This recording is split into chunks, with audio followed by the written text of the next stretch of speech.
Welcome everybody. The music stopped like that. Welcome everybody. Hello, welcome to the Pro League Major number 2, Open Qualifier number 2, day number 1.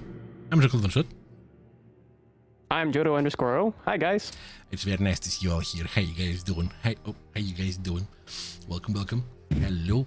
Oh my god, Jodo. You have been here already. Yes. You have been here already on the first weekend.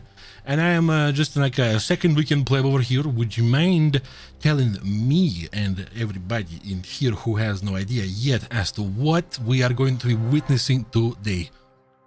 Well, seeing as I am the one with the expertise in what we are going to be seeing here today, I will give you a little bit of a clue. It will have to do with something French. That might be on our screen for the next foreseeable future. But other than that, we'll also be seeing Team Covert and Ouroboros down below. We also probably should just give them a little bit of a clue in terms of the lineups. So maybe if we pan over to that real fast, give them some of that lineup goodness. But yeah, here we are, chat. Here are the first 5 nations that we'll be seeing. We have the UK, America, USSR, or Russia, Japan, and France. And obviously, if you're tapped in, if you have your finger on the pulse in terms of the changelogs, you'll know that we will probably not be seeing the Typhoon very often anymore because of the Brimstone or just the general Fox 3 or really just air-to-air missile rework. So the MCM strategies that we've been seeing, so the missile countering missile strategy that we've been seeing from the Typhoon or Eurofighter variants has kind of gone out the window. No missile violence. No missile-on-missile violence in that regard. Someone's going to have to figure out something else crafty to deliver. But here you can see the other 5 nations. On the other screen that we saw, I mean, we have the general, high-tiered jets that you'll see from those nations. On this screen, however, we have China with their J-10s and their J-15T. Hopefully someone brings that out, as well as the Mirage. Germany with the Eurofighters, most notably. Italy as well. And Sweden with probably the 3rd best vehicle to bring out, maybe the 4th, I would argue, the Gripen E, the JS-39E, and Israel with its fuel tank-ridden American aircraft. So yeah, there's not going to be maybe we'll see some variety in these initial matches, chat, with people maybe not researching the most meta vehicles or maybe not having the most meta vehicles, and that's kind of what I hope to see a little bit of, to see kind of what strategies get brought out. But yeah, we've really only seen a few things. We've seen a bit of the UK, or we've seen quite a bit of the UK, a lot of France, not a lot of America, not a lot of Russia, and not a lot of Japan either. I don't think we've seen a single Japanese vehicle in the last weekend. We did see a little bit of a goofy match with Russia, but other than that, it has been quite grim on the variety end of things. So that's kind of the rundown that I have to give you. Hopefully we see some more variety, but at this point, it's gonna be a lot of a fall. It's gonna be a lot of a fall. I have to ask. Go ahead. You have witnessed this funny Russian match. Is the Russian bias real? Well, I have to say, after seeing that match where they got wham bam slammed by a full stack of Rafales, it's unlikely. Then again, they did bring an Su-34, so that's something to bring into consideration as well. But yeah, the Kh-38Ts, or the Kh-38s in general, did not save them. Desk punch. Oh no. We see somebody in chat is asking, Sassy Creeper is asking, did the match start? No, it hasn't yet, and the time also has not changed. Everything is on schedule. The match is going to be up in about 5 minutes. Yep, we're maybe top 7. 7:30. 7:40? 7:30, yep. All right. Someone asking if there's any chance the Japanese Gripen, or in this case, it's technically the Thai, if I'm going to put my nerd glasses on, but Gripen will be coming into play.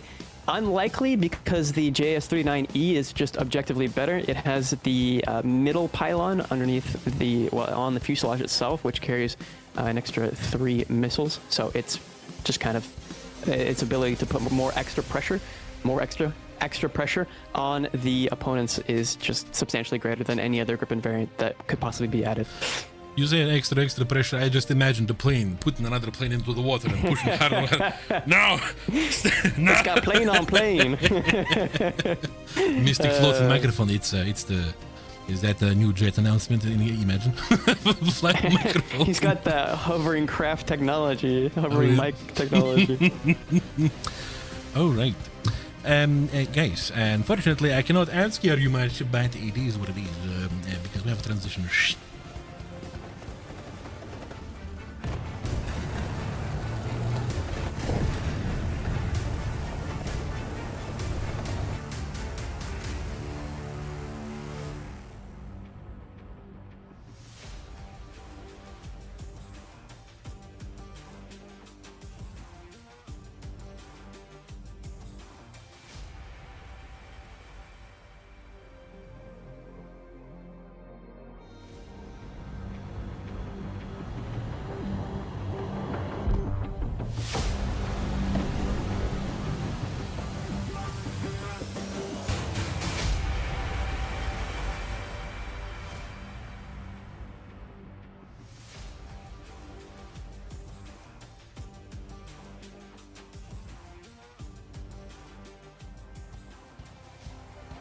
Hey Jan, do you feel like a battle veteran by any chance?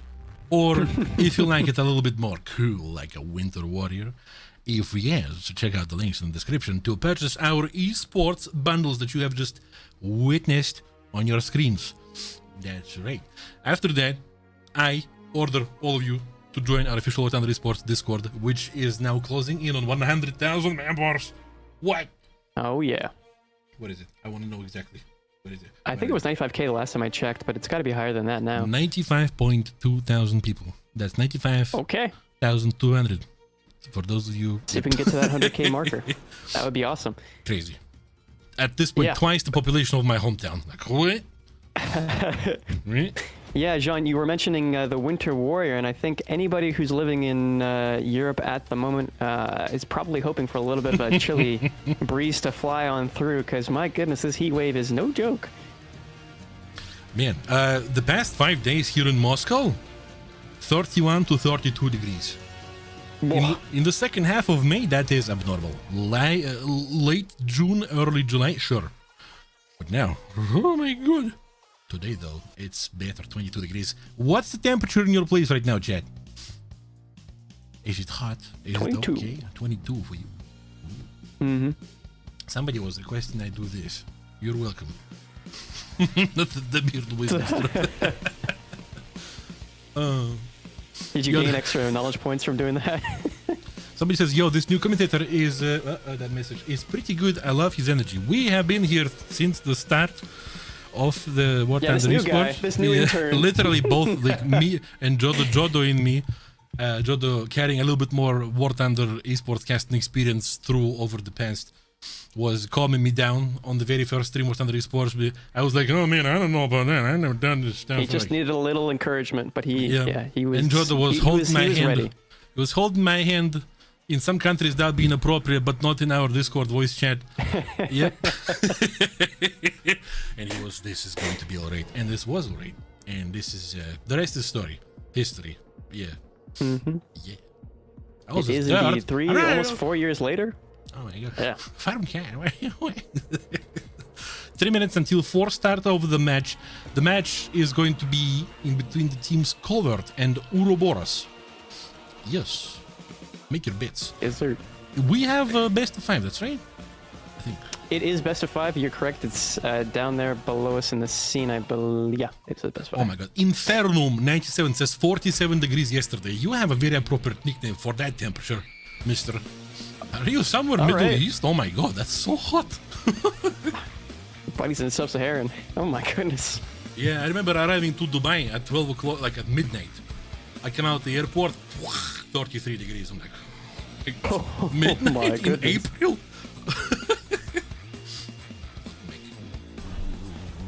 It's like we're stepping into an oven. Yeah, basically it felt like that. It felt like somebody opened a door to sauna 3 meters away from me. Like, yep. Yeah. Yeah, I used to live pretty close to Death Valley, and there'd be winds that would come through my town that would literally just feel like you've opened an oven.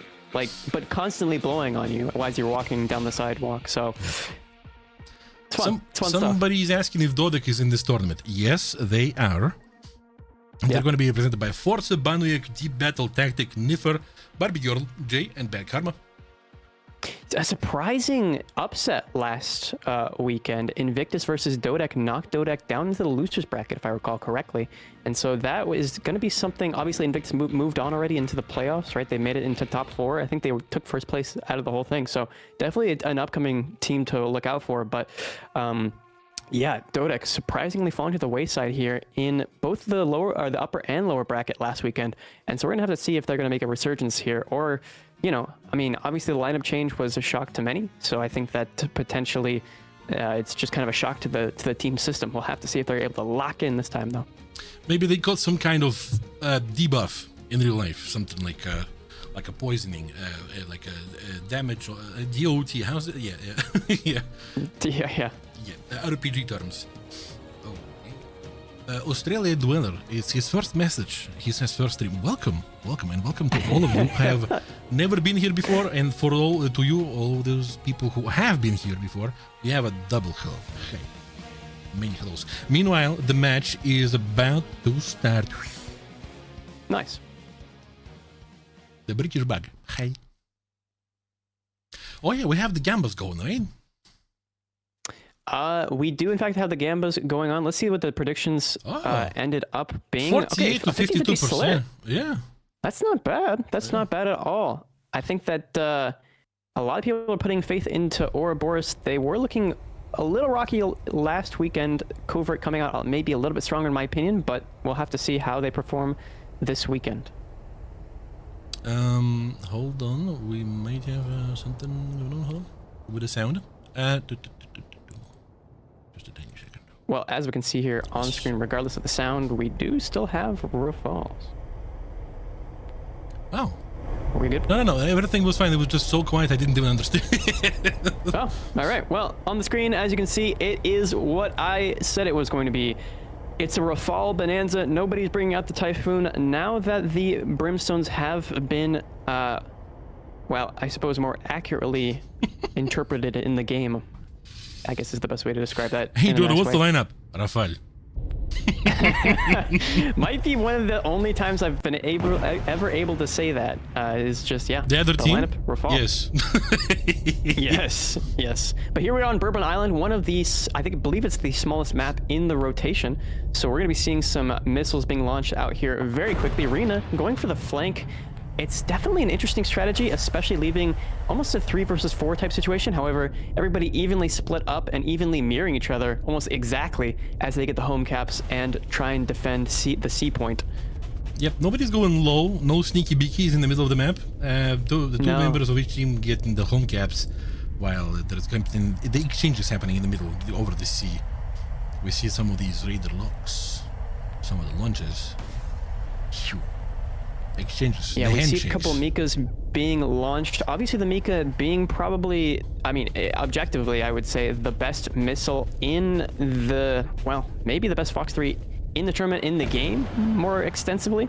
And so it allows these players to stay within the notch or within an angle to defeat the other Fox 3s very easily while launching a missile at an off-bore site, or rather not looking directly at the opponent and still having the missile connect because of how well they pull as they thrust vector. Another missile going out there from iBoopy, and he's right over the ocean. It looks like this is kind of a rare ocean fight. We don't see this often on Bourbon Island, but it's really extended the fight out to the corners of the map. As you can see there on the mini-map, there's actually little indicators as well to give you guys an idea of where everything is going. Obviously on mobile, good luck, but maybe for the PC enjoyers, you can see it.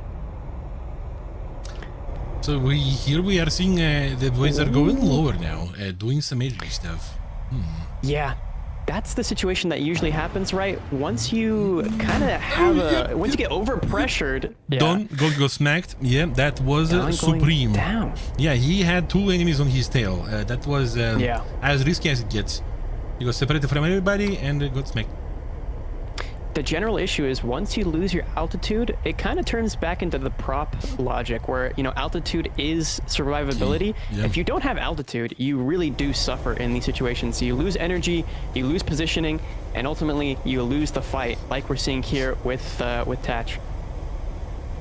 Alright, we might be seeing some squeeze from Ouroboros against the two players of Colvert over here. Maybe not. We are going to see this very soon. Tachyon has to notch this missile, and he's easy. able to successfully do so. Easy, yeah. Oh, wait, okay, I know who this player is on the other side now. Renamed Sock. Yeah, renamed Sock might get in trouble here very soon. Oh, he got in trouble alright for his previous name. But yeah, renamed Sock is in fact going to be launching another Mika off. Arena, I boopy. And then Arena get damaged by boopy too. This is a, it is a trade of damage, but still. Oh! Whoa! We're our first. I think that's our first ever crash Team Mountain in these qualifiers. Yikes. Team Mountain coming out and renamed Sock will go down. Never underestimate gravitation. It'll pounce at you whenever you don't expect it. Now, free 31-26 is free to get smacked by enemy team. Yep, very soon. Because what else can he do? Unless he does a... Well, no. The Ticket Blade is going to say absolute no to that quadruple kill, potentially. Yeah. Oh, and a short-range Mika is going to be almost undodgeable there for Tachyon. Yeah, free. At least smack the door. And he stayed alive until the tickets bleed fully. Commendable. But still is a loss. It is generally surprising how many of these matches come down to the tickets as well. But yeah, looking at the scoreboard here, we do have Supreme with a kill and a cap, Sabasis with a cap as well, and a kill for Rina. But yeah, Tachyon there at the bottom, really struggling to get any sort of impact. Free 3-1, 2-6 on the other side with 1 kill, 1 cap, and no deaths.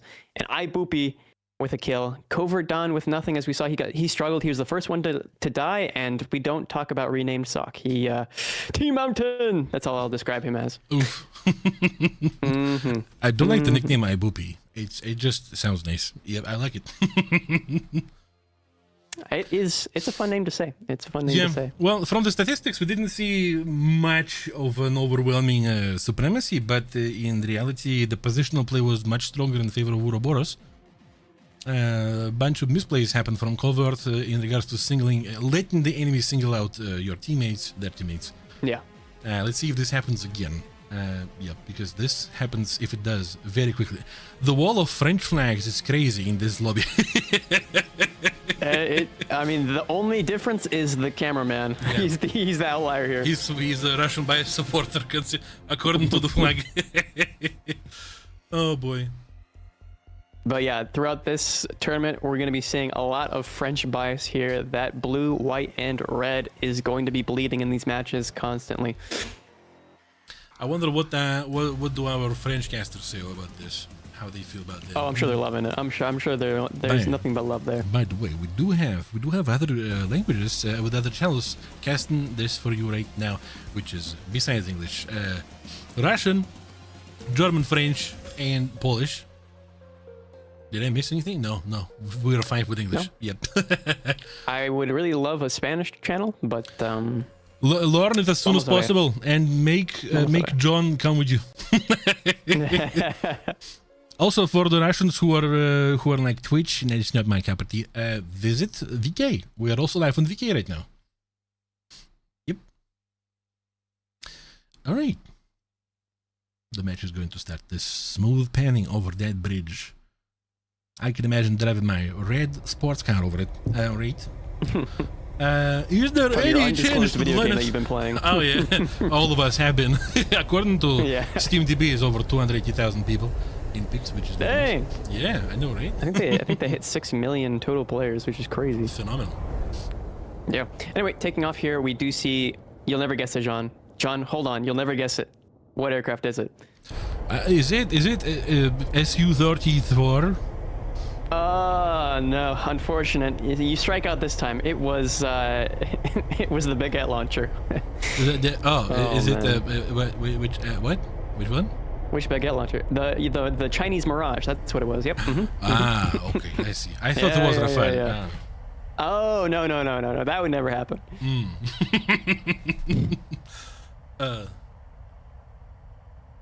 Well, what do we see? So far, the guys are doing similarly.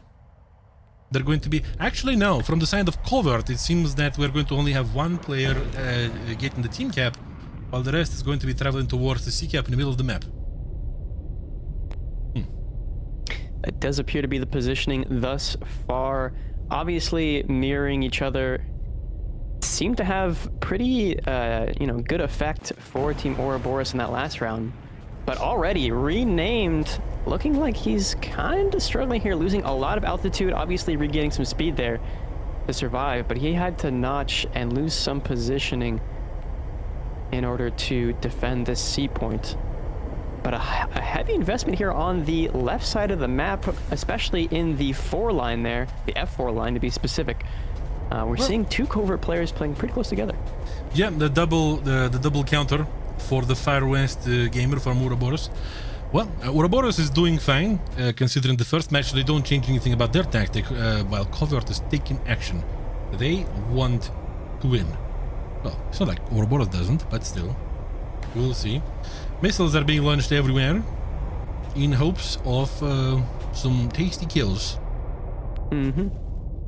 And it looks like MCM, the missile counter missile meta comes out, renamed, takes out another Mika with his Mika. It still happens. Well, the chance for this is still there, but it's much lower now with the fix that happened yesterday. Yep. And rename Sock, getting a missile launch on him as well. Oh my goodness, Supreme getting clipped there. But by what? By Tachyon. It could. Yes, by Tachyon. Yeah. And Covert Dawn will take out Supreme. Yeah, no Supreme. So right now we're seeing a 3 versus 3. All right. Could be a 2 versus 3 here shortly, as this bout over the ocean has 4 missiles in the sky from either player. They're like, we're tired of doing your job for you, missiles. But the missiles are on strike, but let's see if Ibupi can maybe whip them into shape. He's got the radar lock, so he obviously can fire this missile, even though it looks completely off-bore and at 4 kilometers. It's still highly possible from this magic missile. Interesting that we're seeing 3 duels right now. And nobody's going to be helping anybody. Like sidelines. And there might be the death of Arena as they're completely stalled out and with no counterplay are going to get gunned down. Oh, look at his stealth bound. Ibupi feeling... Yep, the free is now free to crash on the ground and let the pilot go. Some more cannon action by Dawn on Sabazius. Doesn't get enough angle. The mountain's in the front, but they have plenty of space to maneuver. Yeah, and it's only a matter of time before Covert Dawn gets his guns on target here. Oh my God. He's clean-winged, no missiles at all. This is... Let's see if... Is somebody going to crash in that mountain at some point? Or not? This is going to be forced to take this line, and Covert Dawn... Oh my God, my God. Wait a second here. No. Covert Dawn cutting off Afterburner, knowing that he doesn't want to overshoot the target here, but Savis is forcing it into the mountain again. Oh my God. Might cause Covert to crash, but no, he's going to pull out of it. A slow but steady reversal from Sabazius is coming out here. He bled a lot of speed there. Not enough juice. Yeah. Is there going to be help from Tachyon? Speed. And he still has 1 Mika left. He's been winning, or he's been reversing this slowly but surely with a singular Mika left on his fuselage. An impressive feat for sure. Covert Dawn is going to go down here. Here goes the wing. Amazing place. Oh my God, Tachyon. He was also like, give that to me. He was there for insurance. He might be a little bit kill hungry. Exactly. Well, Tachyon at the moment on 2 kills as well, so we have to consider he almost could go for a 4K there, but Sabazius slaps that idea. I wonder what's with the fuel right now. He also tried to cannon Ibupi, but he didn't get in line properly. Ibupi... He still has that Mika left. He's going to be saving that, and I don't think that Ibupi is ready for that, and it's going to be almost impossible for him to counter at this range, and he will go down here. No. Unless he dodges. No, that was very off, by the way. So now is going to be cannon action unless Tachyon just turns around and sends Ibupi the boop of death. Or boop of unconsciousness. So Sabastis plays the passive angle as he's waiting for his teammates so that they can 1v2 him here. Looking at the tickets, Ibupi in a very bad situation regardless. He just decapped the T though. Oh my god! No, oh my god! He almost set himself up for failure, but now he's gonna be getting him. Oh my god! He's gonna get the 6 of Sabastis here. Almost. Yes! And he gets the reversal. Amazing play by Ibupi right there. There it is from Ibupi, but the reality check from Tachyon is coming down on top of him. That's so much more interesting to watch, but that's Ouroboros win. 2-0. Fantastic plays. This is something cool to watch. Absolutely. Oof, Ibupi got booped. He's now helicoptering down to earth. Sabasi seems to be trying to crash later than Ibupi, maybe, but Tachyon is like, stop. No, they just no. It's a synchronous crash right there. And that's going to be the first match for our Team Ouroboros, I believe. No, for the second match for Team Ouroboros. Yeah. And then it's going to be the third one. And we're getting to the third round. Well, we are waiting on the third round. But looking at the scoreboard here, we obviously see a bit of a carry potentially by Tachyon there. 3 kills on his side, being the only member left standing in the entire match, really. Sabasis with 1 kill, 1 assist, and 2 caps. So you have to tip the hat to him as well. Ibupi with 2 kills, and Covert with 1 as well, and only a cap there from 3-1-2-6. So a bit of a rough go of it for Team Covert in this second match as well. Obviously, not the same Covert that we saw last weekend. It seems like they're getting shooken up a little bit. Maybe Ouroboros practiced more in the week following that loss. I gotta say though, I think if we're talking about personal performances, the booping has been hard in this one, in this particular, because Tachyon, even though he had 3 kills, 1.5 times he came in to take advantage, strategic advantage. Not it's true. It's true. Not in the measure of pure skill, but pure brain. Yeah, still counts. You know. 4.5 minutes until the 4th start. Nothing is changing as you might have suspected in regards to the lineups choice. Yeah. Obviously, going to be sticking with the Rafals. Not a very big surprise there, but then again, the plus side of it being all Rafals, which there are very few, is the fact that we do get less mind games in the lobby. There's less people trying to ready up with a certain nation and then canceling that readying up and then switching to another vehicle to try and fake out their opposition. Everybody already knows what the deal is, right? They just gotta ready up. Less things for us to talk about. Well, that's why I said it's one of very few positives. But yeah. I think it's for us. Switch something. We want to talk for about them to ready up quicker. I think that's a pretty positive thing. Sometimes we see them wait half an hour. So yeah, I mean, you just wait. Yeah, some people consider it psychological warfare to let the other team wait for the entire timer. Yeah, but we'll see. We will see. Just make them fly biplanes, says Boyders 1066. At some point, maybe what I suggest you do, if you want to see this, is join our official War Thunder Esports Discord and express your opinion en masse, right? So that our esports overlords look at this and be like, there is a market for that. And I'm not even kidding right now, by the way. Yes, as long as there is interest, there's going to be something to offer. And I think there's no better example of that than the tournaments that we have recently rolled out that are player-made. Player-made? Oh. Well, no. We have player-made matches. I don't know if you saw the announcement on the Esports Discord, the official War Thunder Esports Discord, where you should join if you want to check out the latest news and everything War Thunder Esports related. But yeah, I believe we have opened up a system now where people can create their own tournaments that will act and have rewards similar to the same way that we have the normal preset tournaments. So go check that out. Yep, that is very, very cool. But then again, you guys probably remember for how long you guys been asking for Meteor tournaments, right? And this year is what we have for the Challenger League, for the Rookie League, for people who want to test their strength in esports. It's Meteor. Some might even prefer it to top tier. Jumbo's bad. Jodo. Hey! This guy's pushing my buttons, chat. What the heck? Is that one big red button that says Jumbo bad? That's my opinion. Personal opinion, yeah.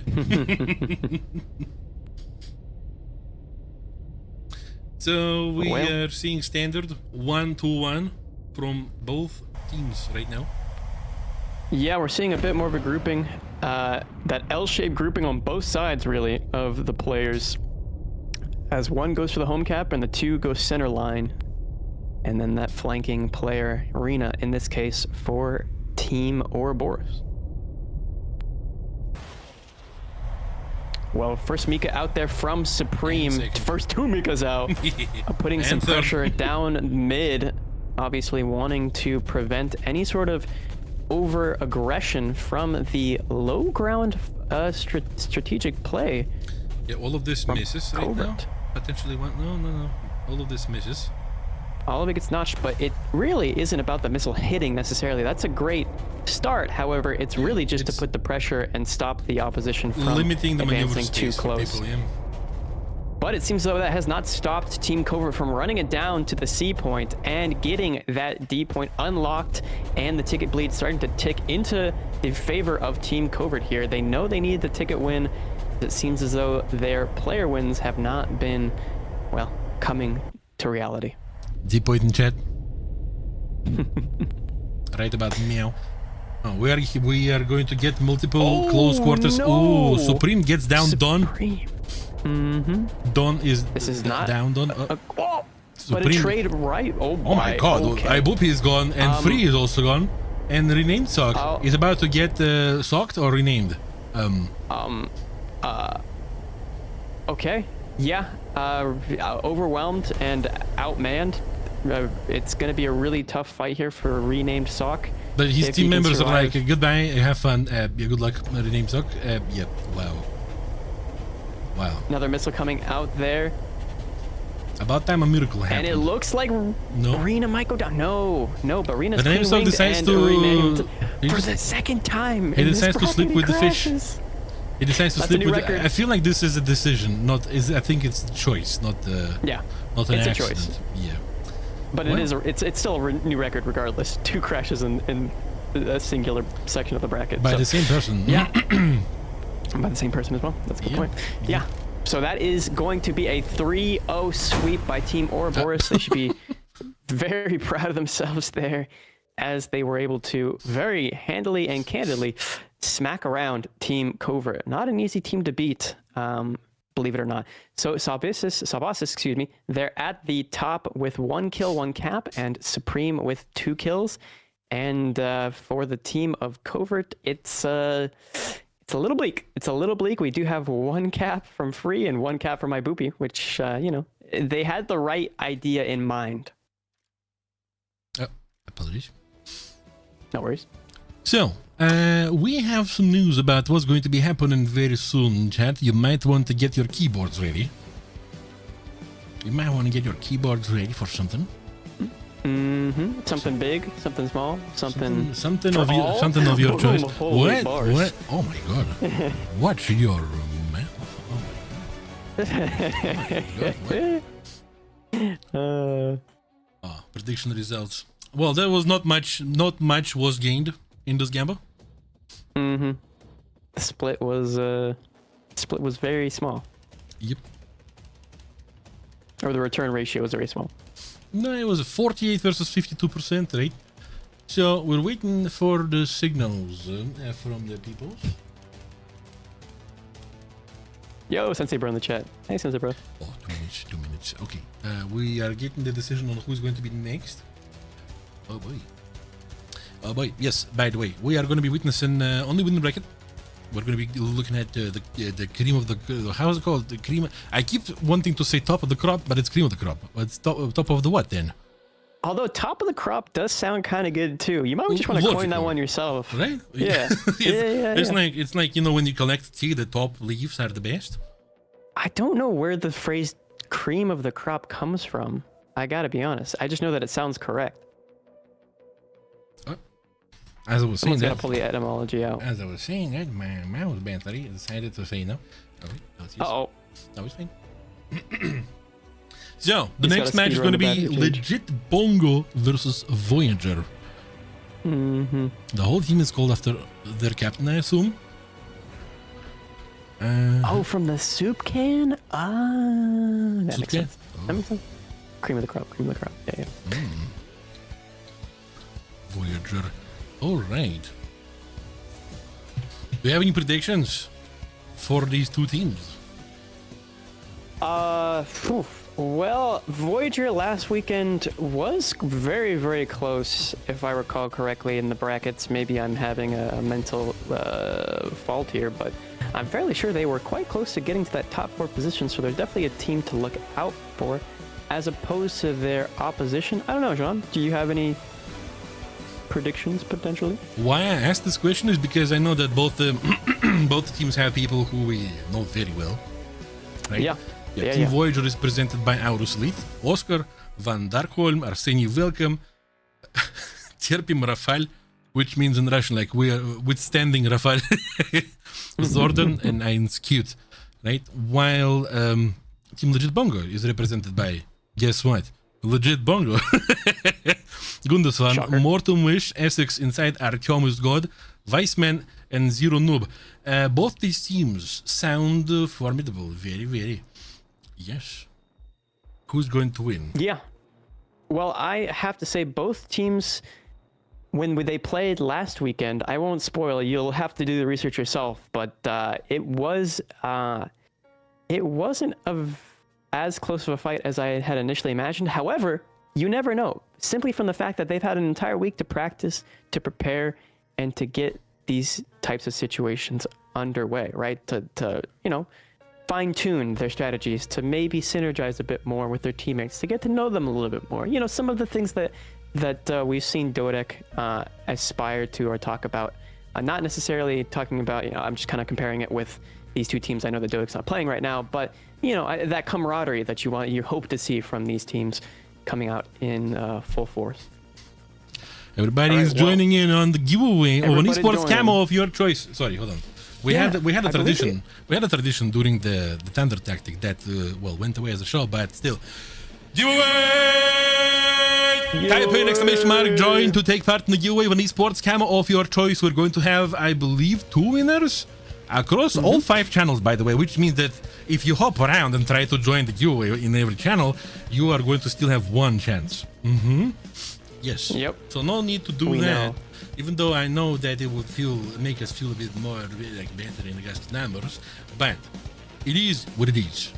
Be fair, join in. Don't be afraid if you don't get the message in response that you have entered the giveaway, because nobody gets it. But trust us when we say that exclamation mark join works. Yo, Jodo. And I believe we also have a scene, Jean-Claude, that we might be able to show the players in order to give them maybe an idea of what kind of camouflages they could be checking out. Oh boy. Wow. We're back here, boys. Camouflage if you were here last weekend, there it is. That might be the best way I've ever heard someone say that. For the 51 D30, the camouflage over here that you can see on your screens right now. We have how many? Is going to be the bag karma. 265, I believe, was the last count. Wow. And the most recent one is like over 40, right? The most recent WTCS trophy. Over 40, exactly. Here's the bag karma camouflage in chat. I'm pointing in the wrong direction.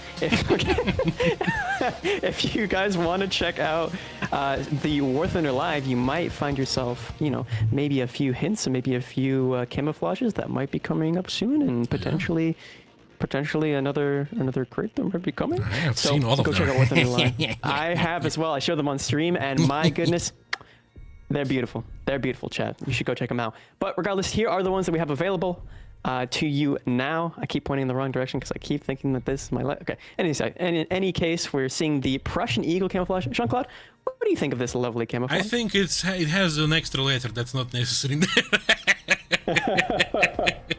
But yeah, that's very true. Tiger 2 that deserves a bit extra love in regards to camouflages. And yep, this is something that actually I think you would be enjoying on exactly the Hurtgen Forest that was the display, which was displayed on. Yeah, pretty nice. Aramis. My brain jumps to the name Abramis. I don't know why, but still, it looks very cool, very contrasty camo. Yep, looks clean and nice. Just washed. Yep, straight from the tank wash. Yep. There goes the hammerhead. You like it? Cool, very cool. If we were not talking about the camos, I would be pressing that Winter Warrior ad, but no. Yep. Yeah, this is actually, I believe it's Fafa's favorite camouflage, or one of his favorite out of this crate in particular. He's a sucker for the digital camouflages, as well as that nice blue. Chinese tanks have they have some kind of affinity towards camouflages that are in pixel. It's just, it looks right in them. I don't know. They diff. Yeah, I think it's because they themselves are very geometrically inclined to look a bit blocky. So the digital camouflage is where they're more so digital. Well, True. Kind of line up with their theme. But this is my favorite from the crate, I have to say. The generation there. Whew, generation the M1A. Yes. The generation. Hey chat, what is XIX in numbers? What's that? Well, that would be 19, no? I mean, come on, why you have to let them? I was just trying to play with the chat.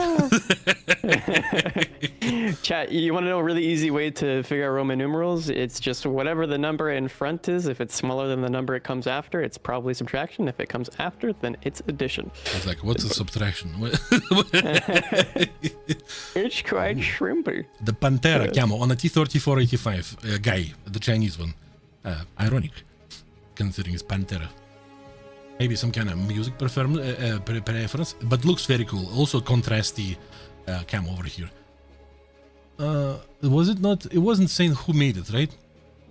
No. I can say no. I can only assume that was probably Liechtenstein. He likes these camos, but this is not all. This is some more of that Forest Eagle. If you see this in the forest, you are in danger, Chad. If you see this eagle hounding or soaring through the forest, yeah, you might be in trouble. The stray dog camouflage, the straw dog. Sorry, straw dog. Straw dog camouflage is a very, very nice one. It's a dog with a straw. I believe it has a. Is that the name in the game? I guess it must be, but I was playing the book and I swear that wasn't the same. I could be wrong. In any case, a very nice camouflage. Yep. The Grey Wolf. Yep. LA7, very nice plane. You know what this, the mouth on this looks like? It looks like the mouth that you find on the T-34 variant, the American heavy tank. Yeah. You know what camouflage I'm talking about? I think so, yeah. The big mouth. Oh, this one is very like cool. The green and black. Furious. Ah, yeah. Also very contrasty, and it's like dark blue. Almost kind of a Russian Navy inspired, but, well, obviously not, but still. Yeah, in a way. Hey, John, what does the Cyrillic on the back say? I'm sure there's no clues on our screen in English. I forgot to look at, I think it was Yarosny, which means furious. Yeah. I think that's exactly what it was. This is the camouflage that I forgot to check out last time I was in the game. But I need to play the Tiger H1 a little bit more, because this camouflage is very nice. However, 5-7. Okay. The Dumbo, the name that it deserves. Yeah, baby. This is what we're looking for. Stop. This is what we're waiting for. No, it's like the elephant. It's like the elephant. What? No. Yeah, but the elephant was called Dumbo for some particular reason, I guess. Because it had big ears. That's why. That's yeah. Next big time ears I have see big personality. next time I see a person with big ears, I'm gonna call him that. And they're gonna be fine because that was in the cartoon. That's Surely. Yingzi. But you would pronounce that. Yeah, this camouflage is very nice as well for the Su-30 MKK. Unfortunate PL-12s, but still a very nice camouflage regardless. The Anarchist camouflage. This one, I was talking to Jeff about this one. It's reminiscent of that the premium Leopard 2A4, don't you think? With the rugs. Yeah. It's got sort of that similar theme going on. Just checking something real quick. Apologies. No All right. worries. Looks like is the giveaway still open, John? What? Right? Sorry? The I giveaway believe is so. still out. Okay. Yeah, because exclamation if point it's not join open, you guys then wanna get if you in the try giveaway. to type exclamation mark join, it's just going to be blocked, right? It's not blocked yet, so Right. you're good. Right. Baraka. Yeah. Keep on joining in if you guys haven't already. The Mortal Kombat camel. Obviously, doing exclamation point join more than what you've already done is not going to add extra slots to it, but just for the people who are just now joining us. Oh man, I had flashbacks to the times of when I was 7. Yeah, but playing Mortal Kombat with with Baraka. But the name of the previous camel. Yep. Hey chat, favorite Mortal Kombat. Oh, that was it the Chi-Ri camouflage? I played with that thing again, or I tried to play with it again. It's listen, I had a bit of rose tinted. Actually, no, I didn't. I did criticize it the last stream. Great camouflage. It's a unique tank to play, is what I'll say. Good shell if it pens. Oh yeah. Not amazing armor, but a very beautiful camouflage. The cannon is going to pen in general, right? It's a pretty good cannon for what it is. Yeah. At 5.7, the difficulty is that for Japan, you're really going to get pulled up more Oh, than you're you're talking going to Chiri be too? playing at your own BR. Yeah, sorry, Chiri too. Yeah, with the autoloader. Yeah, Chiri. Yeah, 5.7. Yeah. And you're going to get pulled up a lot. But regardless, still very, very nice camouflage there. And if you can play it correctly, more as a support tank at this point, it can play quite well. Yes. It's blocking, All right, looks like but the giveaway upwards. is... The giveaway has been closed. And okay, are we going to the moderators or whoever can give us this information? I wonder if we're going to be declaring winners. We're curious. I believe it'll be in chat. That's what we did last time. If we don't miss it. If we don't miss it, because the chat is flying. Gion will not help you enjoy it. Oh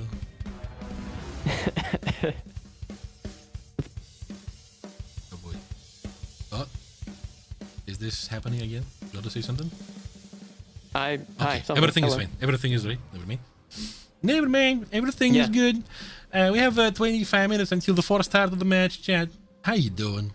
John, do you like Poland? Yeah. Why? There's plenty of things to like Poland for. Absolutely. First of all, people.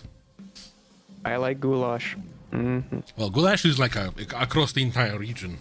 It's a I like Polish goulash. When I had it in Krakow, it was very good. pierogi. Okay. Pierogi. Yep. Placki. Goulash is nice though. Of course it is. Let's put it this way. Majority of my moderator team for my channel are Polish. So, yeah. Yes. Pierogi, not pierogis. Well, we speak in English, so we have to, I know as a Russian speaker, as a Russian man, I know that pierogi is already in plural, but it is what it is. JCV. You ran out of juice typing that fourth letter. But somebody said it's going to be a good day. It is so far a good day for us. Yeah, it is. It is. Chat. While we have some time, let's get our esports boss a little bit mad. Tell us about your favorite national dish of the place where you're from. Ooh, that's a good one. Yeah. That'd be tough for me to answer because I'm American. So I mean, it's just it's a melting pot of cultures. And Something that's it doesn't have to be. By the way, it doesn't necessarily have to be like national, but it's the food that everybody eats in your country. I mean, do I even have to say it? Like everybody already knows what America's known for cuisine in terms of like. I mean, plenty of stuff. For example, I've been watching I've been watching these TV shows about Tex-Mex. Very interested. Like, what's his name? Andrew Zimmern, I think is his name. It was very cool cycle of TV shows. Yeah. Somebody asked where I'm from. I'm from Russia. Shashlik. Good choice. Shashlik is the Russian shish kebab. Yes, we know that hamburgers aren't actually American. It's in the name. Sure, the region of Hamburg. Okay. But then like, America kind of made it its own, right? It's like donuts. True. Donuts didn't used to have like a hole in the middle, and also like it's a things also travel. It's not like every single dish is like indigenous. Not region locked. Yeah, exactly, right? Yeah. For example, here in Russia, we are big fans of shawarma, like massive fans. Yeah. So, yeah. Solyanka, Russia, also good. You can't choice. region lock shawarma. It will thrive. Yes. French fries made out of French people. Wow. Okay, something I don't know about. Hopefully, never will. Okay. Yeah. Keep that one locked up. American barbecue. That's also a good point. I mean, that's a pretty American thing. I think that.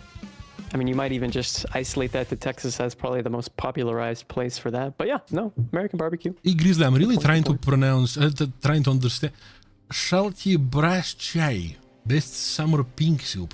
I assume it's made of fruits. It's like kisel.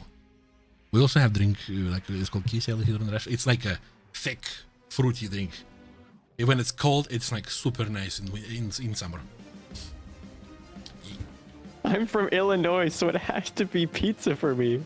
That's fair. That's fair. That's a good choice. As I read that sentence, it made more sense in my mind because I'm sure there's like a pretty large diaspora of like Italian immigrants that moved there. But at first I read it and I was like, oh, okay, Italian pizza. Okay. Have you had pretzel? Of course. You do pretzels? It's very nice. Soda bread. What? Poutine is nice. It is. Hungry Kitchen the best. It's definitely, it has a whole bunch of bangers in it, for sure. Mm-hmm. What's your favorite dish from Russia, Jean-Claude? It's very easy to make, and it's not only Russian, but it's like in regard, like it's in general. Well, the Belarus people are considered the kings of this dish, right? But it's also as traditional for Russia as it is for Belarus or Ukraine. It's draniki. It's basically. Draniki. It's basically it's something. It's something like seems like hash browns. Oh, okay. Close, but not exactly that. It's very nice. It's like one of the best ways of making potatoes. Potatoes are king. Onions are queen. Hey chat, you been having fun with my floaty microphone? Yeah. Our bosses are making me do this. It's not me, it's the bosses. No, it's that. Yeah. No, where did it go? Ay. Hey, good thing they can't make me do mine, because it'll just cut off half my abdomen. I'll be a floating head. Ay. Now I have to. Yeah. I can't even focus on anymore. I know. No. Oh, I just went into the void. We're too far away from each other. No. No. Everybody point finger at Pomp answer that he made me do that. He made me do it. Irish potato. What's Irish potato? I think it's a potato stuffed with Irish. something, if I'm not mistaken. like some sort of cream or a sauce or some. If I'm not mistaken, it's something like along those lines. BLZ Bub, thank you very much for the 31 months in a row. Thank you for your support. Wow, man. Holy. Floaty Mac was good when it lasted. It was. Now I'm talking. It was truly gravitating. Yeah, now I'm talking straight into Jodo. There is nothing in between us. Nope. But some nothing space. at all. We're just like Tom and Jan, or Tom and Jan. We're in the same room, I swear. Yeah, for sure. American sausage biscuit and gravy. Is there a way to designate sausage as American? If it comes from an American pig? Doesn't have to be even pig. Like it could be multiple animals, I guess. I don't know. Yeah, at its most basic, if it comes from an American animal, I guess. I mean, wouldn't that be like? I mean, if I'm gonna say like, oh, Spanish sausage, what are people gonna assume? It's from Spain, like but they would say chorizo, so it's a little bit like. I suspect our boss over here is a microphonist, right? Because as long as this was here, there was no problems with it. There was not, yeah. Mm-hmm. But this, no.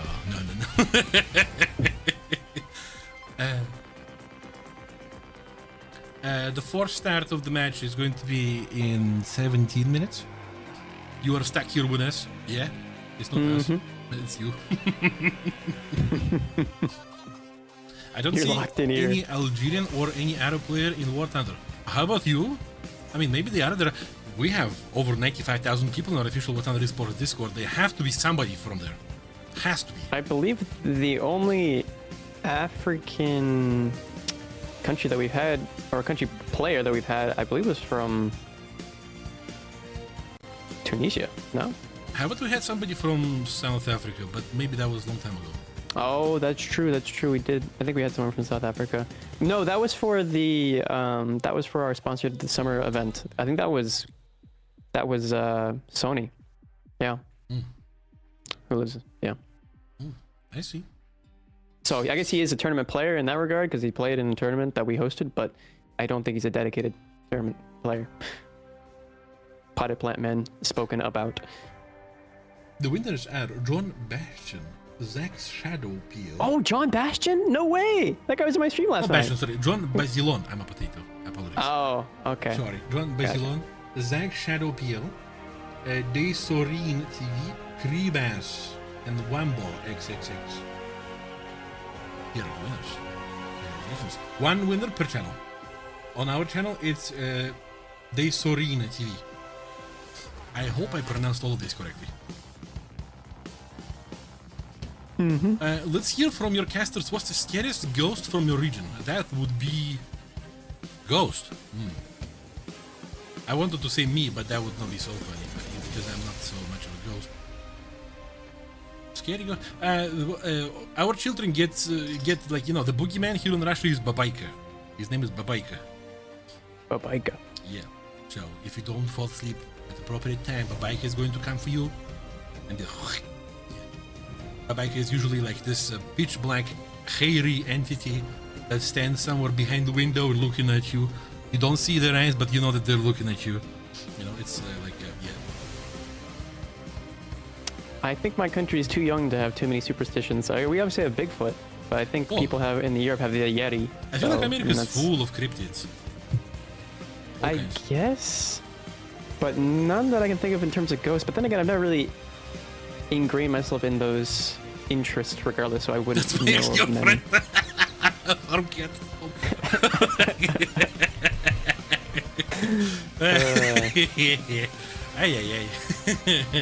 How about Mothman? America has UFO. Mothman is scary. Mothman. Yeah, crazy. America has UFO. It was something unidentified. They definitely have. We have seen a bunch of those things recently. Yeah. First thing I was thinking about in America is not even America, it's Mexico. I was thinking about Chupacabra.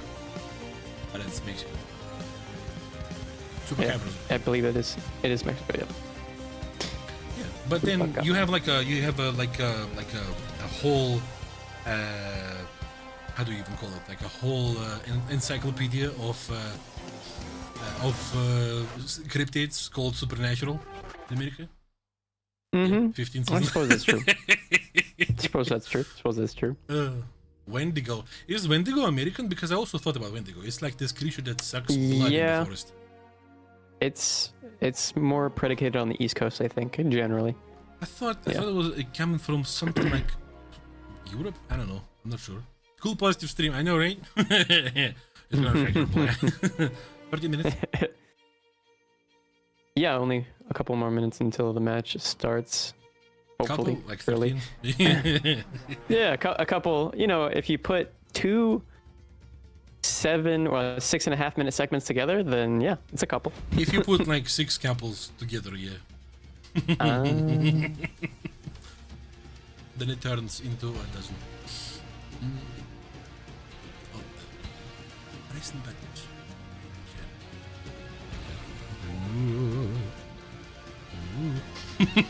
Whoa. Holy, there's the real ghost. Yeah, the mic. The real ghost of casters past. Ay. Uruguayan food, yum. I've never heard about any Uruguayan dishes. Forget, Virgis. Nice micro, I know, right? But nobody's going to see it anymore. Gabriel says hello. Hello, welcome. Hello. Welcome. And hello to our esports chats partaking in the second open qualifier.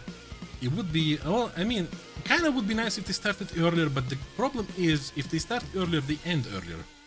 Which means that the next time we're going to wait for a match, it could be even longer. Potentially. Yeah. Yeah, having a 3-0 sweep was definitely not something that aided in the overall content flow when it comes to keeping these matches rolling. But, you know, Ouroboros playing as well as they did, they deserved that win. You know, unfortunate to see how Covert fell, but they still have a chance in the lower bracket. Obviously, this is not a single elimination. It's two. What is that? Well, how would you say that? I guess it's 2 loss elimination. Yeah, double? Yeah. Double elimination. Yeah, that's the best way to say it. And so, yeah, we'll have to see if Covert's able to bring it back in the lower bracket. If this was just an unfortunate situation of the heat wave that's come through, taking over. Surely. Yeah, I think you can kind of see my forehead getting a little bit shinier with them, even though it's... Well, I mean, Chad, if you've never been to a Jean-Claude Van Schott stream, which I recommend, you haven't seen the 30 different machines that he has in his setup right in front of him with the gigantic lighting. I mean, hey, it is a beautiful setup, immaculate, some might say, but it definitely is going to be sweat oriented. There was blood, sweat, and tears put into the setup, and there's blood, sweat, and tears, well, hopefully just sweat happening during the streams as well. I do have an AC working, but still, I bet still. It's working overtime. Yes, it does, because you know, the direct airflow is covered by the green screen that I have behind me. Yeah, so everything is going left and right away from me. But yes. Yeah. Stay hydrated, chat. It's important, especially during the times of hotness. Be real gamers. Jodo, what's your favorite tank? I feel like either people already know exactly what my favorite tank is and they just want me to say it, or I mean, this could be a genuine question. My favorite tank is, there's 2 that I have right now, all right? It's always going to be the Hori production. Yes, cringe, doesn't exist, very OP vehicle, sure, whatever. But the other one that's kind of emerged is definitely the Bardelis. I don't know why I love that. It's so goofy, but it's so fun to play. Well, there's plenty of people who are new here coming in and asking questions. Why not? It's true. Yeah. But there you go, Red Death. Yeah, in my John, case, your favorite Brumbar? Is that still like, the favorite? I feel like very soon it's going to be dethroned. Yes. Yeah, I was gonna. Oh, dethroned. Okay, I was gonna say. Sorry, I thought you were gonna say it's coming back because the next camouflage. Yeah. I saw it. I saw it. Okay. If you saw, okay. It's soon about to be maybe dethroned, even like as my favorite vehicle, even though it's still going to have a special place in my heart. I think. Could it be? I think some people are gonna hate me when I say it, right? Because they know that this vehicle is hella strong. It's ELC base. Oh. Of friends. Interesting. Small boy. Do you like the? Sorry, is the ELC base the one that came in the Squadron event, or is that the original one? The Tech. Oh no, sorry. Oh, okay, I don't know why I said Squadron. I meant to say Battle Pass. Okay, the original. Gotcha. And do you like the Battle Pass version of it? It's almost just as good, really. Like many people were kind of a little bit skeptical about it because a couple of parameters were not so good. The only thing that puts it behind a little bit is that you can machine gun it compared to the one that's from the Tech 3 with the 50s. But still, the fact that it has a premium capability, right, with all the gains, makes up for it excellently. But yeah, this vehicle, my favorite thing to do in the ELC base is finding a German Tiger and just coming up to it from the side. They can never depress their cannon at me, and I'm like, You're just biting at their ankles. Okay. I mean, the bite is really strong, though. Yeah, that bite. It's true. And that's why I went up to 6.3, right? I mean, it kind of doesn't make a lot of sense for it to go to 6.3, but I think it was 7.3, like 7.0, 7.3, 7.7.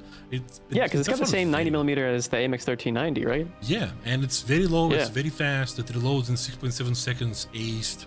It's, excellent. I want to learn Russian. Where do you think is the best place to try? Shadow Ops, the answer to this is boring, but it's true. The internet.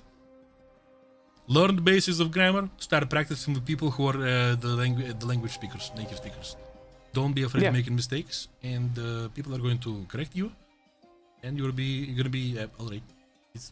That's And how I did it. I think my piece of advice, as someone who's kind of been learning a language these past couple of years, being within the country, is try and find some sort of fun way to interact with it in a way that interests you, right? If you already have a passion for languages, then perfect. But if you're like me and you're not as passionate about languages, but you also want to be able to communicate in the country that you live in, find some incentive, right? Make some incentive for yourself.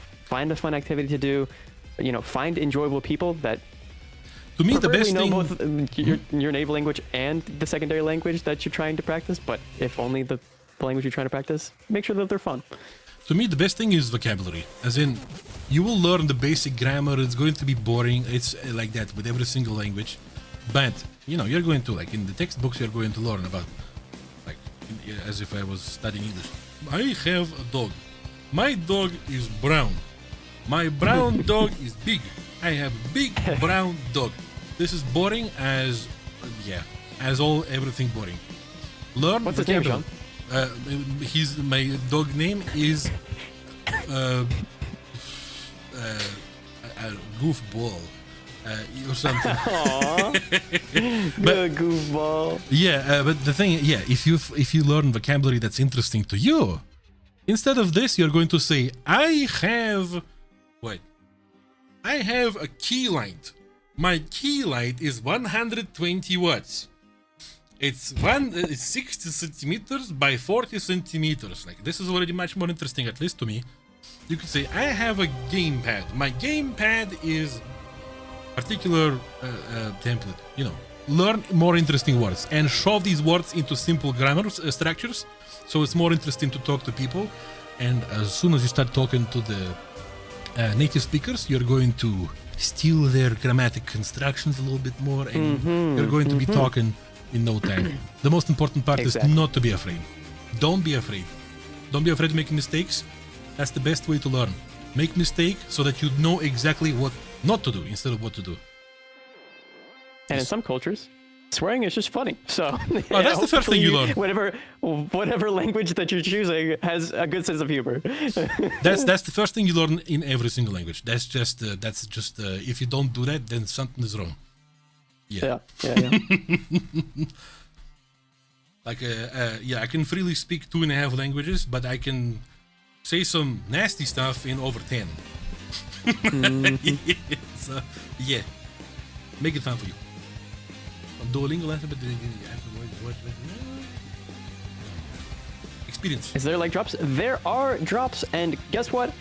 I guess if you're on mobile, maybe it's a little bit more difficult, but hopefully they roll out that update soon that makes drops a little bit easier to find. But on PC or on the browser source, they have made it easier than ever, chatter. All you have to do is, look at the pinned comment or the pop-up that will be shown on your chat box screen. And if not, go to your profile, click on the drop section on your, if you're on mobile, click on your profile, go to the drop section, and you can claim it from right there. So yeah, and you can also see how much time is left. Thank goodness they've changed it from percentiles to minutes concretely, so you can see how many minutes you have left until you... So there is not going to be 99% how cooked. Yeah, no, it's not going to be that anymore. I saw your smirk and I know exactly what you're thinking. But also, chat, Twitch has implemented this new thing recently. I believe at least it's only on browsers right now. But still, in the middle of the bottom part of your chat window, you're going to see a button which you can press, and you're going to see... It's loading for me, but basically there's going to be drop section that's going to show you what kind of stuff you can earn on this channel. It's a new feature. I press it and it's, see? Watch drops, press button, claim 50% SL booster. Claim. Is now mine. It's very much so streamlined. Yes. But of course, the most important factor that obviously is still not amazingly explained, but still quite easy to do in terms of the Twitch side. Obviously, we have our own things put in place in order to help you guys out, but make sure that you have your Gaijin and your Twitch account connected. Obviously, it just says a simple connect when you go to the drops section, but sometimes people still get that confused. So make sure that you have those two linked when you wanted to apply it to your account. And also remember that these drops are not instantaneous. Sometimes the servers get overwhelmed on the Twitch side because there's so many people trying to claim these things at once. So sometimes your drops might be a bit delayed. So make sure that you time it so that you can claim your premium time, especially within a period of time where you'll be able to utilize it the most effectively. And I believe the drop doesn't go away until, Jean, do we have a date when the drop disappears in particular? I'm not sure, as in we do have a time, but I believe they might have done something in regards to redeeming it after the time ends of the drops campaign, but that's not 100%. This is why we still suggest as soon as you get the drop, press the claim button, don't forget about it, so that you don't end in a sad situation. This runs until the that's Moscow time. Okay, it says here on my screen, it says Monday, May 25th at 11:59 a.m. GMT +2. So that's Central European time +2. Whole day. Yeah. After the weekend to press the button. Exactly. Oh my god, guess what? Yippee! Podcast over! Oh my god. All right, now we can talk more about Rafal and Rafal Gaming. Between Legit Bongo and Voyager. That's amazing. Oh yeah, one last thing about the drops, right? I would just suggest every time we do a tournament, just before you start watching, like open qualifier, just before you start, every time check if your Gaijin account and Twitch account are synchronized. Sometimes it just works. So before the tournament, check every time. All right. Wow. Okay. Whoa. Jordan, what do we see? What do we see on both teams? Hold on a second. Weissman. Not just Weissman. And Einskute with the Rafal. No, sorry, the Rafal, Typhoon. sorry. Typhoon. Holy, I'm so used to saying Rafal. It's cooked. Yeah. But yeah. Wow. Okay, we have variety, chat. Okay, for Team Legit Bongo, we have Morton Wish, Legit Bongo, and Essex inside with Rafales, while Weissman is piloting FA-18E. Look at this camel, vampires. With a nice passage of camel. Well, Voyager is represented by Aurus Elite, Van Darkholm, and Ergen with Rafales, and Einskute with Typhoon. Eisa. I wonder if Einskute is going to be going for the C-Cap again. It seems like it seems to be his favorite activity during air superiority tournaments. But we'll see. We have two groups of two on the side of Voyager, splitting. One half is going for home cap, the other is going towards the center of the map, thinking of what they want to do. And I would suspect on the side of Legit Bongo here, we are seeing that F-18 staggered in the very back of the map, launching off its AIM-120s, obviously the longest range missile that we'll be seeing out here on the field today. So it's going to be able to utilize those kind of as a support role and less aggressive than it might otherwise be. Yep. All right. So overall, it seems like it's a play for the C point at the moment. Two players going for C and two players to defend the home caps. That big mountain in the middle will be very crucial in order to sort of keep these two sides at bay. Yeah, we see two players at Voyager circling the map the mountain counterclockwise, while nobody from Legit Bongo is approaching. They're just lobbing missiles, hoping for the kills to happen. Voyager is going to be taking C-Cap soon. Whoever is that player in the far east might get singled out. This is not looking so hot, unless I'm going to eat my words.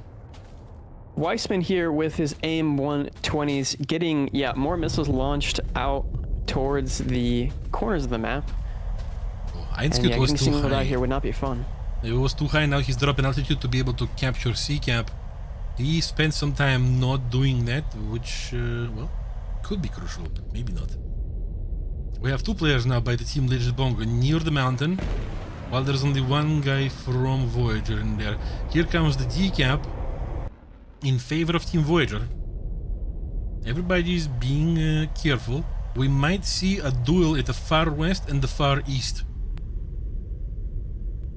Maybe. They're trying to kind of single out each other. Potentially. Oh! But here at the Legit Bongo takes Ergen down. So the first kill of the match. It's been a very delayed kill, of course. We are already roughly 4 minutes into the match.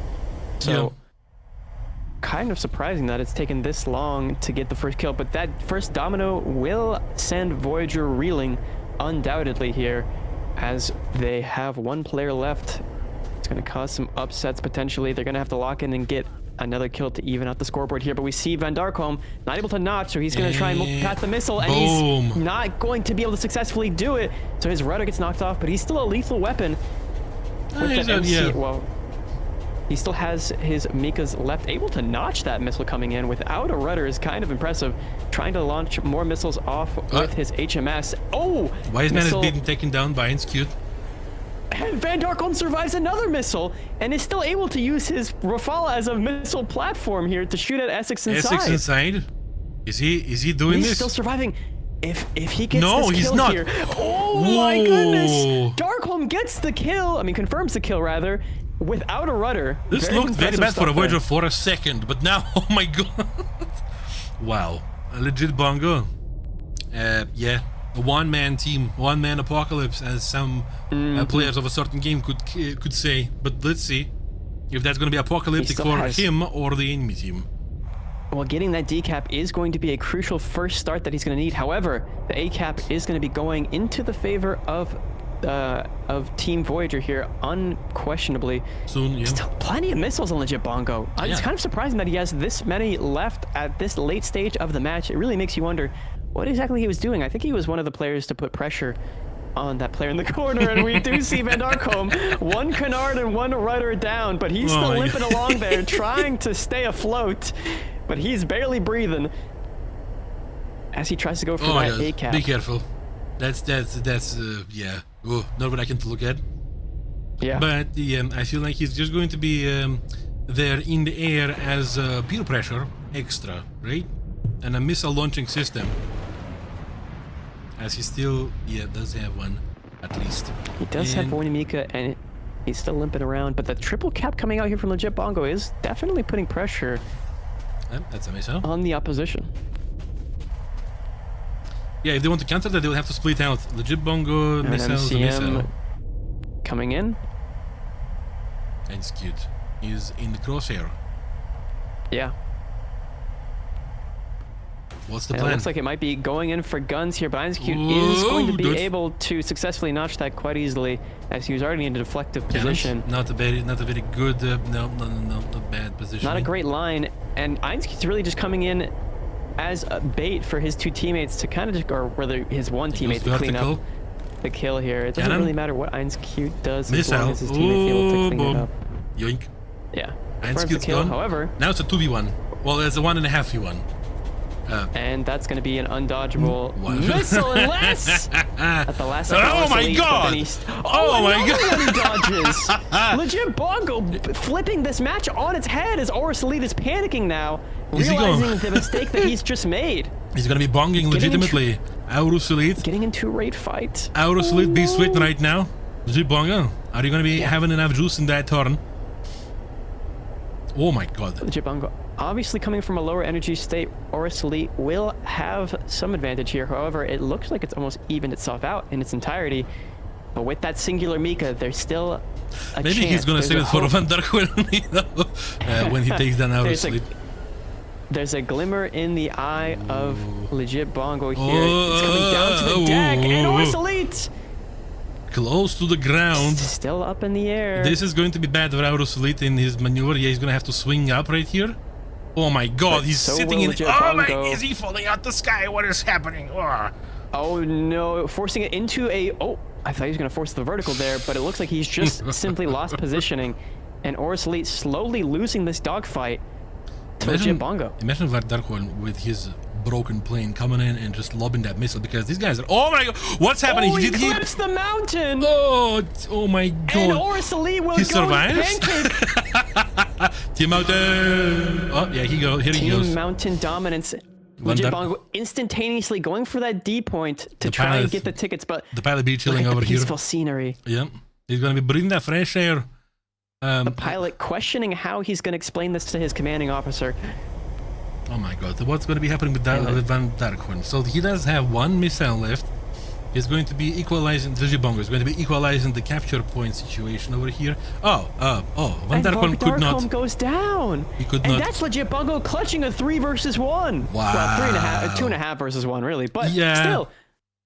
Still very, like, wow. Okay. He is absolutely. Very impressive. Yeah, that's just, wow, that's the T-pose.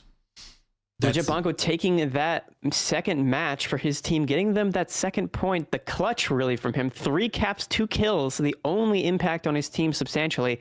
1Q and Van Darkholm, as well as Orsley getting a kill.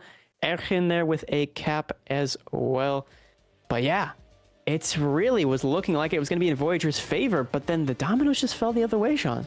Yeah, this man aura farming in Discord right now, I bet everybody be like, oh, wow. Do it again. do it again. But that was very impressive. That was so cool to look at. Just a little nib of the wing on the ground send his opponent down to breathe some fresh air. At least the pilot didn't. Well, he could probably die from a heart attack, but not from the missile this time, though. Yeah. Yeah. No. Impressive. It was the most peaceful way that dogfight could have ended, to be honest. Just softly landing. Somebody edited this with some slow music. Some slow dramatic music in minor key. My heart will go on. Okay. Wow. Well, he was legitimate with the bongo in this one. He was legitimately bongoing his opponents into submission. For a second, I imagined Bongo Cat in the cockpit. Launching missile. Another one. Yeah. By the way, chat, if you feel like you saw a cool moment during the stream, don't hesitate to clip it, because this is something that obviously helps our channel, and maybe one of your clips might end up in an edit in our social media, which we have plenty of. Could happen. Check them out. Yeah, that was sick. That was sick, Samuel. Absolutely amazing. It was quite sick. I wonder if anyone made a clip of that moment where he clipped the ground. Okay, I see where this gets confusing, but yeah, no, that was definitely from Oris Elite. I gotta imagine. I wonder what the VC sounded like when he clipped his wing there. Just no. I mean, was dead silent. Dead silent. You did Just not despair. You did not. No. It didn't. It was the bad internet. I see. The Bongo 1v3, yes. Yes, Stefanos. He did 1v3. 1v2.5. 1v2.5, okay. Yeah. But, I mean, we say 2.5, but Van der Kolm did have a missile, at least one, so he was still dangerous. He was still dangerous. But then I guess he realized that he couldn't really properly turn into him in the end, so he just decided to... The limping danger. Yeah. Yep. Yeah, you never know. You never know. You don't. You truly don't. I mean, Van Darkholm able to clean up that kill without a rudder and canard, so what's to say he couldn't get another, you know? Yeah, in this game, you can get pound stat by a mountain. So yeah, semi-flying jet is also very deadly. It's true. 2 minutes 40 seconds until forced start of the match. Just waiting on one player to ready up, and it looks like they're still going to be locking with a similar lineups. Yeah, we are going to see F18. Which is fascinating. You know, obviously, the F18s and the... I mean, I guess the Eurofighter had some impact at the end stages there, but overall, obviously still the Rafales being the greatest in the impact department. But, well, the boys have the plan, I suppose, because they are not changing anything by the looks of the lobby. Let's see. Here you can see the cooling of my computer in action. That's a good one. I didn't know you had 3 PCs. Hold up. I mean, yeah, plenty of fans. Okay. All right. Yep. Seeing the takeoff once again, Weissman with the super bug, and we have 1Q with the Typhoon. Yep. Might be wondering why I'm calling it the super bug. Well, super hornet, super bug. Mm-hmm.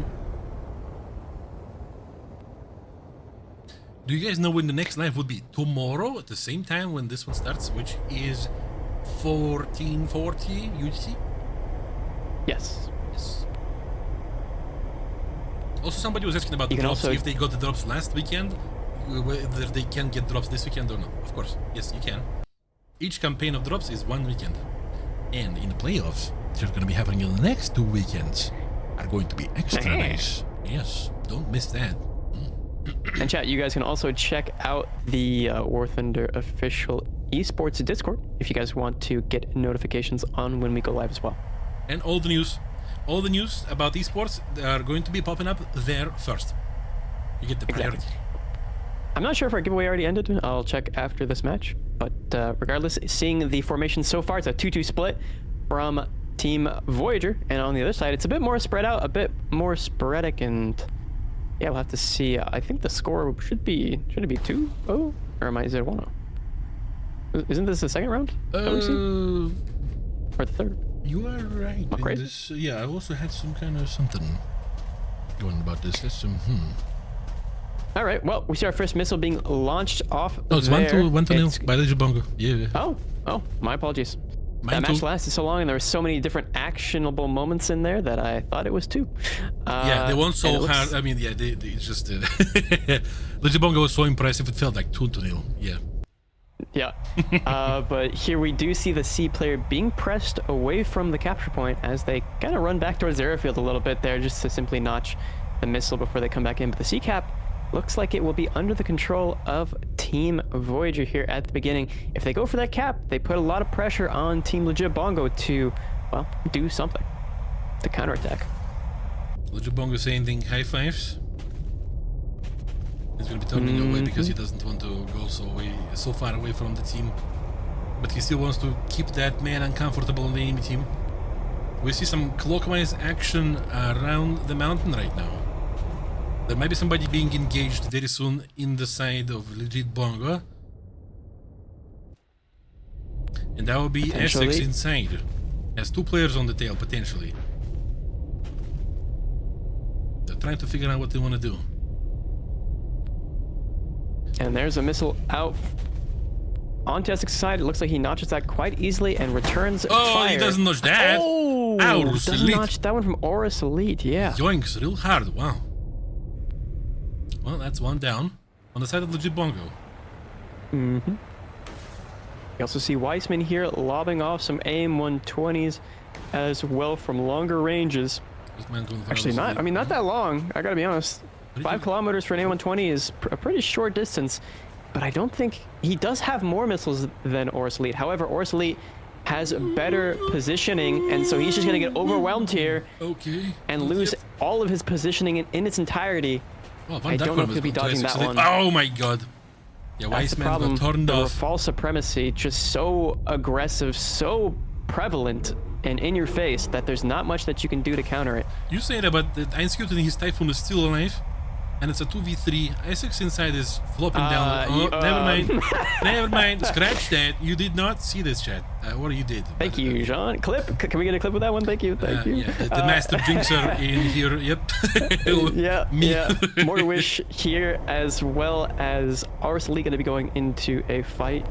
Erchen and Legit Bongo. Aurus Elite having dodged easily. an easy time dodging that missile and going to be going for a counterattack. He only has 2 missiles left, and look at that. I mean, what a insane missile. As that looks like it'll track all the way, and Mortarwish won't be able to dodge. Mortarwish does not dodge that practically 180 missile. Dirty, absolutely dirty. Go take a shower, mister. Whoa. And the Jibongo is one last man standing again. Well, you did this before. Yeah. You did this before the Jibongo do it again. Essex inside with no engine, so yeah, it is going to be Legit Bongo in a 2 versus 1. He doesn't have missiles. Essex inside does have missile, but I'm not sure what he's doing exactly right now. He's probably gliding somewhere. Oh wait, he did have a missile, what? Or was it? Yeah, he did. Never mind. The counter was off. And the second missile goes out. I don't know if he's going to be able to dodge that. He will. Yep. And so it's coming into a dogfight again. Aurus Elite looking for revenge. You know he wants it. If Legit Bongo doesn't do something very fast, he's going to be in big trouble. Cannons on Legit Bongo. That was a connection, looked like? I'm not sure. If it connects, we'll know. With these guns especially. Ergen on top of this, but he's pretty far. Missile out Oh, by but Aurus that's Elite. pretty much done and dusted. There's And no yoink. possible way to dodge in a stall. 1-1. 1-1. It seems that the team Legit Bongo is a little bit too dependent on Legit Bongo. Potentially. Yeah, that seems to be the unfortunate reality there. I'm sure he's going to have some choice words with his team to try and, well, kick them into high gear. Hopefully motivational unless, you know. But yeah, Look that's at 1-1. Aurus Elite. And so, Look at Aurus Elite. okay, the second time we've seen this happen, the 4 kills dominance there from Aurus Elite, getting all of the kills for his team. Maybe there's a bit of a heavy reliance on Aurus Elite here. These could be the two titans of these matches. Wow. Aurus Elite. 4 kills. Very impressive. But Yeah. once again, we be impressed by these amazing players, but the most impressive is what's the word? Reliability of the results, like repeatability. In terms of how there is a good the word in English that I'm endgame- missing. When people are reliable by repeating the results all similarly. I mean, they're a consistent Yeah, player. yeah. They're Consistency. Oh my god, that's the yeah, word. they have consistency. Yep. Yeah, I mean, I think that we've definitely seen some consistency from both of these players, but obviously having consistency from their entire team might be a bit more of a an attribute that we hope for, and that I'm sure the teams hope for as well in each other. So The resolution says, is something Voyager that going to both let us sides need to work down on. again? They just won. 1-1 though, but it's equalized. So, Yeah, it has so they're equalized. doing better than you think, Minister of the Resolution. Cheer for your team harder, the guys that are watching the stream. Cheer for your team. Team Legit Bongo. Legit Bongo is hard to chant. You guys need to think about it. Team LB. Team LB. Team LB. Legit. Voyager is also 3 syllables. Figure it out. You guys should see how the Russian viewers are actually chanting like football fans in the stream sometimes. It's actually very wholesome, like not rude or anything. It's like when you sometimes enter there, they're like, whoa, you guys know what you're doing. That's pretty cool. Der Kartoffel says, what's up? The sky. Welcome. Hi. Der Kartoffel. Hi. Kartoffel is the best. Kartoffel is potatoes in English. And also the same word in Russian, Kartoffel. We took it from you guys. And the match is starting. Yoink. Yep. All right. Gamarjoba from Georgia. Gamarjoba. Georgia, the country, not the state. The country. I mean, he put the Georgian flag in before, so I assumed. Oh. Yeah, he wasn't from the state of Georgia. Yeah, Gamarjoba is how you say hi in Georgian language. Huh, Hello. that's a long way to not say hi. But hello. Oh, okay. If it's Yeah. hello, then that makes more sense. Okay. Okay, it's a 3 vowels for hello is, or for hi is great. Language can be weird like that. Yeah. True. It's true. But you did then clarify it was hello, which makes more sense. Yeah. Wait, Voyager's hi taking- is Gamma as well? Okay, well then this is just a long way of saying hi. But I it's, respect it. at least for me, it rolls off the tongue so nicely, right? It's just, to me, it's Gamma. pleasant to Yeah. say. It's true. It's fun to say that. Like salam alaikum. For me, that's fun to say. Assalamu alaikum is fun to say, but alaikum assalam is harder to say for some reason. Like, just phonetically. Yeah, because it's just weird to flip it around. All right, well, in terms of formations so far, we do have another 2-2 split to a certain extent. Maybe there's a there may be a conglomerate of 3 going out down the middle, but no, it seems as Not though yet. they're going with the 2-2 split once again. The final will be in 2 weekends from now. Yep. If I'm saying that correctly.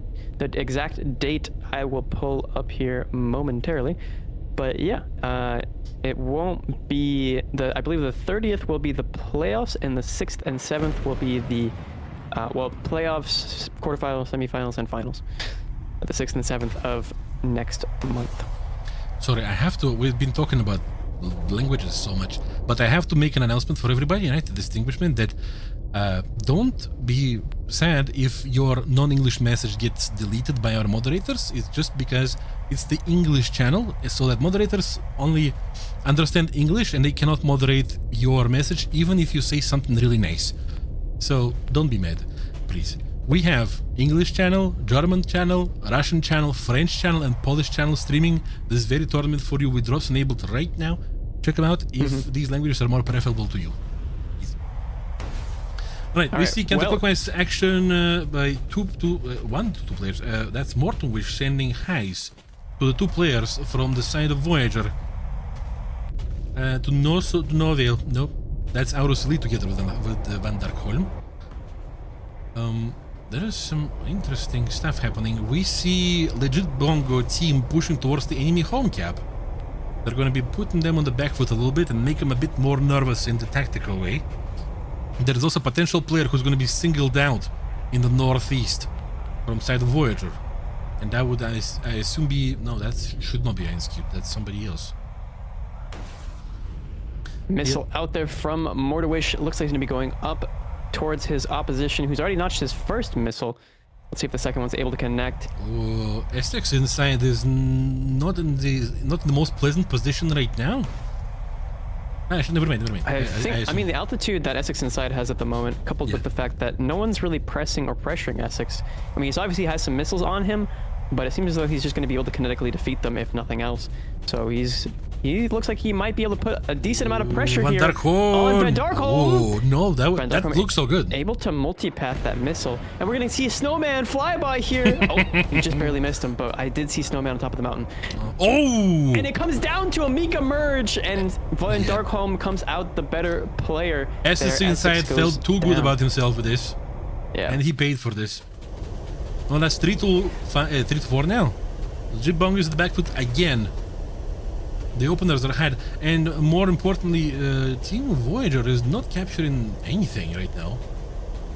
Yeah. They tried to capture C, but then they had to turn away. Now they're capturing their home cap back again, and D-cap still nowhere to be seen.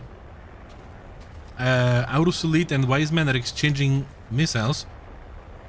That was unpleasantly close. Comes out there from Weissman, but we've seen this before. He's just going to get run down. It's almost impossible to get out of this position as an F-18 and survive. So he's just going to get Mika'd here, and there's nothing he can do. It's just the unfortunate reality of fighting anything that isn't in, well, that anything that isn't a Rafale. Yeah. And Jibongo is going to... counteroffensive from the Eurofighter here. Oh my goodness, it actually connects the relock there. It looked like it was going to get notched. Yeah. But in fact, Ainscute able to take him out with an AIM-120B, so that AIM-120B having the shorter range but better maneuverability coming into play there. Mortem Wish might be getting his wish before his Mortem very soon.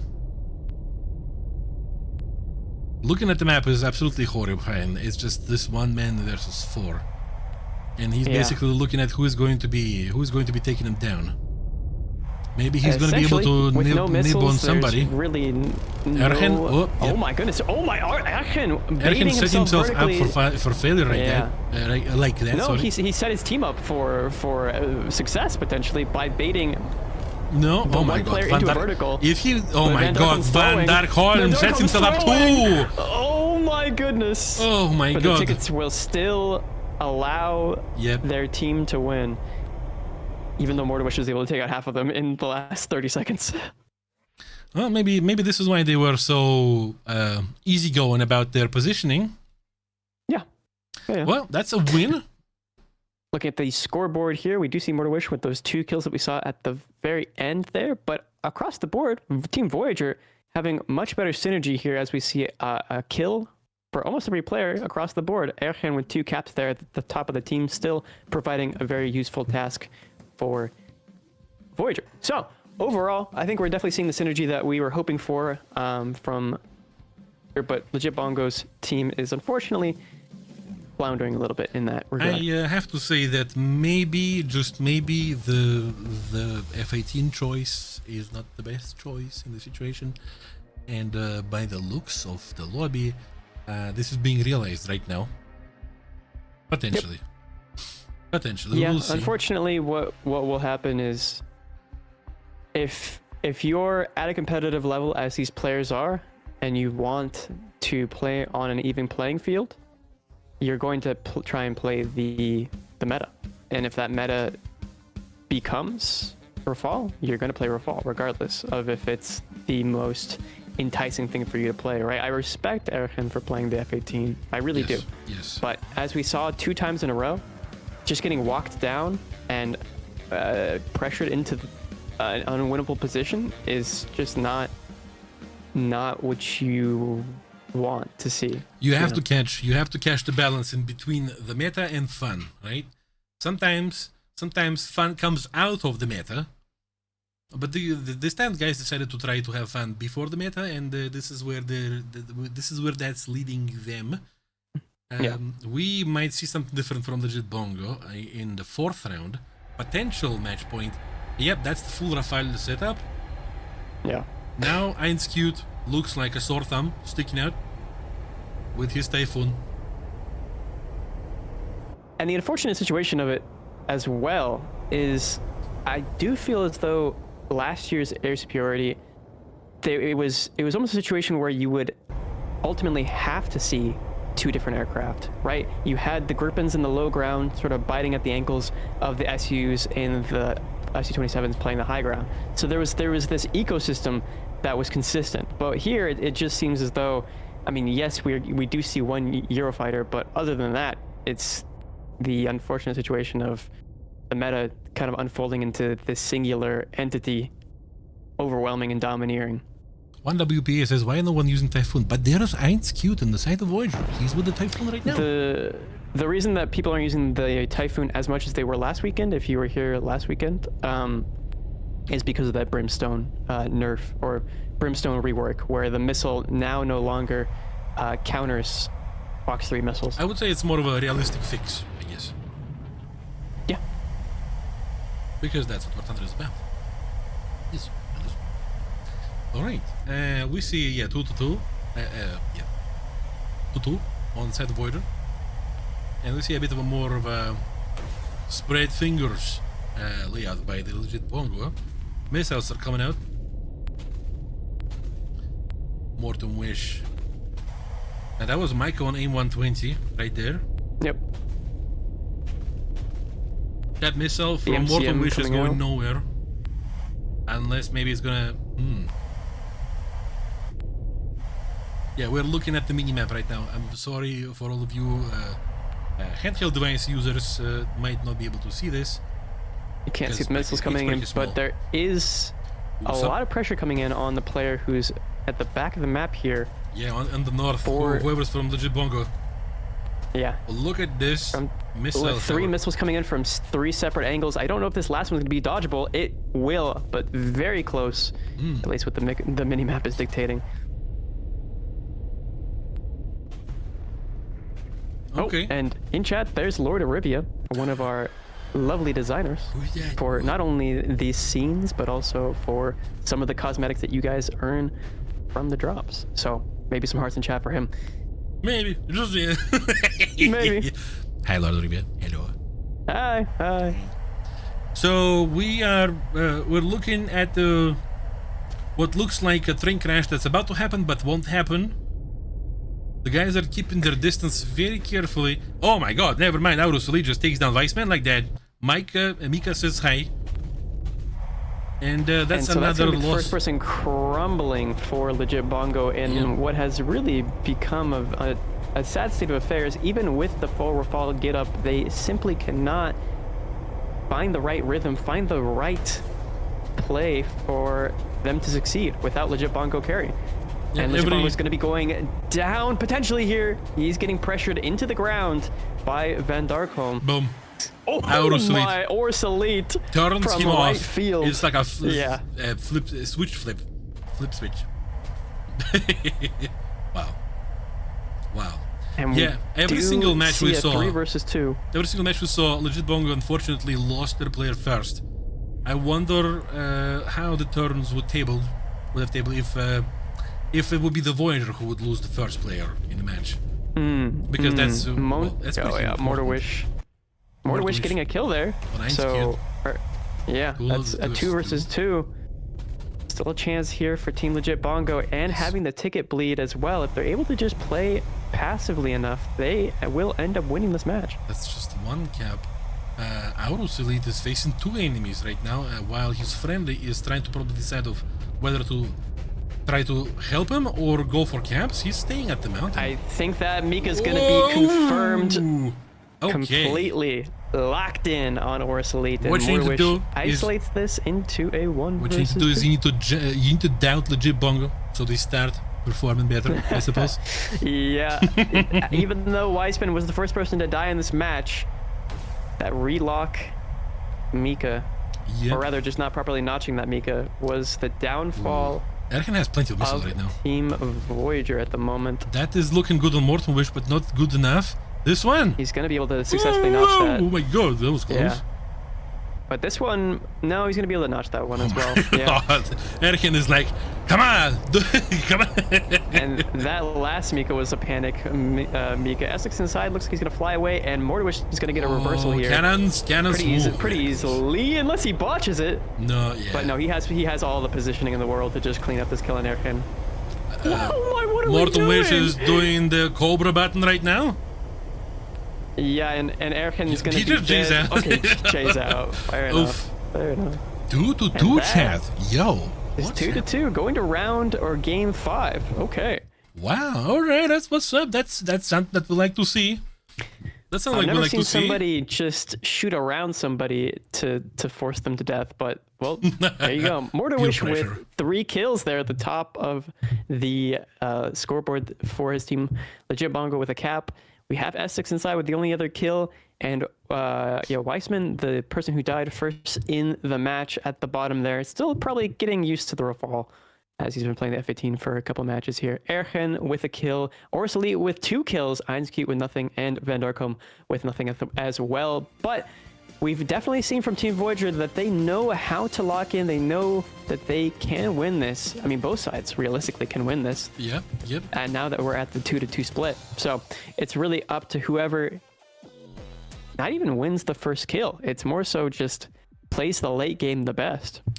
Meanwhile, we have a Gamba that says that you guys are in favor of Team Voyager at 73%. While the Jabongo only 27. So we'll see. It's 55,000 versus 150,000 channel points. Whoa. Yeah. 1/3 the channel points. Holy. Yeah. But it looks like the guys are worthy of each other. Yeah. Voyager, I mean, obviously taking it home for sure. Jet WT is coping hard right now. Come on, guys. I think that we have to give credit where credit is due. Despite the pressure, Legit Bongo and his team are handling this very well. I think that last match is very reflective of that fact. Impressive place. And I also want to say personally thank you to both teams for not waiting until the end of the timer in the lobby. Thank you, guys. Legit Bongo going Bongo. Well, he did get bonged in the previous round. We'll see how it goes this time. We saw he can do it, but we also saw other people can do it too.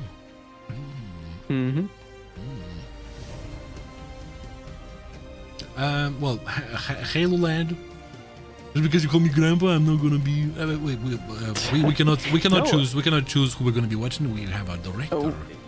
We do have a director to choose these things, but I will say that is a team to look out for.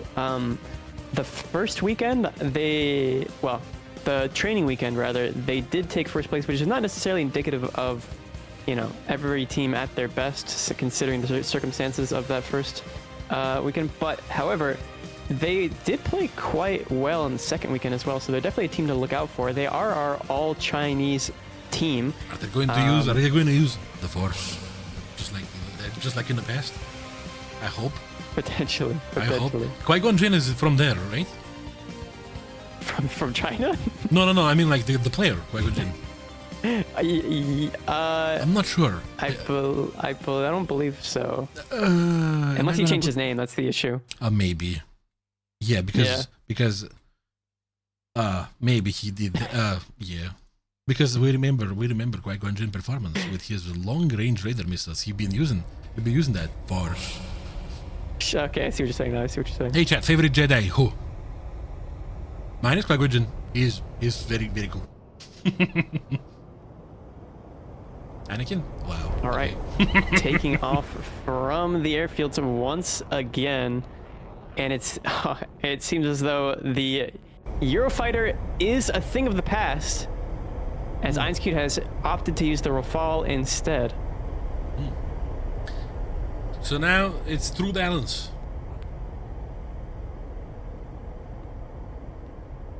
True. Somebody says R2D2. I think you need to sort your Star Wars again.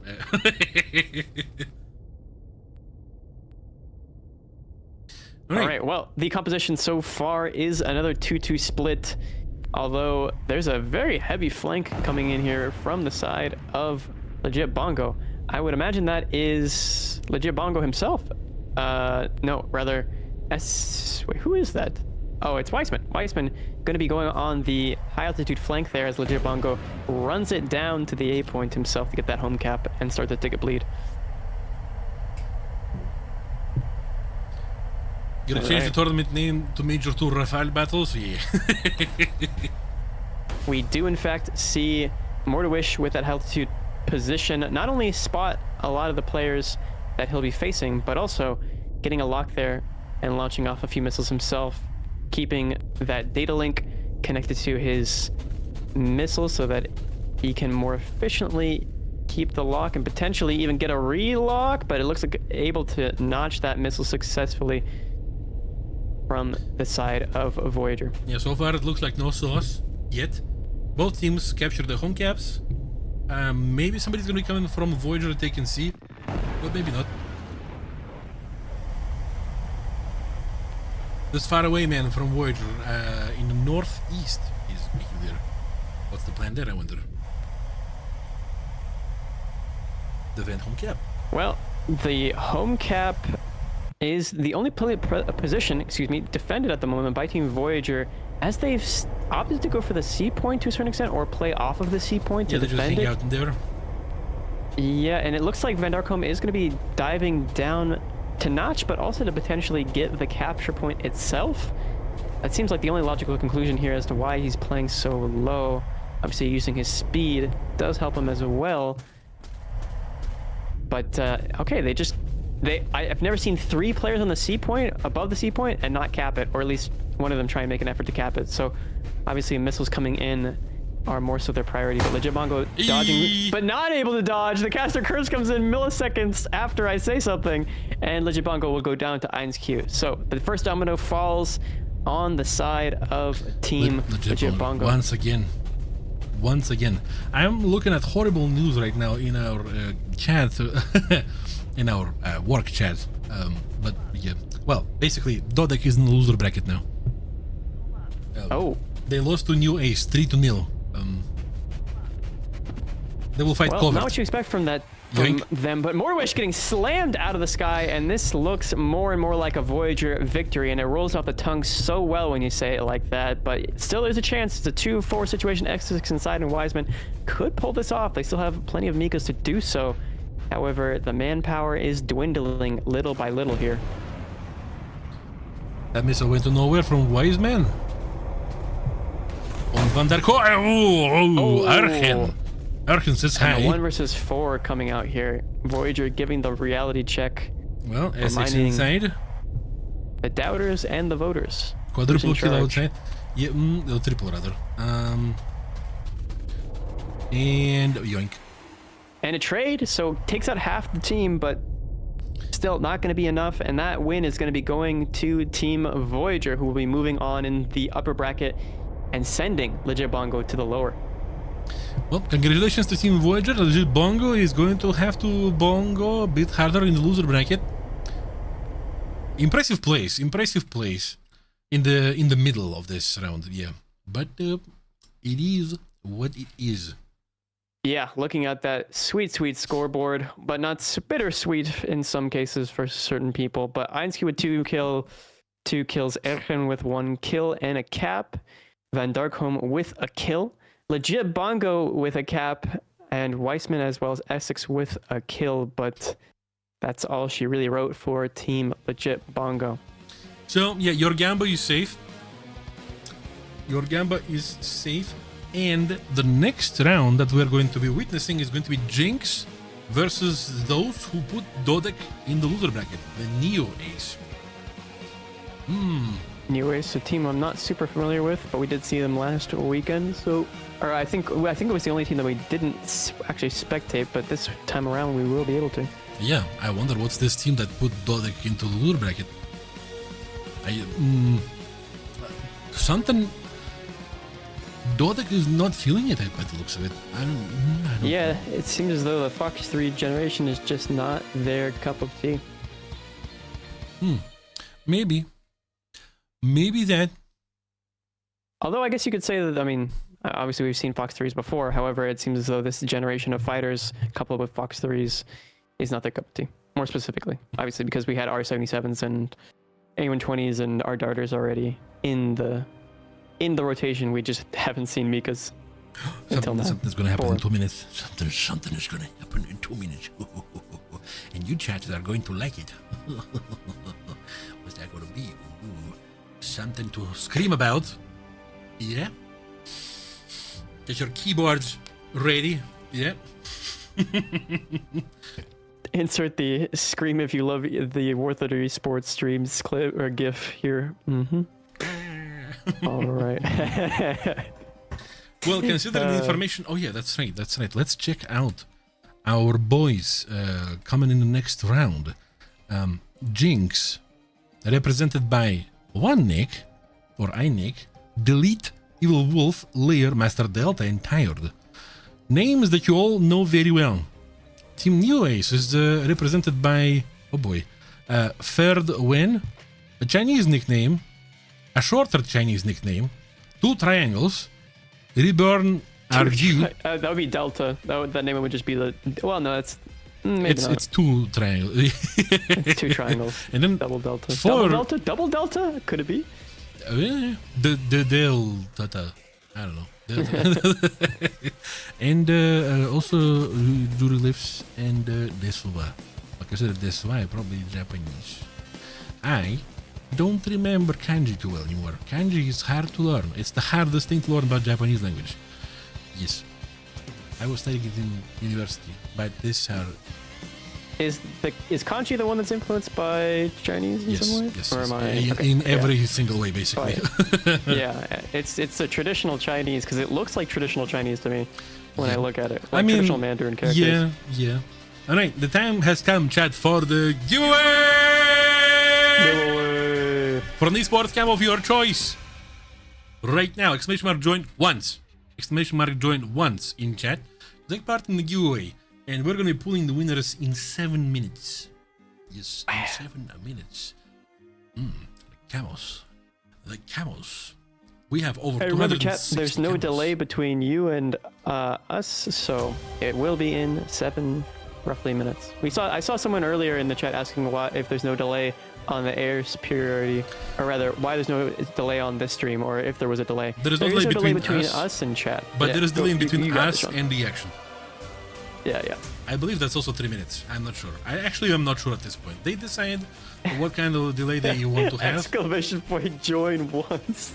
Okay, Plum. Yeah. But yeah, considering our workflow, I see no reason not to make this delay 3 minutes right now. Because before we did 3 minutes purely because we wanted to have at least some kind of exchange in between us and you guys, right? But now everything is exactly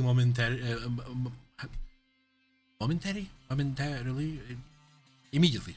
Everything happens immediately. Yes. Between us speaking and you guys hearing us, which is the best part. You joining? Do you want me to join in? Okay, I got this. Yeah, disclaimer, chat. If we casters win, that doesn't count. Don't worry, we just do it. We just do it for the sport. I can't choose a skin of my choice. What? Y'all have all of them. Yeah, but like 2. No, I kid. Obviously. So, yes. You have them all probably. Yes, we do. We do. We do. They're all very nice. We do. We observe them all. They're all entire I'm excellency. very grateful, and I enjoy all of them. Yep. What are skins for Germany? Oh my god, there's so many. There is so many camos for Germany. There's so many camos for everybody. The most popular one is the Mouse. Yeah, I guess that's one of them. Yeah. It's the mouse skin, but the Stardust skin as well is very popular. Mouse is the most expensive right now, I believe. 2 PSO. Ah. On the marketplace. Also, one of my favorites is the Invasion camo for the Horton 229. Oh yeah. There was the second box, I think, out of all the boxes. I believe it was. It's very nice. It's inspired by a game that sounds almost like Qualifier 2. Yeah. Yeah. The game that every single body played, and if you haven't, you should. What is Qualifier? I don't know. Nobody. What? But it's very cool. It's very cool. And, why is everyone writing join? There's a giveaway going on right now. If you want to do !join in the chat, you'll have an opportunity to get an esports camouflage of your choice from the lovely catalog that Jean has put up on the screen, as well as any of our esports boxes. But these are just some examples for you guys. I believe the mods can provide a link for you guys to check out the entire discography or catalog. I think discography, the word discography might only be limited to music, but yes, I'm going to use it in this case. Because it's discography. That's a good point. Well, but technically it should be camo list, because there's a playlist for music and camo list. It's a there you go. Liver list? Oh my goodness, livery list. The whole wardrobe. How about that? I can't wait to wear these lovely camouflages on my vehicles. Yep.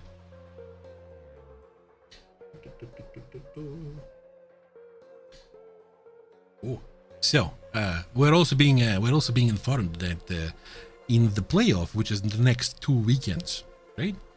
There is also going to be at random points in time. There's going to be 10 esports bundle giveaways. What?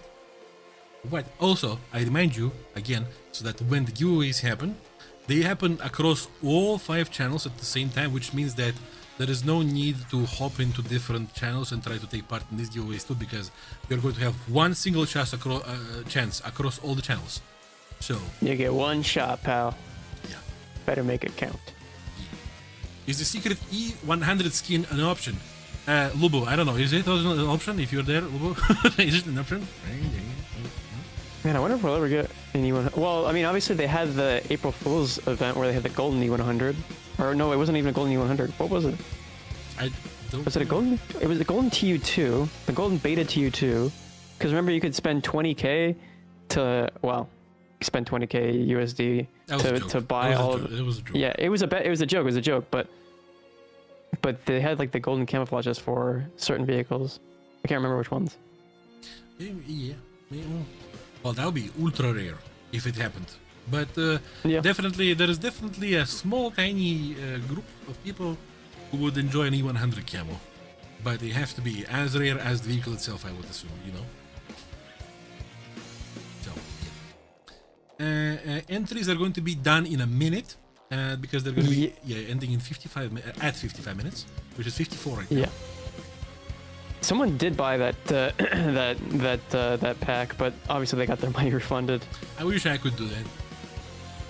As I spent so much money. I don't know what bank signed off on that, which is the craziest part. I wish I could do that because, you know, it would be nice. Meanwhile, the match is starting.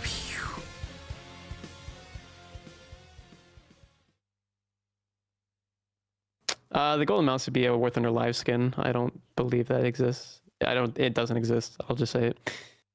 Other than, you know, downloading the skin from the 631 participants drawing the winner. Ooh. Wow.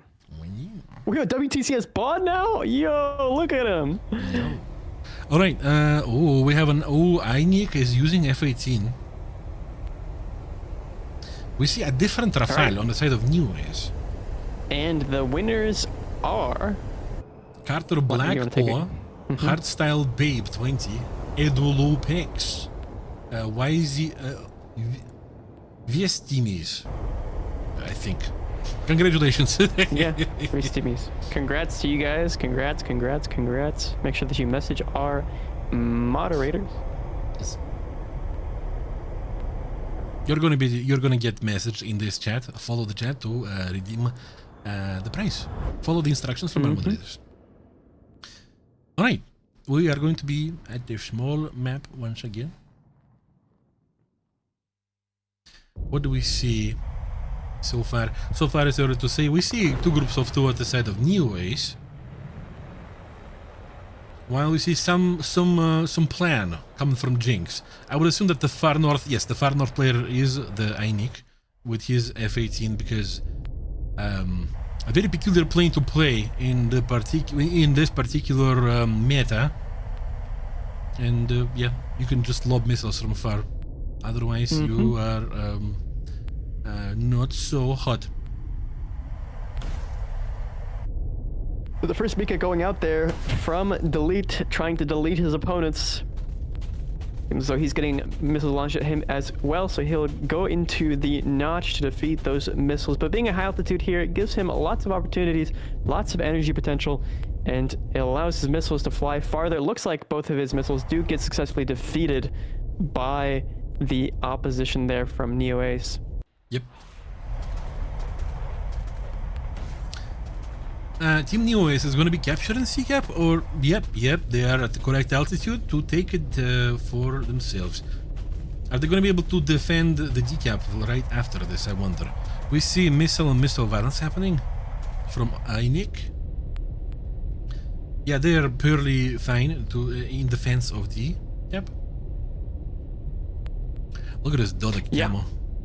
Poor Dodek. And so there is a heavy defense here around the D and A cap. Considering they put Dodek into loser bracket, they're using the Dodek camos on their Rafale is kind of mad.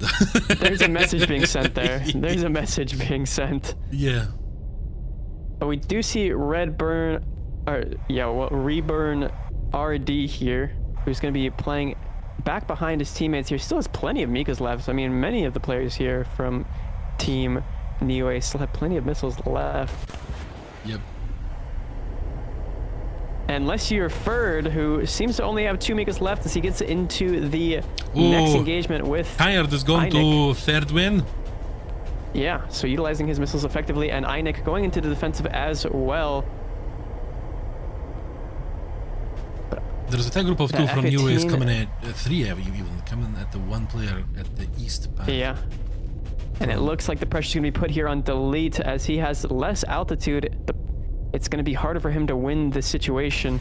As Redburn launches too, but he's going to be dodging another missile out. Oh, Evil Wolf. Evil Wolf catches him off guard like that. Comes in with a third party and helps out his teammate, making this a 3-on-3. Einik in dire straits. Einik, more like no Nick. Oof. That wasn't so Zero good. Nick will go down to CN Ace there. Oh, but wait a second. Redburn might get this Mika off, but Delete sees it in time, able to dodge, able to notch rather. Yeah, doesn't look so hot for Jinx. As we do see the 2, oh my goodness, Evil Wolf going down, so it's a 1-on-4. Oh my goodness, a 1-on-4. Oh my god, what's happening? Wow. Delete. As CN Ace goes down. Delete, it's time to delete.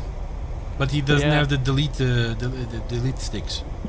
Doesn't have any more delete sticks left, and so he's going to have delete no chance of surviving here, and he will go down to that Mika, shot by, I believe it was another CN Ace member.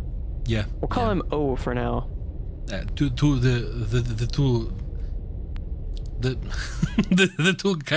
Duraglyphs. And the most interesting part about that is I think he was using the naval rafale as well. Yeah. Well, that is impressive win, and it seems that Team Jinx was kind of timid. Once again, we see stuff fall apart in presence of F18. Mm-hmm. It seems like the guys have a plan, but then the plan kind of breaks itself against Rafales. It simply cannot be executed properly because of the maneuverability and ability for Rafales to stay in the notch while continuing to play on the offensive role. Right? If the Mika wasn't as strong as if it wasn't thrust vectoring, it would be a different story. But the reality of the situation is, yeah, it's just an overwhelming force. Oh my. Yeah. Oh my. Right? Marine Rafale enjoyer. Okay. Our director is checking out statistics right now. Oh my god. Oh my god. Sorry. The game that won't be the game that won't be disclosed 6 is happening in the back. Yeah. But that would be Japan though. But okay. I haven't played the other undisclosed games. Was there one in Spain? I don't know. I don't believe so. I just know the previous one was in Mexico, I think. In game sounds, yeah. The Jets are now using the V2 the twin turbo combustion engines. Mm-hmm. the V38, you mean? Oh my god. That would be chugging along very slowly. Yeah. All right. I wonder if Einik is going to be doing something differently this time with his F18. Einik, he's like a loose cannon. Sometimes he goes off too early and not much comes out of it, and sometimes he absolutely blasts. It's yeah. This is an interesting analogy. Doesn't seem that the F18 has a good accuracy in regards to being a loose cannon blasting. Yeah, I think I've spoken my piece on it. It has enough missiles to be effective if you're able to play in the back of the map. The unfortunate part is when your team starts to fall apart and there's no line of defense between you and the opponents, right? Because you can lob off a ton of missiles, right? You have probably the most, I think you're one of the most missile platforms in the sort of meta, aside from maybe the Golden Eagle. But unfortunately, you just cannot. You can't sustain a fight with a Rafale, or even really a Eurofighter for that matter, as effectively. Yeah. Oh yeah, by the way, we haven't checked the Gamba. What's the Gamba saying? I wonder. The Gamba is 70% in favor of Jinx right now. Mm-hmm. With the 87,000 points. You guys are relaxed. You guys are relaxed with your channel points so far. Hey, you're keeping it. You're keeping it for the playoffs, eh? Hmm? The car was back. That was on my side now. So, Nathan Silvers. The car is back. I know. At first was Jordan, the second was mine. He's going really fast. He's going super across fast, several border lines into Jean's neighborhood. He can't stop, won't stop. No. Next thing you know, he pops up in the Japanese stream. That doesn't exist though, unfortunately. They have entirely different stuff happening actually. Hey Chan, talking of the occasion, favorite car or favorite 3 cars? I'm a fan of 90s Japan and early 2000s Japan in general. That's a good choice. Yeah. The designs that are blockier, but they're actually not so blocky. They're not to my eye, at least. After Volvo, everything is not blocky. If we're talking old Volvos. Yeah, well, to me it would be like an R34 Skyline. 32 and 33 are also excellent. Sylvia. And one of the most latest Mitsubishi Lancers. They're very cool. You, Dodo? I would have to say, It's a tough choice. The problem is, I think this is more of a controversial pick. I like the aesthetic of this vehicle. I don't know if I like the most modern versions of it, but I definitely have to say I like the Supra. I like the Toyota Supra, even though it's basically just a BMW. Wait, you like the BMW Supra or the actual Supra? I like the actual Supra, but I think the most modern iterations of it is where the conflict kind of comes in. Yeah. I mean, yeah, but yeah, older Supras are also very cool. Yeah. I gotta say though that the new Supra is also looking cool, but I guess some people get the ick, which I don't even know if it's fair or not. I'm a pedestrian. I don't even have a driver's license. I use my legs and public transportation, so I don't know about the insides. I generally look on the outsides. Yeah.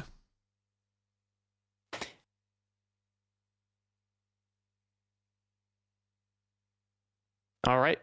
Getting into the match here on Bourbon Island, the second round coming out here.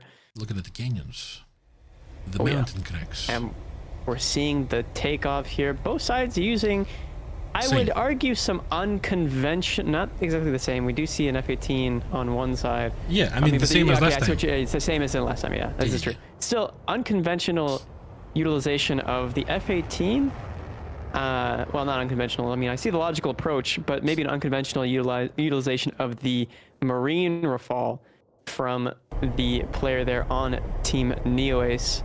He was pretty successful in it last match. However, he is objectively putting himself in a disadvantage by playing that variant, considering it is simply heavier by, I think was the match 200 kilograms? Is it 200 or 2,000 kilograms? Maybe that's the one he has, because for the open qualifiers, you need to have vehicles on your account. No. This guy has 900 kills in the Marine Rafale. Let's not kid ourselves here. He has the other Rafale. 100%. But yeah, he's going to be utilizing it in the same way that you would already fly the other Rafale. It's just a little bit more chunky. Once again, we see weird, I feel like strategy from Jinx that is based around the F-18. And yeah, they're capturing the home cap, and then they're trying to pull away as many players as possible so that the launches from long distance are happening from INIC towards the enemy players in the west part, near the sea cap maybe. Yeah, I mean, positioning wise already, having utilized the F-18 like this is just... It's interesting that it's come to this point where he's deciding to make this play once again. It sounds like it works on paper. Yeah, but yeah, it's like a missile platform.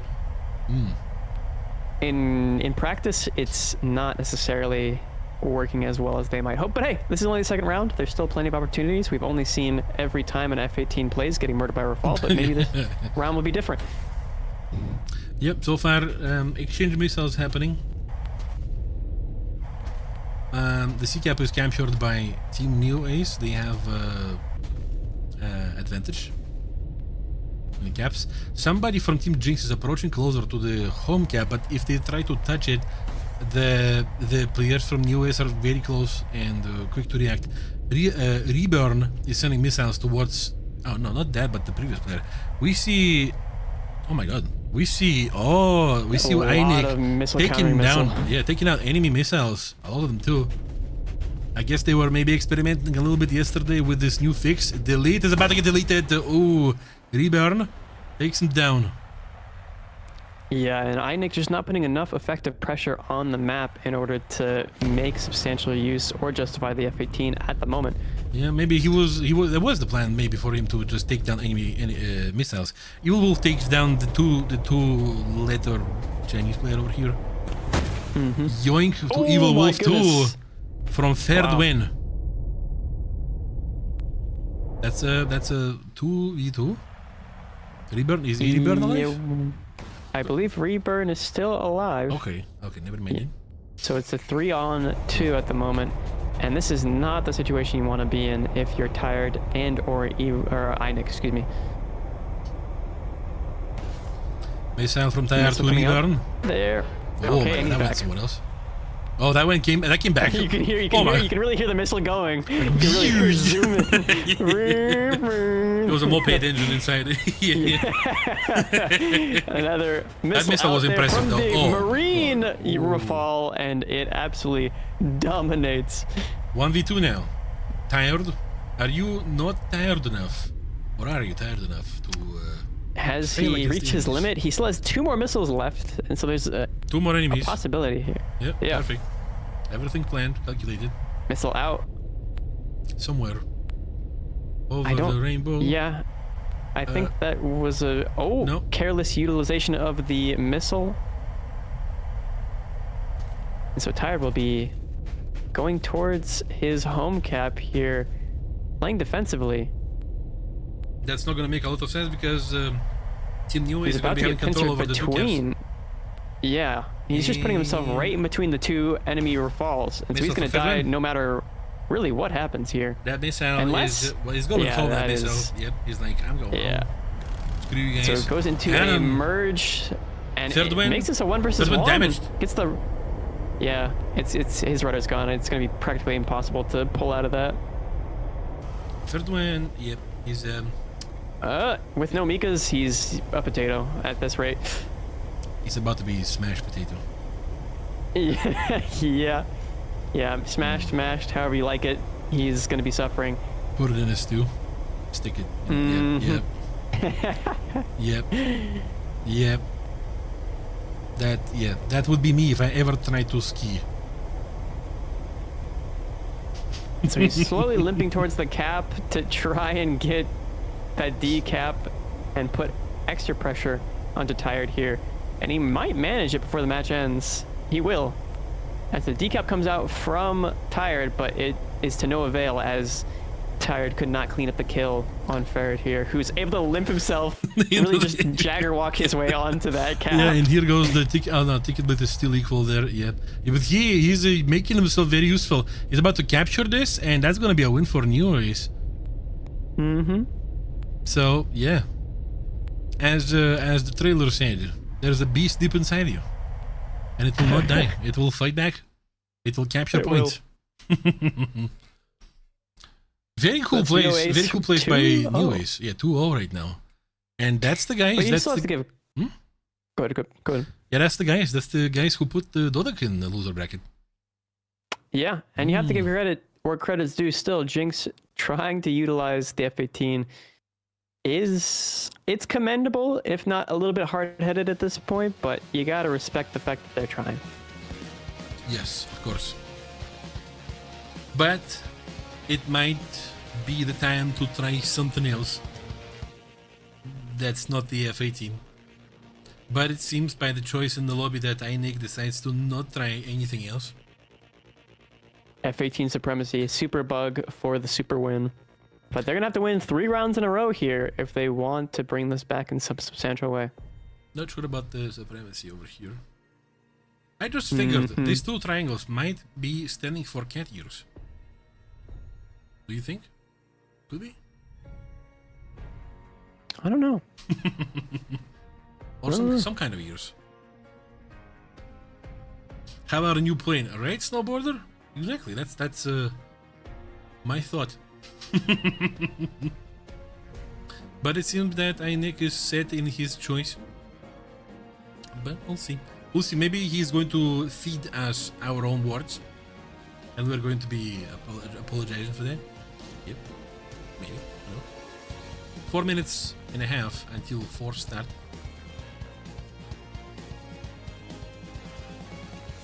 Your son, my son, Ribana, what are we talking about? What? I have children now? I have no idea about that. Wait. Long lost children. No, yeah. What are they trying to do with an F-18? Well, what we saw in the previous match is that the F-18 of INIC was taking down all the Micah missiles. Well, not all of them, but a lot of them. Maybe he's trying to perform as an anti-missile player. Didn't work so well, I have to say, because maybe you will take like 3 of them, but then they're going to catch you and make you feel bad. Yeah, it's as I have already described, oppressive. Yeah. When is it starting the match? The fourth start of the next round is next match. Sorry, is 3.5 minutes.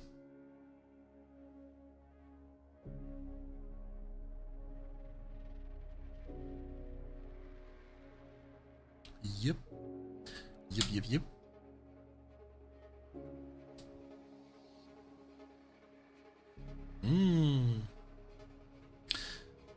Anything that's going to be happening differently. You know what's going to be happening differently? This.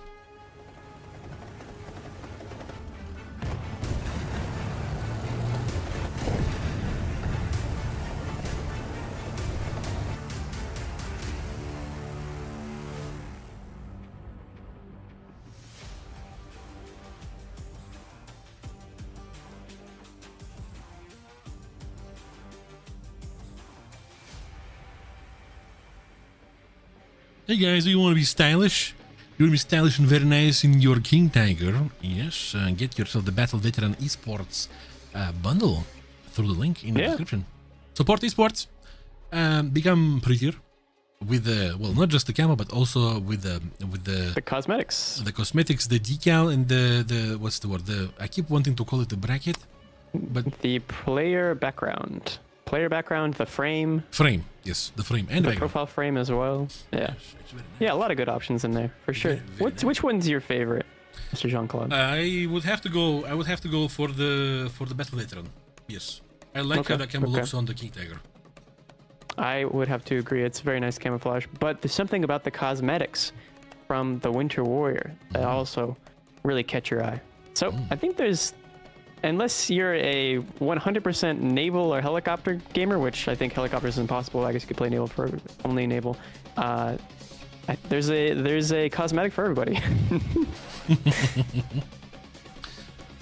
Okay, 1.5 minutes until the fourth start. It seems that Team Jinx is not feeling so comfortable, but they're not feeling comfortable enough to switch from that F-18. We see that Einik, is still with the American lineup in the lobby. Right. What if we had every BR Esports tournament? One tournament every BR? Oh my god. I mean, everybody would be playing for BR? Or you mean tournaments for every BR? That'd be crazy amount of tournaments. Wouldn't you want that?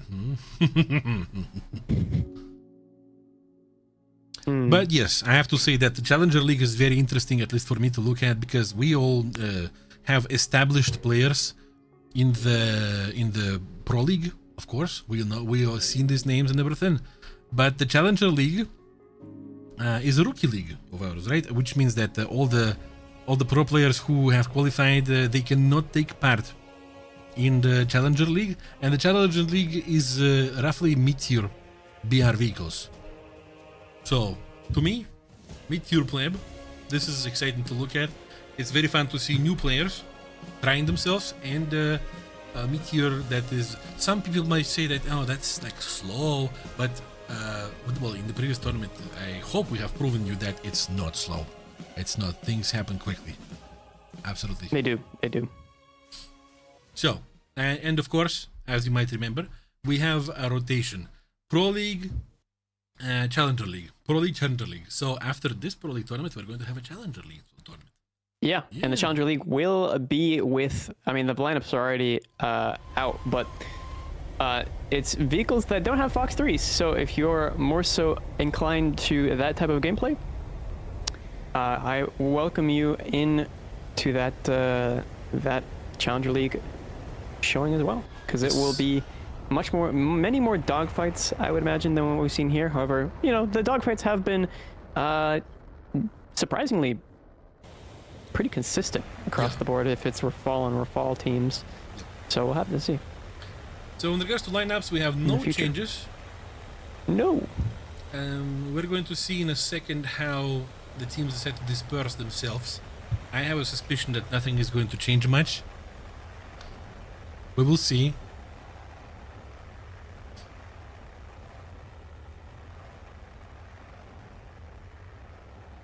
Yeah, we are seeing the same exact strategy on the side of Jinx.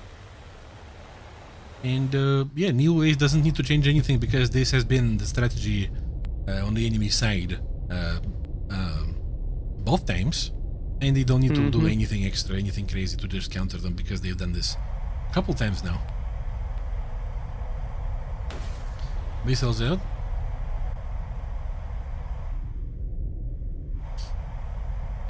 Yeah, the Marine Rafale already launching off some of its missiles. They won't connect more than likely, however, it will put the opposition in an oppressive situation. There is always the chance, but I'm not sure if this is going to be happening this time. Yeah, we can look at the missiles at the bottom right on the map. One of them looks very close, but not close enough. Oh, and it switches to another target. And, yep. So what we're seeing is Team Neo Ace taking C-Cap, and they're going to be defending, they're going to be in a good position to defend the D-Cap that's going to be appearing after it. While 3 players of Team Jinx are concentrating behind the B side. It seems that Einik is a bit closer to the action this time. He might be punished for that though, because F-18 is not the best in being mobile compared to the Rafales. Yeah, the Rafale's obviously going to be putting a lot of pressure on their enemies, especially in the right hands, and it seems like Neo Ace are in fact the team to do so. They definitely have what it takes. We've seen this already 2 rounds, and they're 1 round away from winning here in this section of the bracket as well. Looks like a counterfire there onto Tired from Ferd. Yeah, Ferd when they're releasing those stylish missiles. It's like shooting pistols sideways. Third one takes damage, damages Tired. Oh, he does in fact damage him, which could be more critical than we think. Yeah, Einik is going to third one too. It looks like Tired will go down to that. Oh, we have a three Juraglyph men down on the side. Oh, and Einik getting his first kill. And he's also out too. He's also out too. Okay. And Delete is the last man flying. My god. My god. The Marine Rafale falls so that Neo Ace can fly. That's what I'm seeing so far. Yeah, Delete being the last player left alive. He will get his 1 versus 1 for a moment, but it's doom and gloom to a certain extent. That miss is going to be notched easily. Yeah. Well, with a little bit of effort, but Delete's going to try and commit to this, maybe go in for guns. He's... Mobility button. Yeah, he realized that he could get hit by that Mika there, so he plays a little more passive. Maneuvers right here, Third one. Look at it. Will go down to CN Ace's team. Yeah. Oh, that's a missile from the 2. I keep wanting to call them kanji, but they're not. Yep. That's 3-0. Team Jinx. Jinx themselves with the name of the team, I suppose. Celebratory flares by a third one over here. Oof. F-18 does not fit. F-18 evidently does not fit, and we have gotten a lot of proof, guys. As much as Einik is a skilled player, this is not helping much. Yep. The boys are going to be getting down to the loser bracket and fight their way through there, while Neo Ace is going to be advancing further in the winner bracket. GG. Yeah, so definitely Neo Ace is a team to look out for. Obviously wasn't on my radar last weekend, but we didn't spectate them at all, I don't believe. But now, definitely looking forward to seeing them again if they're able to thrive in their next few matches. Yeah. We're getting news meanwhile. I wonder if we're going to be spectating this or not. But right now, Stratos is leading 2-1 against G-Freeze. Oh, wow. Yeah. I'm gonna look at the bracket real quick. Yep. Stratos is represented by Bagel Bandit, Armpit Liquor TTV, Core. Oh, yeah, that. The Blue Falcon, John War Thunder. John War Thunder, wow! Yeah, Halo Lad, and Lost in My Head. G-Freeze is I think Halo Lad was in chat earlier. Was it? Oh, maybe. Yeah, that's right. Yeah, you responded to his message. Ah, that's right. That's right. And G-Freeze represented by Ghost of Leb, Rayleigh, Jet 3765, BBOs, Maragmus, MG Winnie at life, and Benito 40. Are we going to be spectating them? I wonder, probably. If, yeah, let me just... Sean Teriyaki Chicken Tender Thunder. Oh, interesting. I didn't know that was his full name, but thank you for... Chicken Tender, Thunder. Yeah, oof, I can't believe you leak his full name like that. Are we doing the giveaway? Yo, chat. Giveaway! Esports cam of your choice is on right now. Exclamation mark, join in chat once, not twice. Some say if you put it in chat twice, you get disqualified. That's not true. That's not true, but still, put it once in the chat, and you'll be eligible to win a camo of your choice. Wait a second. Did I just see what I thought I just saw? Grottle! Grottle joining in. Hold on a second. This guy. This guy. All right. G. Ferris. Just adjusting information.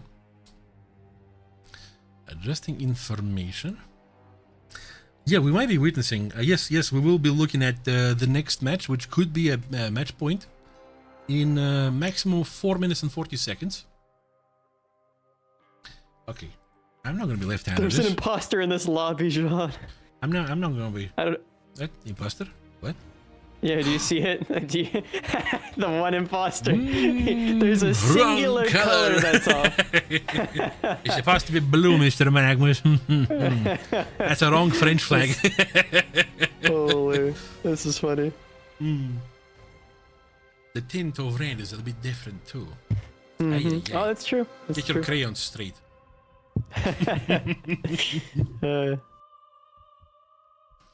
And the winners are going to be... I don't know when the winners are going to be drawn, but probably in about 5 minutes. So, yeah. Keep your eye I out. would assume minimum... Keep your eye out. Minimum of 5. Yingzi. Oh, yeah. A nice camouflage for sure. I don't know. The video doesn't do as much justice as it does in the hangar, I have to say. It's much more glossy in the hangar. Yes. And in battle. I feel like... Yeah, it's just a cloudy environment. Maybe that's why.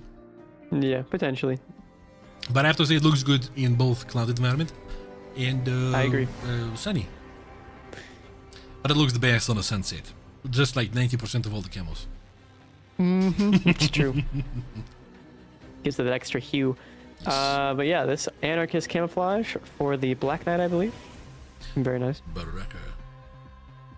And we're perfect for the, our angles are perfect for the... No, nice to that. It's supposed to be. That's supposed to be the character choice menu, you know. Yeah, the character selection menu. True. All right, the match is starting. We remind you that this is Stratos versus G-Fresh. 2-1. Stratos is leading.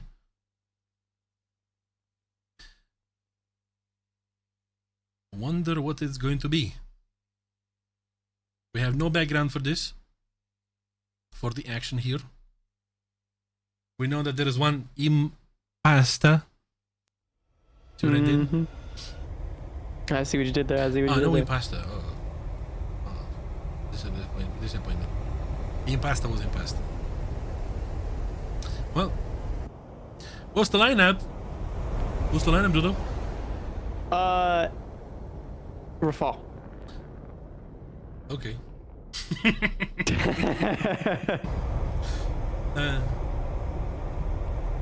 That's it. That's it and only it. Not even a marine Rafal. We just get straight up the sea variant of the Rafal. No, the not the whole wet time. Rafale, the dry Rafales everywhere. Yeah. Yeah. Very dry. Yeah.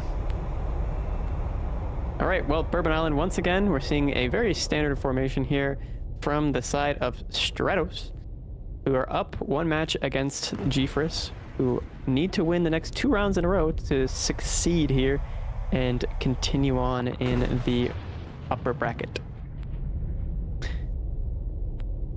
I kid you not, Jean-Claude, right now outside my window, I can hear the Vespa revving his engine, but it's like he's threatening me. Vespa. It's like he's threatening me. Vespa very threatening. Yeah. It's just one up from a mosquito buzzing around your ear, really. Imagine you wake up at night and it's not a mosquito, it's a Vespa. It's a Vespa. You smack Might be yourself arguably across worth your our cheek and it's like, oh my god, is this car oil? What? All right. Missile being launched out there. Sorry, it took me a second to realize what you had said. Missile being launched out there from the side of GFRS, utilizing a lot of their missiles very early on, and I would argue wasting them in a way Winnie that is going very bold need... against the enemy home cap. Very. Oh, Halo Lad going down to Bibios. Halo Lad, no. Very, very pushy push by MG Winnie over here. Overextension 101. Lobbing a missile. Is it gonna meet? It's gonna meet the Blue Falcon. More like Charred Falcon now. Yep.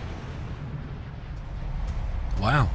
Very, very T-pose gameplay right here by Team GFRS. Considering they are in the losing position, 1-2. Corb, launching a missile. That would be. MG Winnie is also done. Yep. He overextended and he paid for that. So 2-3 now. Not everything is lost. Still a possibility to bring this back. We do see Corb playing defensive. He's got three more Mikas left. And he also gets, he got that kill on Winnie earlier. Yeah, he just finished and it. And Corb is getting oppressed into the ground, gets pilot sniped there by the missile from Jet. Eaten up like Corb on the cob. And Armpit Licker will be the last player. Ghost of Lab is licking the armpits. Yep. Left alive here on his team. Armpit. Oh, close, and but no. Be able to dodge that Mika as well. And not this one. Not this one. Yeah. 2-2. Wow, look at this. No leaky armpits. Danger. BBOs and Jet are safe. That's a 2-2. So that's a 2-2 going to round 5. All right. Wrong buttons. Squeezy. All right, looking at the leaderboard, the scoreboard here, we do see Jet with 2 kills and a capture point, Ghost of Leb with 1 capture point, Bibios with a kill, and MG Winnie with a kill as well. Somebody says Team Rafael won. I'm sure. Hey, you can always bet correctly with that, but Armpit and Corb getting the only kills for their team, Blue Falcon getting the singular capture point there. How do you call this in English? You know, like in Formula 1, there is normal championship, and then there is a constructor, like a manufacturer championship. How's it called? Like when the manufacturers... Yeah, you're asking the wrong person. If I'm Jaffafa was here, maybe he would know. Help me. Chat. F1 fans. How is the manufacturer competition called? The part? Fabrication? I know. Constructor championship. There you go. So yeah, Rafael won already. Okay. Gives us real Bob the Builder vibes. I haven't watched F1 in so long. Alright, 4.5 minutes until 4 start. The giveaway is still on, I suppose. Oh, okay. The Blue Falcon is low key the hidden demon of the capture point. Too true, chatter. The way he gets that cap is unprecedented. It's like nobody else has ever done it before.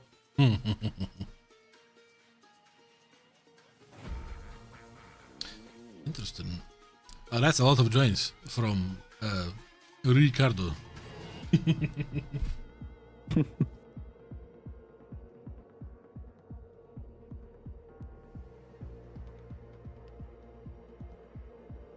So, in the loser bracket, apparently that's going on right. Yeah, Dodek is losing to Team Covert 1-2. Oh wow. Could be a match point. This is very shocking from Dodek. Dodek, what's happening, Dodek? Yo, did Dodek eat a poison cookie? Something is wrong. Something, yeah, maybe, I don't know. Is washed. I want to say no. I want to say it's just a rough go of it. Maybe it's not their favorite vehicles. Maybe just not enough time in the practice. But maybe they just didn't vibe with the meta this time. yeah, yeah. I know, right? Right.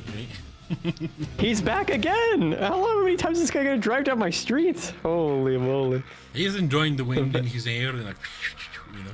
Yeah, that might be the only wind going on right now. Ooh, it's still very hot here. It's actually gotten hotter as the sun's gone down. I don't know how Yeah, it's it's possible. because he's but been driving around with his hot engine, right? yeah, he's been smoking out the town. Stop.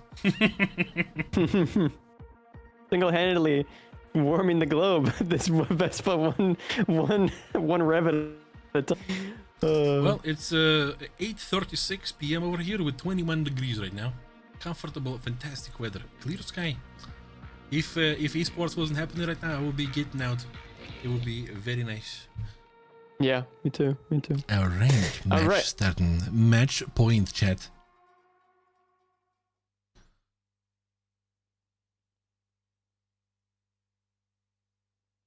Match point. This is for all of the saving yourself the hassle of the lower bracket marbles. A long title, I know, but in the long run, it is very nice to stay in the upper bracket. What is Jodo? The first time someone's asked where Jodo's from. Oh my goodness, chatter. Come on, somebody doesn't know. I'm so glad you asked. Come on, somebody doesn't know. I'm so happy that you asked. I'm so happy that you asked. Well, I'm from California, Southern California originally, but I don't live there anymore. I live in northern Spain now. But thank you for asking. I appreciate that. Oh, what's this going to Sanders? Oh. Sorry, right. my bad. The last batch of Dota cookies accidentally got some laxative added to them. Grottle, stop doing it. Stop putting your cookies in there. Who put the cookie in the cookie jar? Ronald put the cookie in the cookie jar. All right. Anyway, Jet here, going for that initial A cap, and on the other side for Team Stratos, we have the Blue Falcon. It was in a not necessarily so blue skin, but I can kind of see the vision as he goes towards that B cap to get He's the home kind of cap. blue. Damn woody. What? Home caps are being captured. Mm-hmm. Yeah, we see two groups of two versus 1-2-1, just as always. Well, just as the previous match, rather. I wonder if the guys are going to be timid in approaching each other at this point. Oh my goodness! I got a Mika jump scare in my face there for a second. Anyway, Blue Falcon now climbing back towards his teammates. I have a good feeling about Liquor here in this match. In terms of positioning, yeah, we see looking very strong. We see Stratos approaching the C cap. No, that's Armpit Liquor being high. He's not going to be doing any of that. He's just going to be observing enemy team from the side.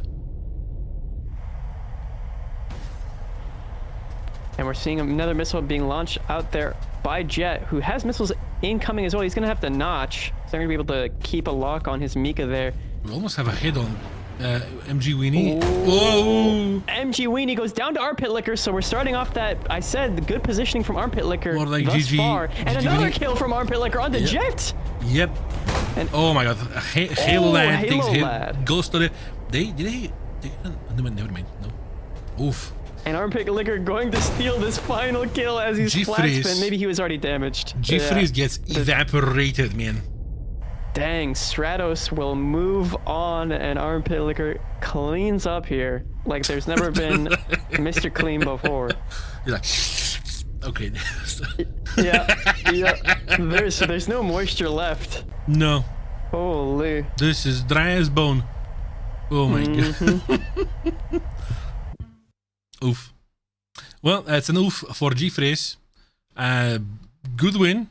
Very, very good win for Stratos. Right there. Yeah. Armpit Liquor performing excellently over here. Yeah, getting 3 kills. Halo Lad with the only other kill there for Stratos, but it's obviously well more than enough for them to win that match. Didn't even have to rely on the tickets necessarily. Jet with a capture point and Ghost of Leb with the kill. But that's all for Team GeForce there in the final match, really dropping the ball and dropping themselves down into the lower bracket, while Stratos will move on. I am refreshing the bracket to see what's happening in the loser bracket. We're not going to be observing this right now, but still, I really wonder what's happening with the covert and other covert tournament. My god. Arella, thank you very much for the 100 biddies. A match that's leaving us in suspense, yeah. But we are soon, from our directors, are going to receive the news about the next round that we're going to be observing.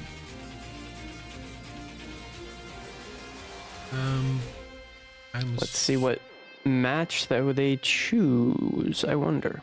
That would be... I'm not sure what that would be. Yeah, it's still undecided at the moment. They have an idea, but they haven't... Oh, actually, I think they do. I don't have a brain, but I have an idea. I think they actually do. I mean, based off what I'm reading here. It's an idea, but it's not set in stone. Yeah, I suppose you're right. But the double check mark. Bob, get the camera on TV. Double check him. Oh my god, somebody's stomping on a gas pedal right there. It's like when the summer comes, everybody's like, roads! Yeah. No more ice. Time for me to tear it up. I think... Yes, that's going to be Ryan versus Artemis. Okay, very nice. Allow me to put in information and spell it correctly, because that's a thing. Constant challenges of life. Am I right, chat?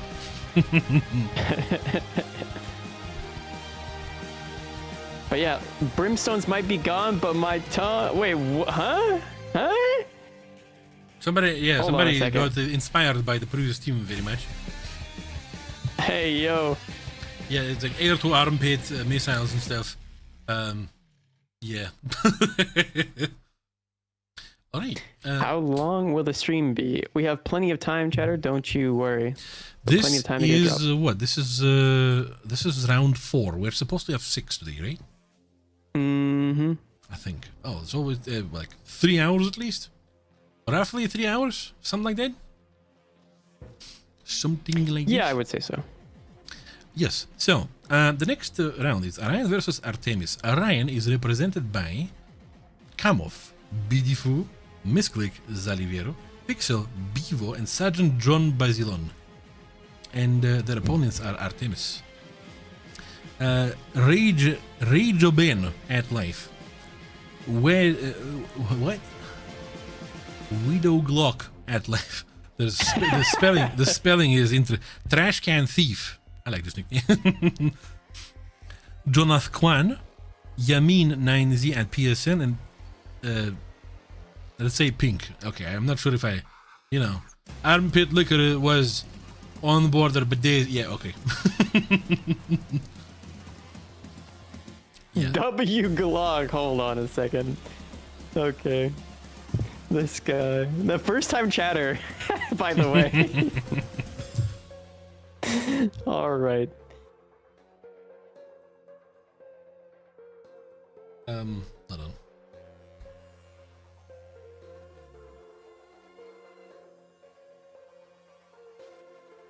Last time chatter. Oh, what? Yeah, well, hey, you can't say that the TSS community does not have a certain niche for creating some interesting names. That's for sure. A certain strife for testing the limits. Let's put it this way. Yeah. Yeah, that's one way to put it. Yeah. Sure. Oof. Well, while we're talking about this or thinking about this and all that, let's not forget about all the fantastic camos that we have in store for you. This is the only scene where my microphone doesn't get bullied. In fact, it kind of works. It works because it fits with the frame theme where it's coming up from behind the edge. Yeah. Tomorrow I'm gonna figure something out. Yep. Okay. Lots of beautiful camouflages to check out. Oh no. Oh no. Oh no. Oh no. Oh no. Oh no. Boom. Oh no. Yeah. Check the chat. Our chat. Oh my goodness! I can't believe. Should I break the news, or John? You've been following the story way more than I have. I mean, look, I know this is a sensitive subject, so if you want me to discuss it, I know this loss is very close to the heart for you.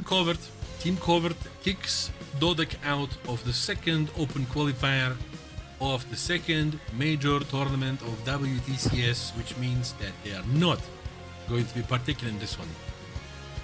Team Dodek, see you next tournament. And you know what that means, by the way? You know what that means, by the way? It means that Team Dodek is going to be eligible to take part in the Challenger League. Unless there is a rule, I don't know. Maybe if you once took part per year in a Pro League. Maybe, I don't know. Maybe this is something. That's a good point. Yeah, maybe. I think once in Pro League, always in Pro League, John. I think that's the. Maybe, because if not, that would be messed up. But for sure, for sure, we are not going to be seeing Team Dodek in this particular tournament. GG's. Yeah. Oof, Team Dodek. Maybe the vibe, the next time vibe is going to be better for you guys. Because we all have seen how you guys can do in tournaments. Absolutely. But wow. Team covered. Congratulations. Wow. That's something to celebrate. Even though it's still the second open qualifier, but still something to celebrate. No, it's true. Definitely a shock to many.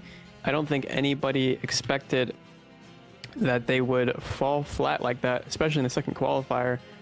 Even in the first one, it was surprising to see them get knocked out. But yeah, I think this will be the first time we see Dodek not qualify for a playoff ever? Yeah. Ever? Yeah. So history's been made here today on the 23rd. We have seen them being knocked down into the loser bracket at playoffs, and more than that, we have seen them coming out of that winners from the loser bracket. But this is a first. Everything is a first at some point. Well, I hope that they're not going to take this loss as something dramatic, and they will maybe learn something from it. Yeah, mental gymnastics are necessary sometimes. Right? At times, and I'm not it can be a critical part. Yeah.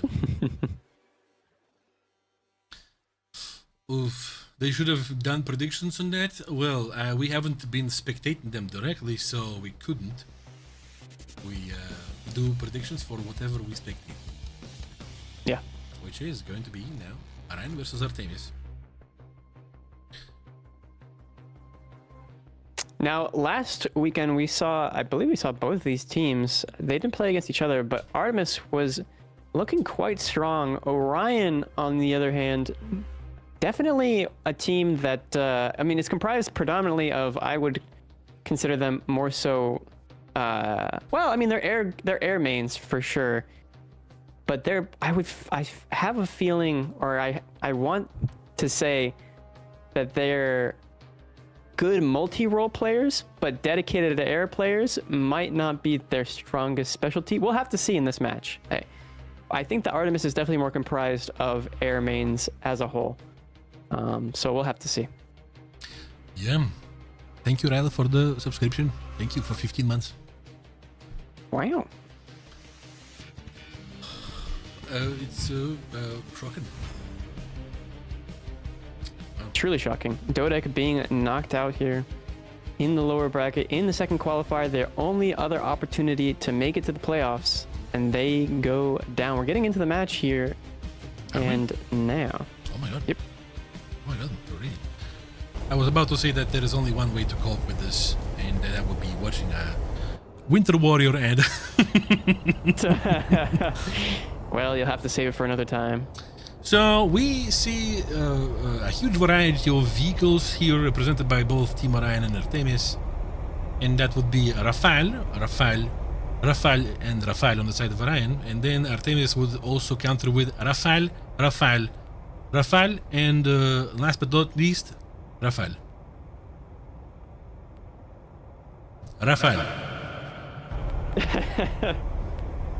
Yeah. Well, it is chocked full of variety here on Bourbon Island once again for our third round of the day. Technically our fourth, but we kind of watched that match, like half that match was already over. So, yeah, there's still plenty of action left here today. Obviously, we have a general idea of what the teams are going to be playing. But Sergeant John Basilone here,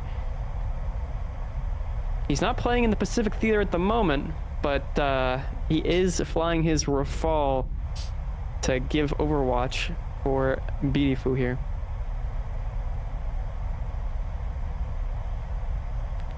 Looks like he's scouted out 2 players at the very least. He's probably going to start launching his Mikas here shortly to apply pressure. But look at the conglomerate stack here on the side of Artemis. It's kind of interesting to see all of these players grouped up around their home cap. I don't really know.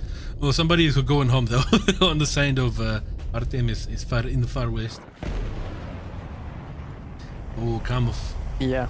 He's in the front of their bunch. And whoever's in the far west is coming back. Kamov is launching missile towards that. 2 of them. And more missiles being launched off their very close range at this point. Kamov versus, I believe that was Wedge. Kamov Wedge gets punished. Oh no, he gets taken by Yamin, who takes him out. But Kamov at least does take out Trashcan in the meantime, so it will be a 3v3. Yeah, Trashcan Thief is on fire. Mm-hmm. That's a missile from Basilon to whoever that is in there. Can he notch this? It looks like it might have relocked. Okay, easily able to notch that. Missile at Basilon once again. That's gonna be alright. Yeah. Unless... Oh, that's a we dog lock. You read it as you like, chat. Yep. It could be dog lock. That's it could happy. be. And he's not about to be happy though. He's getting squished in between the 2 players of Orion. Avoiding this. And maybe not this one. No. Is going to go down to Sergeant John Basilone. Yep. Leaving this to be a 3-on-1. So, hey, I'll eat my words here. Team Orion looking extremely strong in this first match against Artemis. Yamin is dodging this one. But he won't be able to dodge the next few as he's getting pressured by several different positions. Have faith. Or maybe something. Yeah, I don't know. We'll see. Could he pull off a legit Bongo-esque 1 versus 3? Well, he just taken down Basilon. He's now 1 versus 2.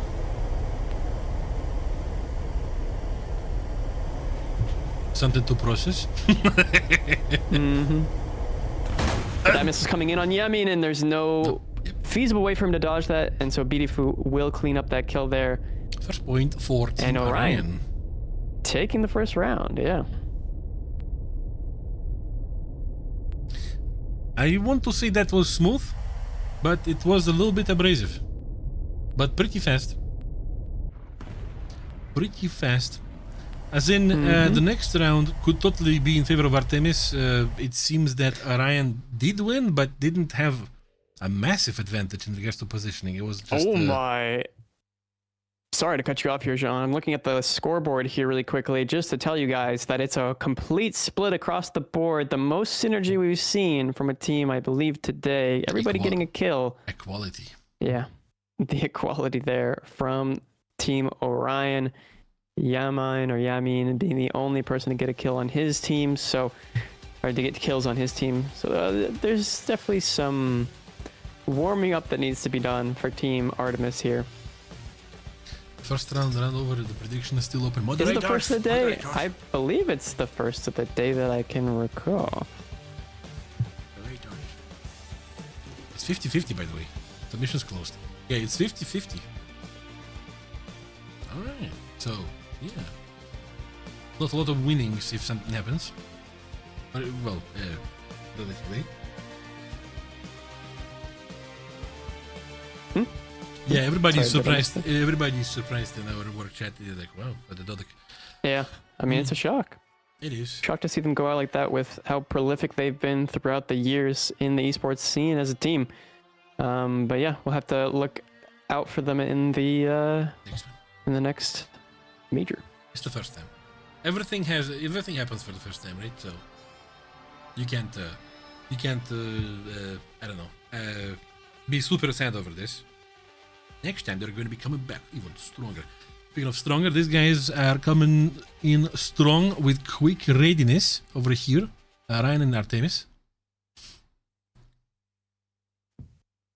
I spotted a Polish viewer over here. Our Polish viewer. We do have a Polish Twitch stream, official esports stream too, going on right now, just for you to understand better. Yes. Yes. And the lineup is exactly the same.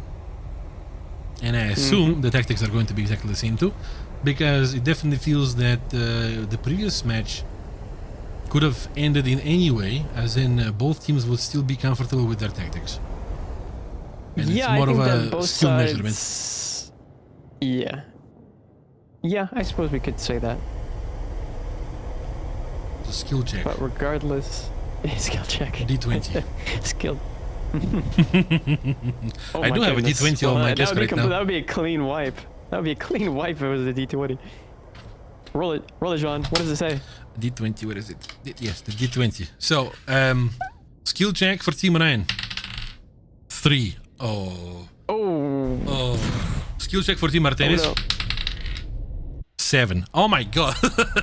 Oh, this is gonna be a slobber knocker. Not so no. high, but it is what it is. Oh no, they're gonna be ramming into each other if it's a 3 and a 7 shot. Oh goodness. Why only English? Because that's the language that our moderators can moderate. That's the only reason. It's not a discrimination of any other languages. It's just a matter of safety. Because unfortunately, sometimes people will come in and say nasty things in other languages, and we need to moderate. We need to understand, right? If we don't understand, we avoid the danger, and we just delete messages. Even if you said the sweetest thing in the world. That's how it is, unfortunately. That's how the cookie crumbles, blood. This is why we have 5 channels. All right, Trash Can already launching off some missiles, putting some pressure onto their opponents who seem to be swarming around that A point. So they're, I suppose, from a strategic standpoint, there's something on this map on Bourbon Island where that position there near the A cap has a sweet spot, because both sides have done it before. Yeah, so far this is not looking. This is not. Orion is getting kind of encircled, but this can turn in any way. Not encircled yet. Everybody's spreading out wider. Maybe they're gonna single each other out. It seems like we're going to see Trash two Can putting v1s. a lot of pressure on. Oh, Trash Can got taken down by Tuzel, and then come of damages Pink guy. Yeah. Yeah, Pink P. Yeah, PP. Okay, it's not better. It's not better. It's not better. Oh my goodness, and Sergeant John Baslam will go down. 2v3 now? 2v3 now? Yeah. Both of the teams are close to each other. Well, they're neatly packed rather.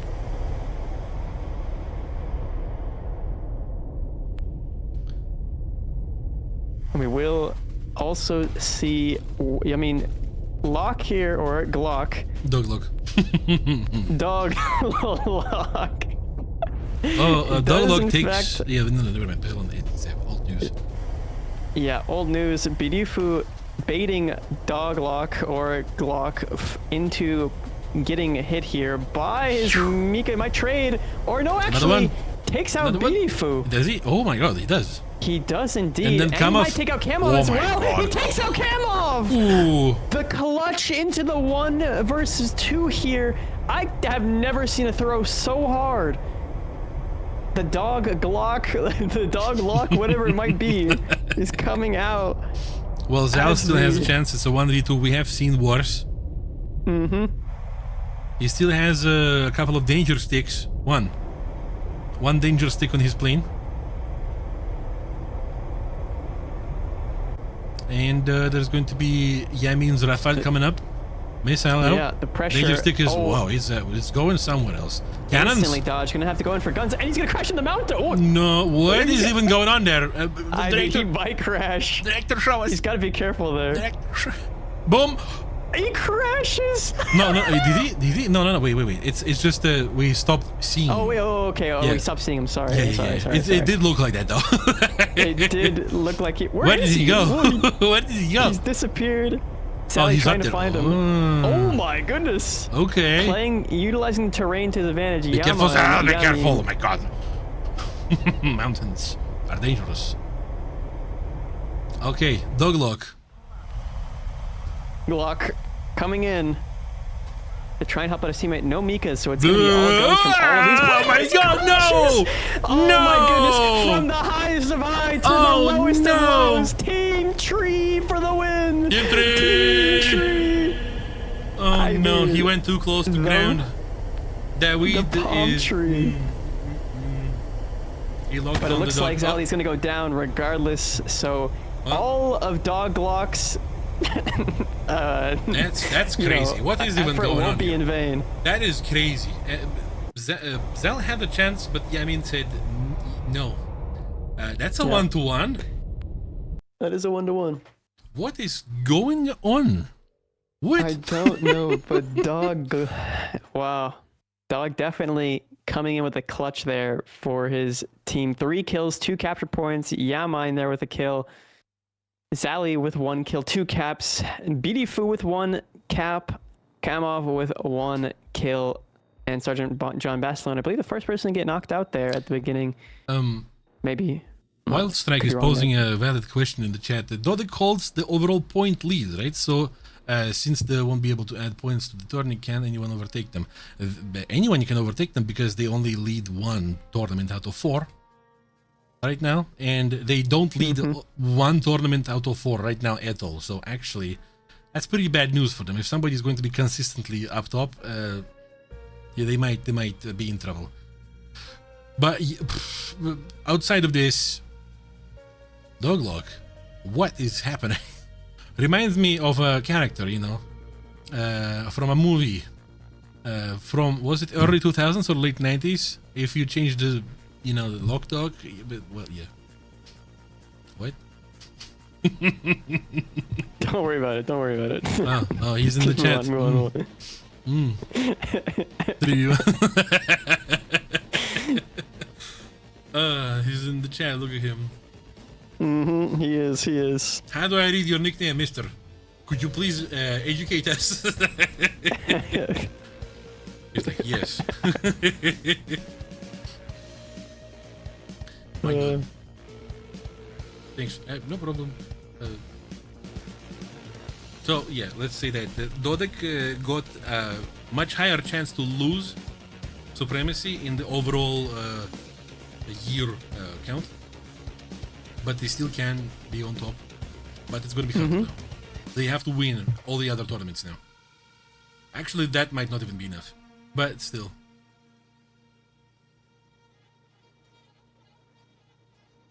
There is no clarification on how to read the nickname. He's like, I'm not gonna tell you. No, he said it already. I'm just not sure if we can. Well, I mean, yeah, he said. Don't call me Here, I'll Dog Glock. It's Weed Glock. Okay, we don't Glock. Then. Even better. Even better. I mean, yeah, considering the air superiority nature of things, the Dog Glock sounds funny. Okay. How about a compromise? Glock dog. There we go. It's like he points the finger at the plane and be like, looking at the missile, like, fetch! Like, the dog lock. Yeah, exactly as Grothel says. That's a Fox 4 right there. Fox, it's a dog 3.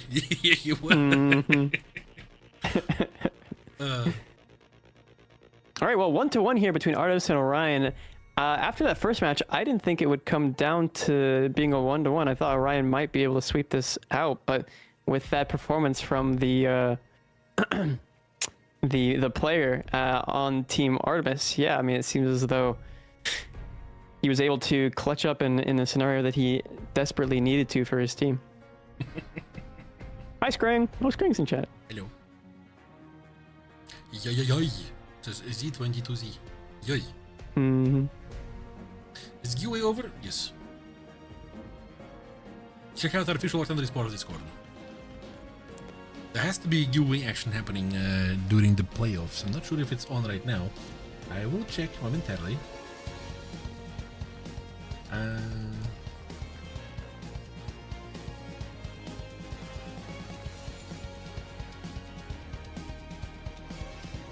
But yeah, in the meantime, looking at the predictions, obviously being straight 50-50 means that it's kind of anybody's game. However, we can obviously see here from Team Orion, there's some people who are high or heavy hitters, high ballers, because it's 106 people voted for Team Orion and 185 people voted for Team Artemis.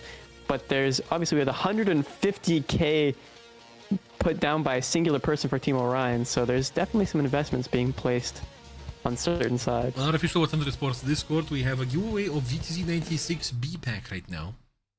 Find the giveaways chat and react to the most recent message to take part in it. Good luck. Yeah, that's a very, very good vehicle, I have to say. Fast boy.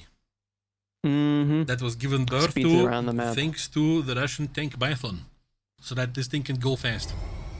Oh, that's true. And it has the biathlon camouflage on the marketplace as well. Yeah, it's like not an esports camouflage, but still, you know, it's one more than it's not esports, it's sports camouflage. It's sport, yes. Actual physical, yeah, it's a race. No, sport. Race camouflage. Yeah, that's right. Remember when we had the tank biathlons in War Thunder? Good times. Good times. Good times. So much drama, but so much action as well.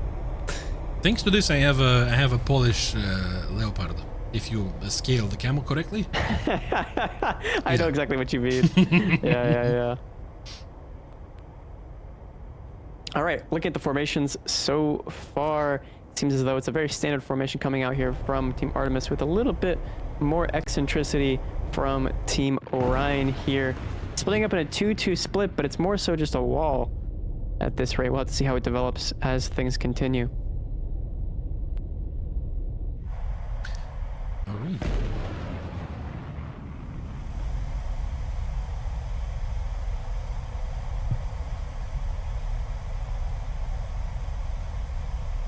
All right, and we are going to see the first missile being launched off there by Trash Can Thief at around 18 kilometers.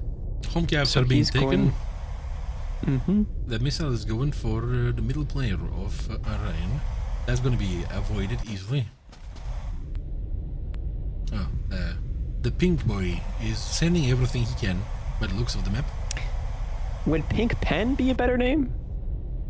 I don't know. At this point, I'm not sure if any name is going to be okay. All right. I don't know. The Pink Panther?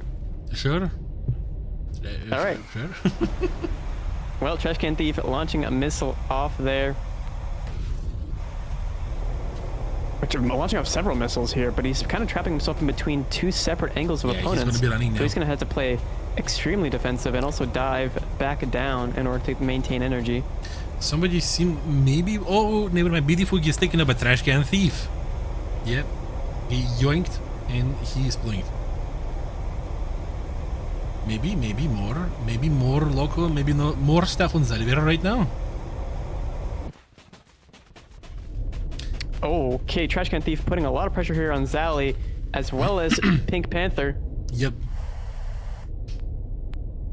And Kamov will take out Yamine, so that's a 3-on-3 as Beautiful goes down to Trash Can. That's right. Missile comes at Zalivero close, but not close enough.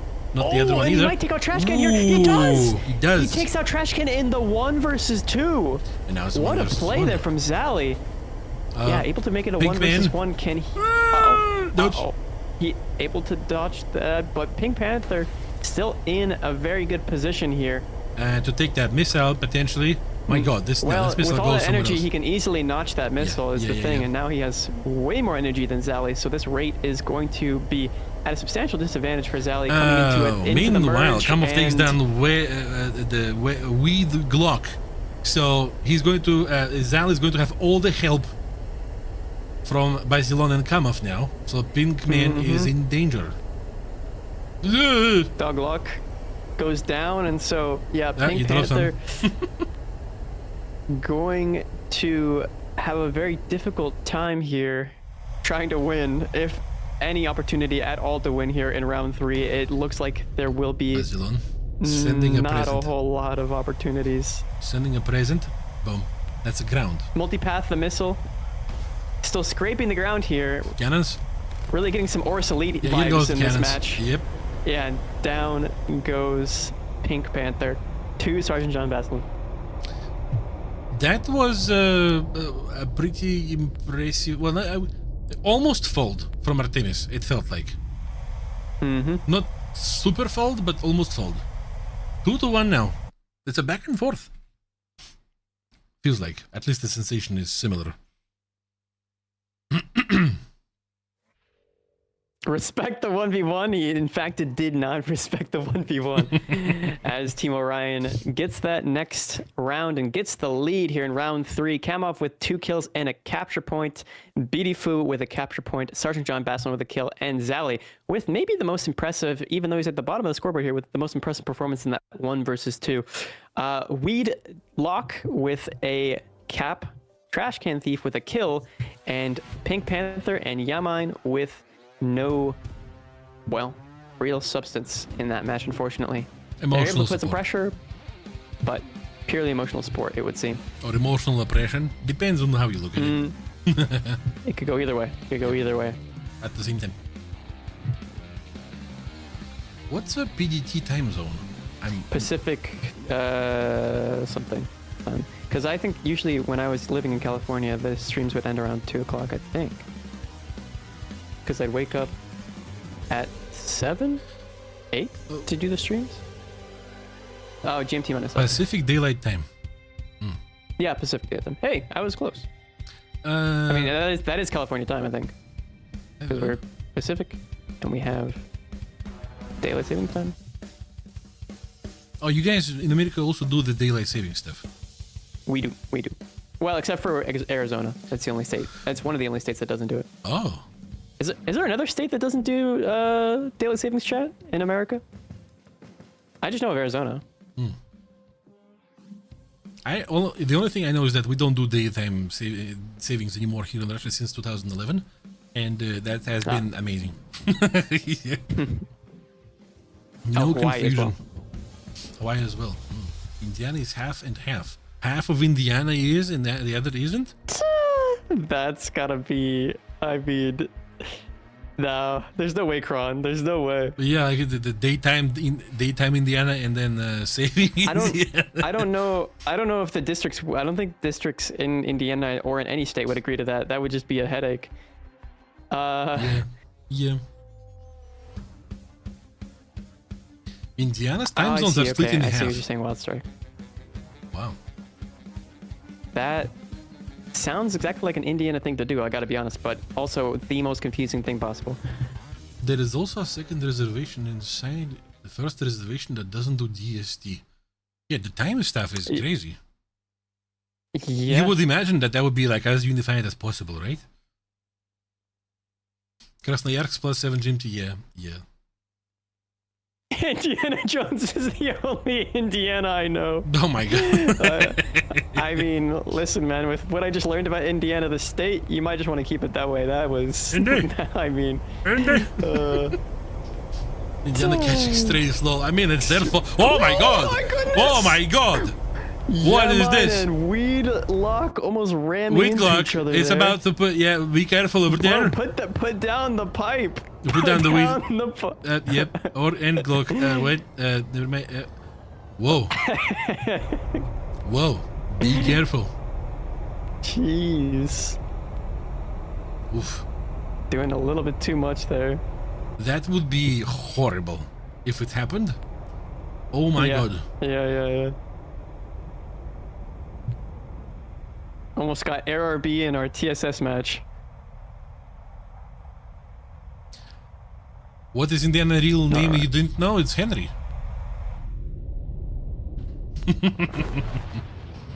Henry Jones? I believe so, yeah. And I believe his father called him after himself too, I think. His father, the Sean Connery actor. Yeah. I remember Indiana was the dog, yes. He didn't like the name that his dad gave him, and then he was like, I'm gonna take the dog name. Screw you. Yeah. First missiles being launched out here by both sides, obviously to put some pressure on their opposition. Haven't seen many killing missile situations so far. No, not in this one, yeah. And that's coming too close to the Artemis player over there. He dodged that. The northern player. He dodged that though.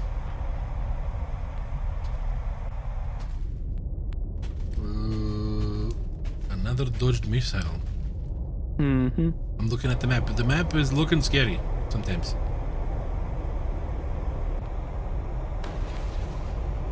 Farmcat got...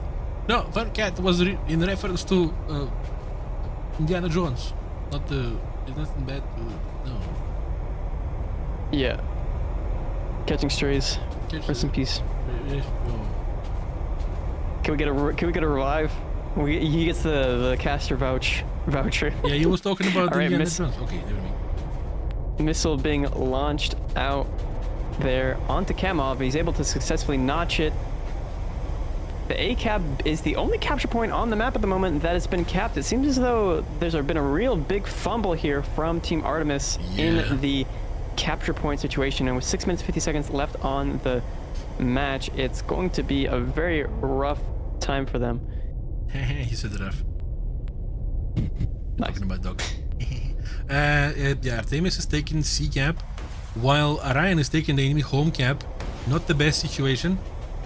And speaking of not the best situation, Basilon takes down Weed Glock. Dog Lock.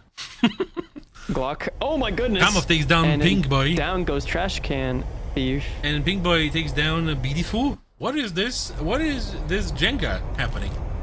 Or dominoes? Death Jenga. I think it's Yamine being the only one left is a true travesty here, but he'll win the dogfight against Zally. He's gonna get guns on here. Oh, more like No Mine. Yeah. Oof. Yamine wins there, and so. Orion. And Whoa! What the? Oh. Okay. It was just Yamine. It was like water. His people needed him in the ocean. All right, that's cool. He's. The fish is like, Yamine. Aquaman. Well, Orion wins 3-1. Congratulations. Congrats to Orion as they move on in the upper bracket and send Artemis down into the lower here. So cool, Indiana named their state after Indiana Jones. Okay, stop. All right. All right. Then. In the leaderboard, sorry, the scoreboard here, we have Trash Can with a cap, Weed Lock with a kill, a Pink Panther with a kill, Yamai with a kill, and the other side had plenty of kills. Plenty of kills to get them that victory. Well, that means Artemis is going to be hopping down into the loser bracket. Ecstatic saying, bro thinks he's a Marine Rafal. Yeah, he dove into that water like he could swim. There was no carrier down there, man. No landing for you. So, but yeah. What we're looking at right now in the bracket, in the winner bracket, is New Ace fighting Voyager. Voyager is winning 2-0 right now. Mm-hmm. EFF playing versus Stratos, winning 2-0 too. And Legion is facing Ouroboros, 1-1 so far. I am wondering if we're going to be spectating Legion versus Ouroboros now. We'll see.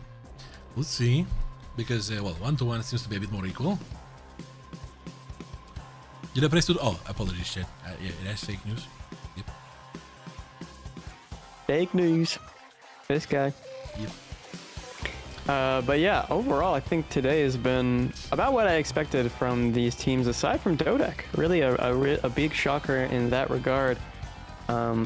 Seeing them falter like that twice in a row, you would, if nothing else, expect them to at least get to the second day of the tournament. But it's an unfortunate scenario that we found ourselves in. But the results are in from the Orion Artemis bout. And so, yeah, it looks like there will be a... Oh, wait, okay, so he got 300,000 in return. The highest bettor got roughly 300,000 channel points from that. The 2-to-1 return ratio. You guys been talking about deep, and Caspar House has coming out with the message like, did you know there's more planes in the ocean than the submarines in the sky? In the sky. Classic. Classic. Alright, probably we are going to be witnessing Legion versus Ouroboros soon, TM. Every time someone adds me, but wait, John, do you think I could ask Twitch if I could get the original Johto name? You think that's possible? You mean the without underscore O? Yeah, because the Johto name, like, I keep getting added, but when I look at it, it's this guy literally made his account in 2007 and then just never touched it. If like, he never touched it, you can send him a message, yes, because especially considering Johto over here recently got partnered. You can, yes, send him a message and they will look into it in the partner support. Okay. Ooh, Legion takes the lead against Ouroboros. Ouroboros is 2-1 now. August 6, 2007. What are you doing in 2007, Jean-Claude? In 2007, I was playing a lot of Call of Duty Modern Warfare. Okay. that seems reasonable. And that seems World of reasonable. Oh, man. Yeah. I was walking. I was probably talking too. Running around being 14. a little... I was 14, yeah, by the time. 14? Yeah. I was 4. I was born in 1993. It's like 7 plus 7. Yeah. I was 3 years old. Probably talking. Maybe, I don't know. Probably talking at the age of what you said? 3? 4? 3, 4? Yeah, we're definitely talking. What do you mean? Yeah, I don't know. What do you mean? Hey man, listen, I only know that I can talk now. I don't remember if I could talk even yesterday, but... Well, he's 90. I'm Whoa, 93 years Grotto, old. come on, bro. Come on, bro. Yeah, it's just it's the kids.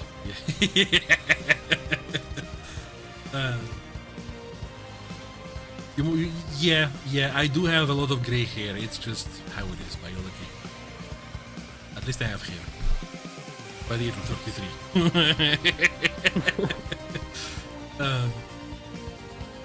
But That's okay, Caspar. We'll go off of your Twitch account creation date. 2014. You're very young. That Johto guy though, 2007. Whew, my goodness. I have a lot of. No, that's all right. You're 2024 in here. You're 2024 in here. That's all right. Dry. Yep. Or drill.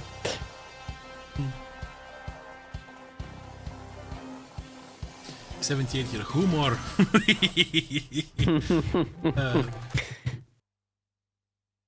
Growing up to 2000s was so fun. There was I can call it games that were actually yeah. Well, there was plenty of things to do. There's still plenty of things. It's just different. There is. Yeah. Go outside, for example. What? we could all take a listen. Maybe we can't take a lesson out of Dodek's book today, but we can sure take one out of Forza's Dodek interview the other time. Touch grass, chat. Touch grass. For me, it was very cool. Like me and my broskies, we would just go out and just hang out outside for a long while, and then we'll come back home in the evening, late evening, and just get into the games. Like the fun wouldn't stop. It would just transform. I thought I get like 50. Thank you. Yes, thank you. Thank you. But I understand. My beard is pretty great. Yes. True.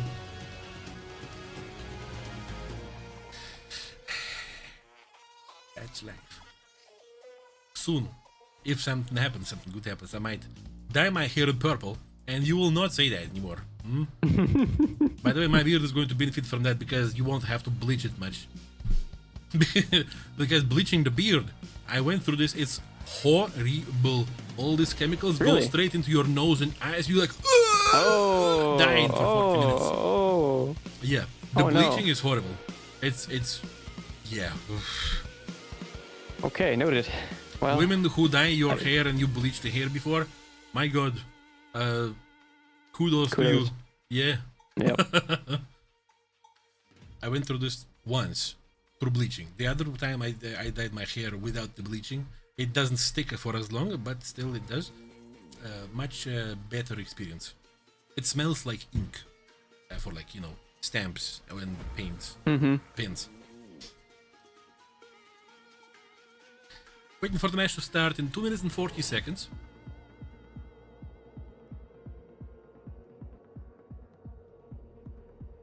Hello, grey body is the grey. Ah, thank you.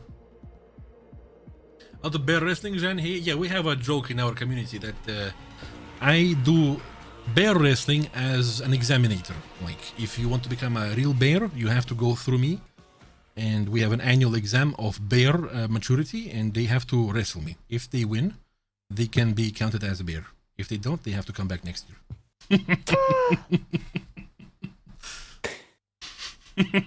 That's just how it runs in Russia, you know what I mean? That's just how it goes. Some of us, yeah, we have to, you know, it's a side gig.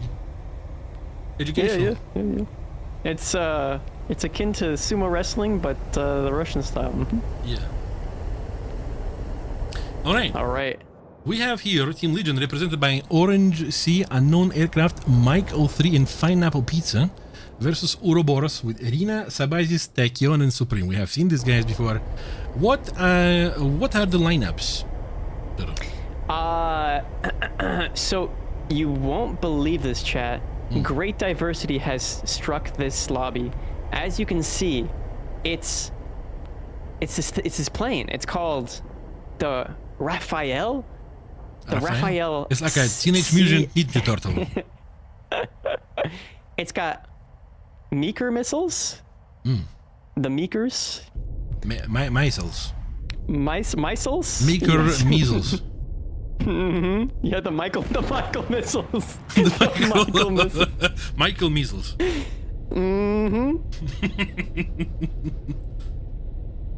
They're air carved. Micro missiles. Oh no.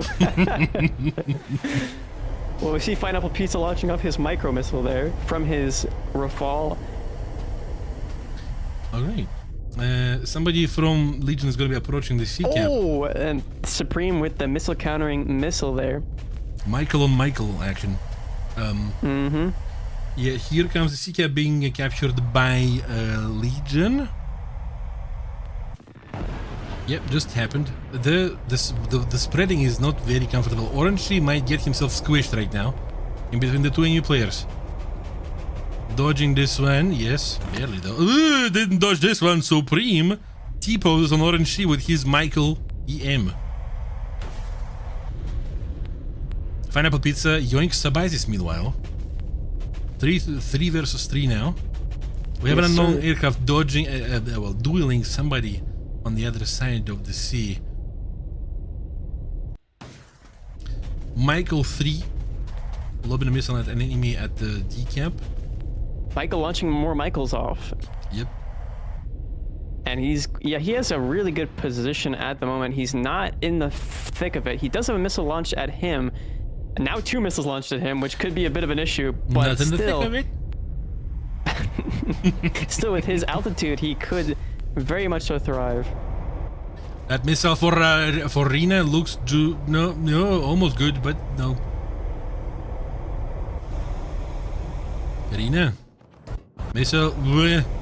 Oh, Mike takes down Supreme.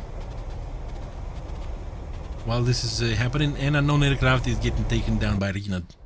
2v2 now. 2 versus 2 here. Mike and Pineapple Pizza versus Tachyon and Rina. This is going to be a very interesting situation where I believe the victor will come out of whoever has more Mikas left on the rails. Or Michaels. Michael Jackson, Michael Jordan, Michael... famous. Who's famous Michaels? Um, well, Pineapple Pizza launching another missile off, and that one might catch Tachyon, but Pineapple Pizza. Both of them are able to dodge. That missile had a style to it. Yeah, that is not going for Mike, no? No, in fact, it actually did miss in its entirety. And he might actually be able to kinetically defeat that. No, he does actually notch it. Okay. Oh, the jump scare! And Tachyon will go down here, so it's up to Arena. Michael Dispenser. Arena? Yep. Arena versus Pineapple Pizza and Mike here. Is he going to be launching the last one? The Michael Tyson?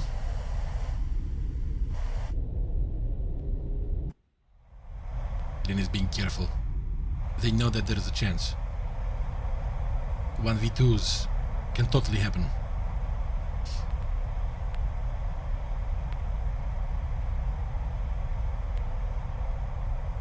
All right, and Rena going to be dropping down to try and get that cap to stop this aggressive ticket bleed that's playing out of their hands, out of the team Ouroboros' hands right now.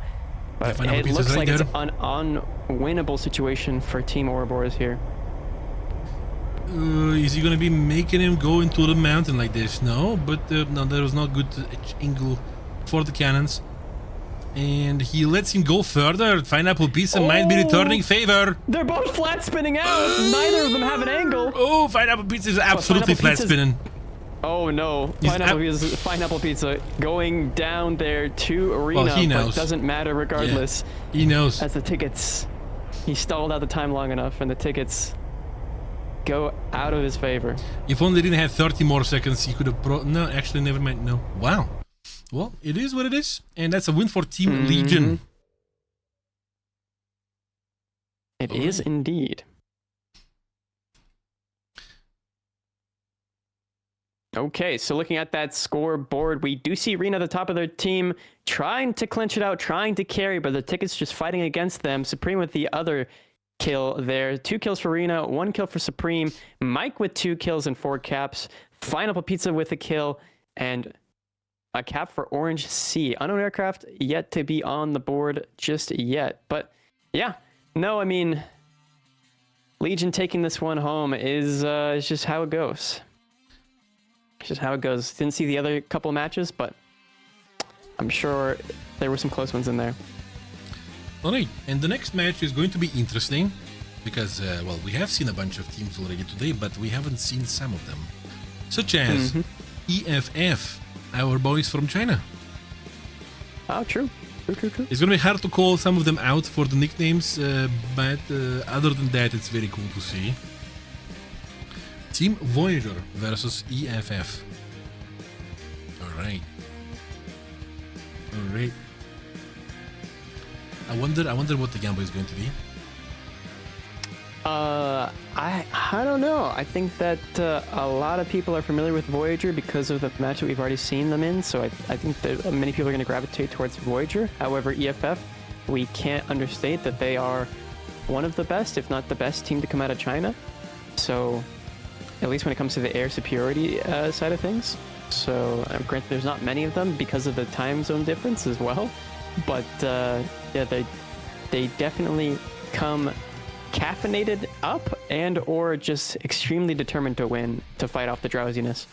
Well, in the previous multiple rounds, Team EFF won over Stratos, won over Lead with numbers 1-3-3-7, and both of these are 3-0, by the way, and they won over 5-0 first, 3-2 at the beginning. Now that we're going to be facing Voyager. Voyager's performance is 3-0 versus Neo Ace, 3-2 versus Blitz, 3-2 versus Legit Bongo. So Voyagers seem to have had more challenge on their way towards this match. But we'll see. Both teams are strong. I am going to... We have plenty of time. I'm going to use Google Translate. In fact, I'm going to use... report back. Yeah, you can see how the guys are named. There was a team that we watched in I believe it was in the mixed league, or no, it was the Challenger League, the Ground Challenger League, that were all named a variant of Genshin Impact plus an adjective and or noun. So we had Genshin Impact Nuclear Blast at one point, Genshin Impact Castle. Yeah, there was a lot of them. So yeah, we have Hatsune Miku, spelled in kanji, Kato Megumi, BM Upload T, then like the Japanese side, whatever that means, Avi Physica, Roar Jarvan, and then, what is this? 45-year-old pigeon will not dream of being. Whatever that means. Huh. Yeah. I think I've heard this guy's name before. Yeah. Something about that just sounds familiar. It's too specific not for me to remember. Something so peculiar. 45-year-old pigeon will not remember. All right. Will not dream of being. Oh, will not remove being. Okay. Yeah. We'll just call him Pigeon. I think it's a little too existential crisis to call him the whole name. I think it's more fun to call him a 45-year-old pigeon. Okay, because that's the only thing that's intelligible there for us Westerners. 40, the number's 45. Yep, in the nickname. What is that? 45 is that? 45. No, 1, 2, 3, 4. Yeah, 45. 45. All I know is that Yonjugo in Japanese. But holy. All right. Is that 45? Or is it Suwo? No, because that would be 14.5.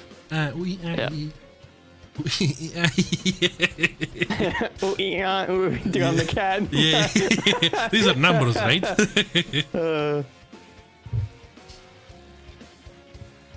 45. Oh my god. Come on. No. Don't put the stuff in the chat with these numbers. No. GG, man. Put any number ever, and chat will capitalize on it. You know what they need to do? They, you know how usually when a popular meme starts being quoted by uncool people, like old uncool people, it starts dying immediately. They need to start talking about these numbers on like mainstream TV, so that this memes super dies. Like, it's time to go. Stop.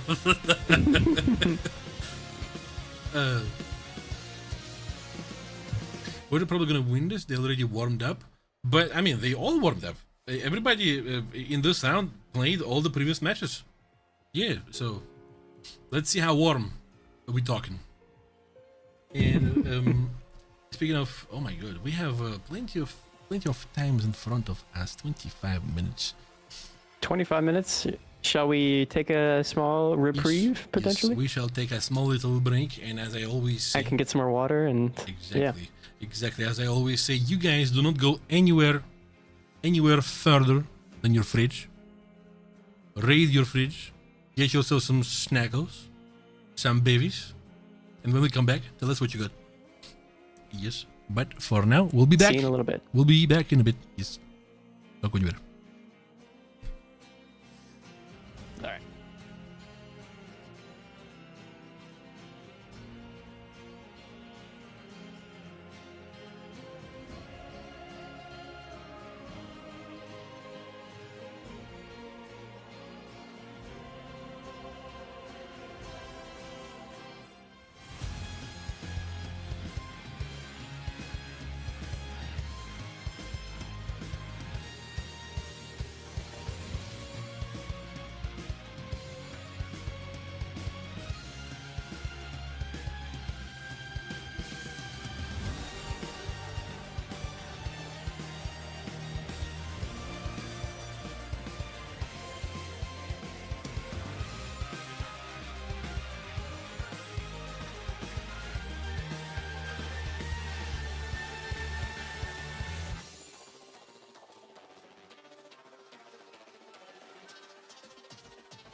And we are back, chat. Hello.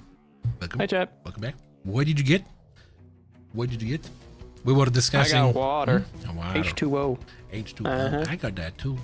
We were discussing the Russian traditional barbecue that has its roots in shish kebab, which is called shashlik. And I miss it so much because I live in Moscow, and like you cannot do much of open air barbecue around. Like you need to go far. This is so good. Like I'm looking for the best picture to send Jod right now, so he understands better what this is. Yeah, I found a picture. I found a good one. It's a bad resolution, but still the idea is yeah. Let me see. Let me see. And yep, it's in your DMs in Discord. Oh, okay. That looks really good. Yeah. Hold up. It is. Dang. This is Syrian food. Shashlik, well, at this point, it's a traditional Russian food and general region of Caucasus, like Georgia, Azerbaijan, Armenia, like around there, they all have their own traditional recipes of shashlik. The cultural exchange. Yeah, it's at this point, it's also traditional for us too, here in Russia. Everybody, like for example, there is a Labor Day on the May 1st, right? And everybody, we have plenty of days off. It's the Labor Day on the 1st and the Victory Day on the 9th. And they usually have like 3 days of weekends around these 2 dates. And my birthday, right, is in between, by the way. Usually, if I would be in school, like I would just not go to school the whole time. My mom would allow me that. But yeah, people during these days, it's a big tradition to just go out and do the shashlik. Yeah, Dagestan too, of course. Yeah, my dad is from Dagestan. Gotcha. Oh, really? Yeah. Oh, I didn't know that. Yeah. Well, Dagestan is like the Maybe you said it southern. before. It's one of the southwestern Russian autonomous republics. Or is it? Oh, okay. Yeah. But it's still encompassed within the borders of Russia. What? Sorry. It's still encompassed within the borders of Russia, Yeah. or Yeah. Okay. It's a part of Russia, just like Chechen Republic too, and Chechen and Dagestan is all like it's all down to the southwest in there. Gotcha. Dagestan has a lot of different ethnicities, and my dad is a representative of the second biggest one, which is Lezgin. So, yeah, I'm dead. Half dead. I just know of the fighters that come out of Dagestan. Yeah, That's the only these thing are I know. Avars. Yeah. Like Habib Nurmagomedov, he's Avar. Yeah. And how large is that population of? I don't remember the amount exactly, but it's the biggest group in there. Okay, it's the base group. Okay. Yeah. Gotcha. We're the second biggest. Well, I honestly have never been to Dagestan myself, so it's a kind of a shame. But yeah. Oh, really? Yeah. Huh. Yeah. I was born in the Novgorod region, in between Moscow and St. Petersburg, if you imagine the map. Yeah. Yeah. Gotcha. Huh. So your dad never showed you his hometown before? He was born in Baku, Azerbaijan. Okay. Yeah. This town, the town, So, but city, ethnically, I've seen multiple though, times. he was. I see what you're saying. Okay. Yeah. My mom was also born there. She was half Russian, half Ukrainian. Oh. So international man over here. Yeah.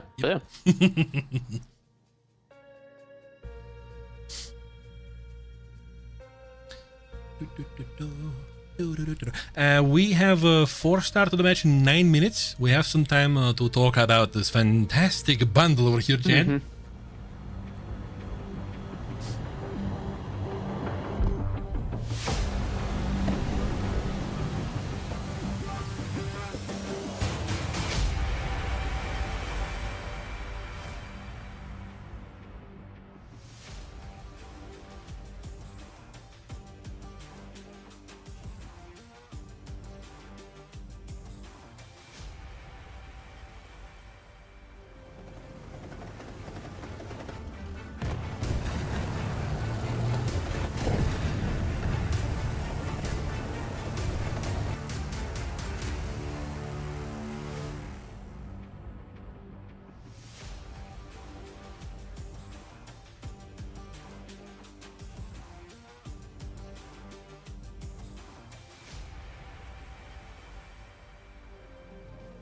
right.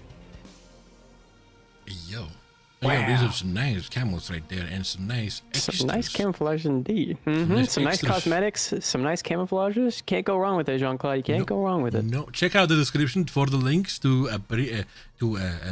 acquire these. Yep. And represent esports because these are esports bundles. Yep. Start the game, stop talking. I wish, my man, but unfortunately we have a schedule. Yeah, the schedule will be adhered to. Although we do see in the lobby chat, Hatsune Miku is asking, do you like what you see? And so far, we only see Rafal. So I'm going to say, Sure. depends on how it's played, but okay. I'd like to see some, I mean, if we're going to see Rafals, I'd like to see the Marine variant come out a couple more times. Yep. The link for me just went to the Jean Bart. I don't see anything, I mean, maybe, I don't Could be a discount with the esports code, potentially. I mean, considering I am On the here, Jean maybe this Bart? is some kind of premonition. When people are talking about Jean Bart when they see me now, I'm like, Yeah, how's it sailing? How's it sailing, John? yeah. Give me my broom bear.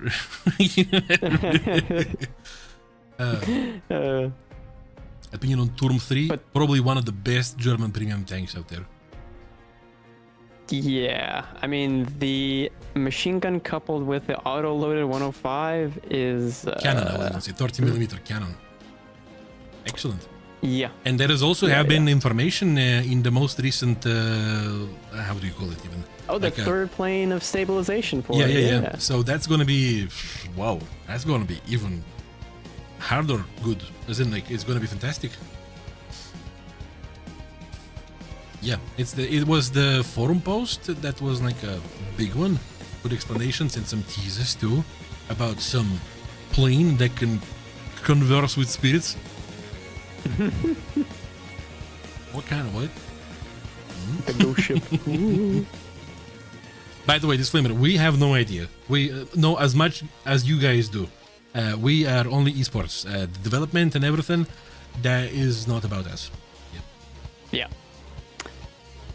I wouldn't know the first thing about being a Gaijin dev.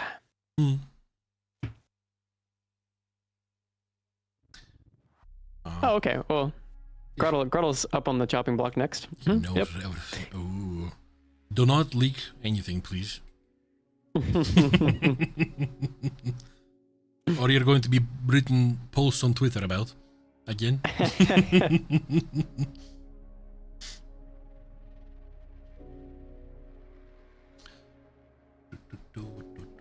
Any predictions for this next upcoming match, Mr. Jean-Claude? We've already seen Voyager play today, and I have mentioned that EFF is quite strong, but... EFF is quite strong. EFF had multiple matches of 3-0, but there could be a chance that the teams that they got fighting against them weren't as strong as the teams who versed Voyager. But still, EFF is strong, Voyager is strong. We have seen Voyager today. We haven't seen EFF today. But I think it's I think it's a good chance. It's straight up 50-50. Straight up 50-50. Yeah. Yeah, I think the chat is not feeling the same sentiment. I will say that much. EFF is definitely leading the charge for the channel points. It's 86% to 14%. So I wonder if somebody, Leo Xander coming in with 250,000 point bet. Yep. Yeah. Not bad. See what you did there, hey?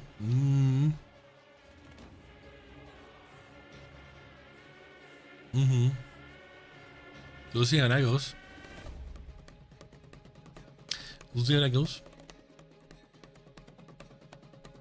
But simply waiting on the match to start, and we're actually down to the wire here with only the players from Team Voyager. Okay, and all the players are starting to file in from Team... from Team EFF now. Finally, at the 3-minute mark, I was getting a little nervous for them. Do you reckon we might see some diversity in the planes? Well, I would like that, but the meta has proven us time to time today that diversity in planes is it's a hurdle. It's something non-preferable, much. Unless it's a diversity in regards to how dry the Rafale is, or wet.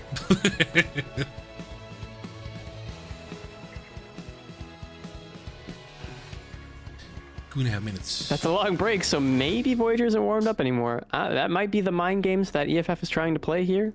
Who knows? Also, speaking of EFF, right, there's also another important part of information. The guys are Chinese, and so it's late or early at this point. 4 a.m. and they have been fighting for the. Oh, it's early. I mean, they've been fighting through the entire everything, right? So it means it's not Like I early said, for them. It's super late. Like I said, John, they're either extremely motivated just on sheer determination alone, or there's a lot of caffeine running through their veins. It's one of the two. It's going to be, if they pass through, tomorrow is going to be hard for them. Because if they pass through, right, they're going to be in the end of tomorrow's part of the tournament, and it's Sunday to Monday. And I imagine that they have studies or work on Mondays, and it's well, nonetheless. Next brings up a good point. They could just be on both caffeine and determination. Caffeination. But yeah. Determifine. What? Determifine. All right. Something and we're getting finally a different map. We are on, I believe this is Japanese port? The port of Japan? It is Japanese port, yep. Oh my, where is Arsalee going?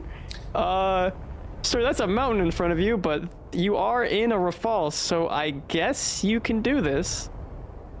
All right. Yeah, he's in clear. That looked a lot more dramatic than I anticipated. Yeah. Anticipated. But yeah, we have a lineup of vehicles, which is 8 of them.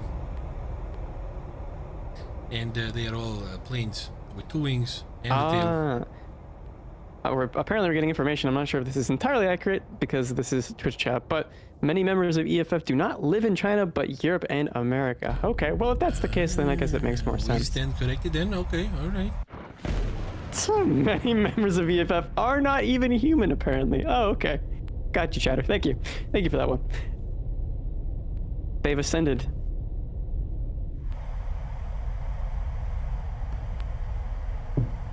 Well, with the way they've been playing, you would assume that, yeah, they are at the height of their skill.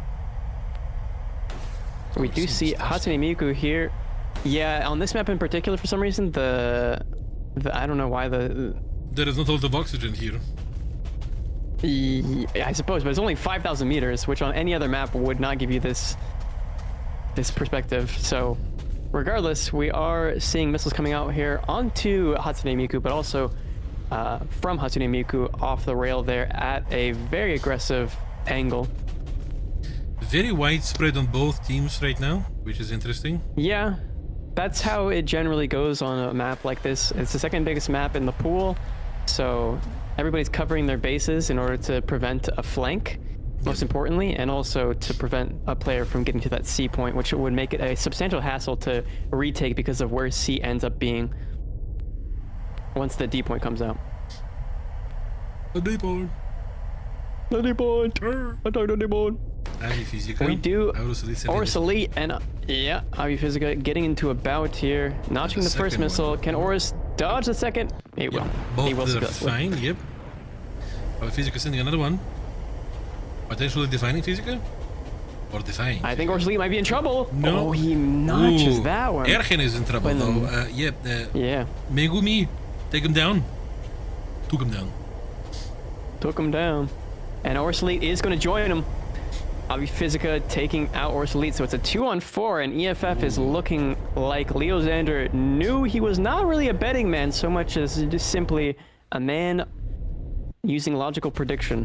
Yeah, EFF is already manifesting the advantage of theirs so far. Yeah. Voyager need to clap back to break this. And Darkholm will trade. Trade? Yeah. But it's 3v2 now. 3v2? Yeah. Three on one. Darkholm is actually, because I think damaged. Darkholm is flat spinning. Yeah, he's dead now. So it's gonna be Hatsune Miku cleans up this kill here. Oh, never mind. Thought he was gonna get a relock. That was close. But the missile from Megumi as well. God. Oh my. Ainsku able to survive for now. Megumi. He wants to send the Ekus Prozen. Yeah.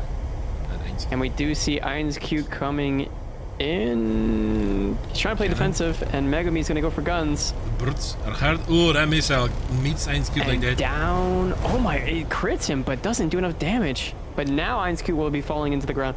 John, I just had the biggest bout of deja vu I've ever had. We've never seen Japanese port together while casting, and we've also never seen these two teams fight each other. But for some reason, well, I'm getting super big flashbacks from EFF and Voyager here. I mean, at least this weekend, at the very least. This week, I mean, but we have definitely spectated this map, but not these guys. Yeah. But not these guys together. I don't know. Anyway, looking at the scoreboard here, we have Avi Physico with 1 kill, 2 caps. Megumi with 2 kills. I would call him Jong. What was his name that you looked up? Wait, which one? One assist from the Miti squad member. He has Jong in the name, which just makes me. I just call him Jong because he's got Jong in the character. Is the character in the name. Anyway, and Hatsune Miku with an assist. We have Ergen there with 1 cap and it means Darkholm. Okay, Peak. All right. Well, Peak with a kill and yeah, there it is. Lots I of work wonder to if be it's done. which language that was. I mean, I have simplified It's Chinese selected. Yeah. Yeah, it's Chinese. But At least I think it's Mandarin. I mean, it is but Mandarin if I because choose Japanese, it's gonna say like egg sandwich or something.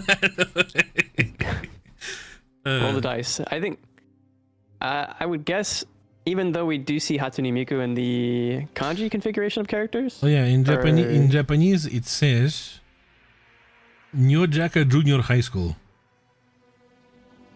It's probably Peak. I don't know. I don't know. A lot of people like anime. Maybe that's from somewhere because we already have Hatsune Miku in here, the most popular Japanese Vocaloid. How did it say? Hold on, I wanna get to the bottom of this. Come on. He's on a discovery mission, chat.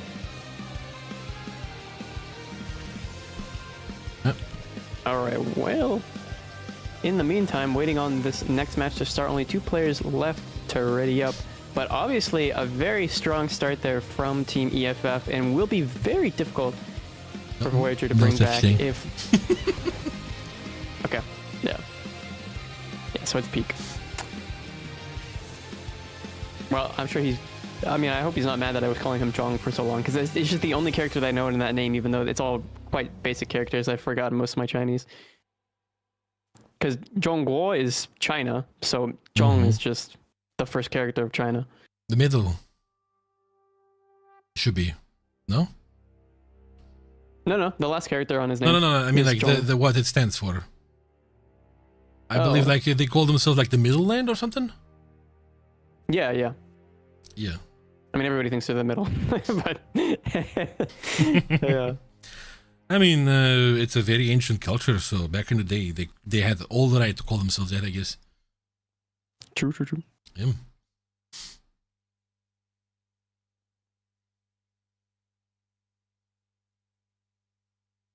All right. Yeah, I mean, EFF looks very strong this weekend. Last weekend, they had a little bit more difficult competition in the sense of the top 4 teams that have already made it through. So this weekend, it seems as though they're the top dog from this grouping. Oh, we have a Typhoon on Ainscute. So Ainscute goes for his favorite Typhoon.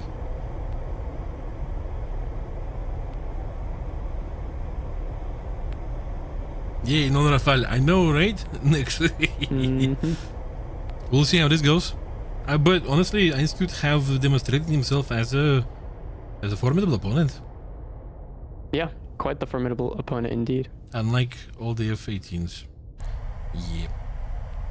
Yeah, you know, it's just how it goes, right? It's just It a is what it platform that is. loses energy too quickly and can't really utilize its missiles very effectively. The AIM-120s are good, but I mean, to be honest, they were only really good with brimstones. Not for the this comparable particular brimstone case. combination. Yeah, by the way, guys, if Yeah. you see that a vehicle performs poorly or greatly here, doesn't necessarily mean that it's going to perform the same exact way in a random match that you play. Yeah. Because this is balanced for. I mean, a random particular matches tournament. are complete chaos with almost zero standardization or teamwork. So, yeah, that's just kind of how it goes.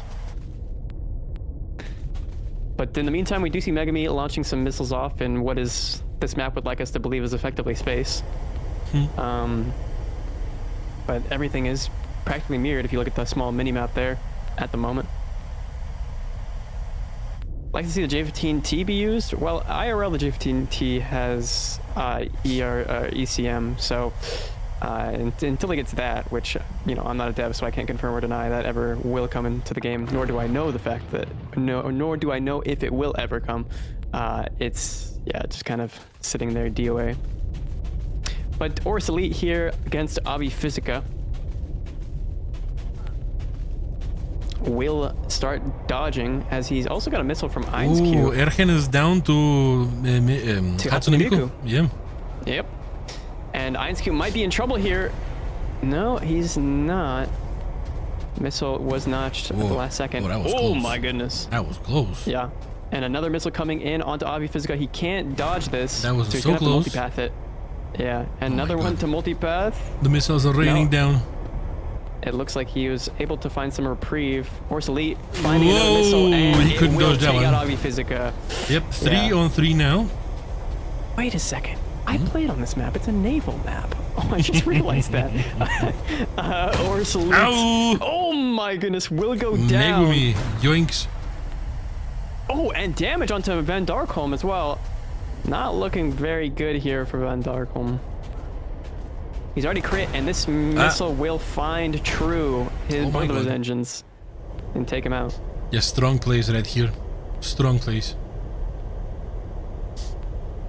We do have the only Eurofighter of the day that I can recall. Maybe there was another one at some point, but INSQ being the most No, I think that was Einskut only. utilized. Yeah. Will launch a missile there at Hatsune Miku, easily dodged, and Hatsune Miku still has a Mika left. He's going to hold on to the last second in order to catch INSQ off guard as much as possible.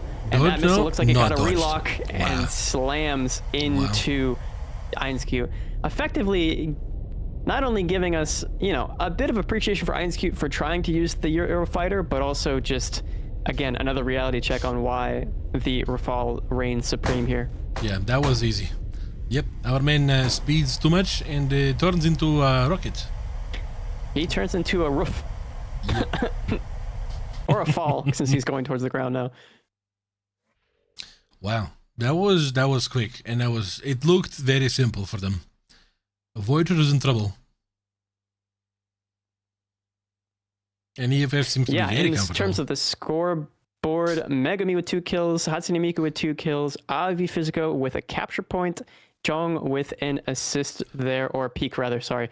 Ergen, on the other hand, with the only real capture point for his team, and Ors Elite with the only kill. So a lot of work needing to be done here as we get to what could potentially, and what is most likely, the last match between these two teams, unfortunately, as EFF just seems to be steamrolling Voyager. Oh boy. Oh boy. Not to be a Debbie Downer, but yeah. EFF coming out extremely strong in these matches.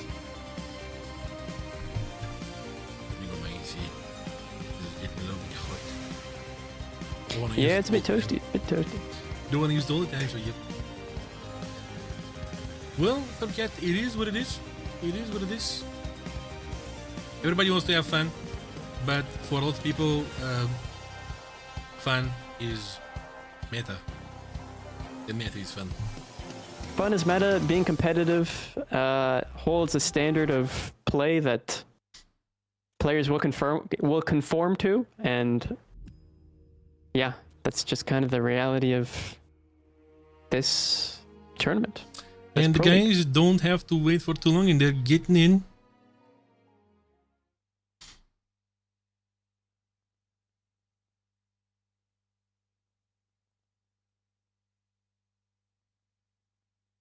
Oh boy. One of my RGB strips just died. Yep. Oh no. But That's it's terrible okay. timing. Actually, oh no, it was just a brain glitch. Never mind, it's fine. It's fine. It's just flickering? Okay. No, it just, for some reason, red decided to turn into green. And I thought that maybe LEDs died. But no, everything's fine. Alright. What do we see? We still see Typhoon on 1 skewed. The rest is all the same. The rest is all the same. Mm-hmm.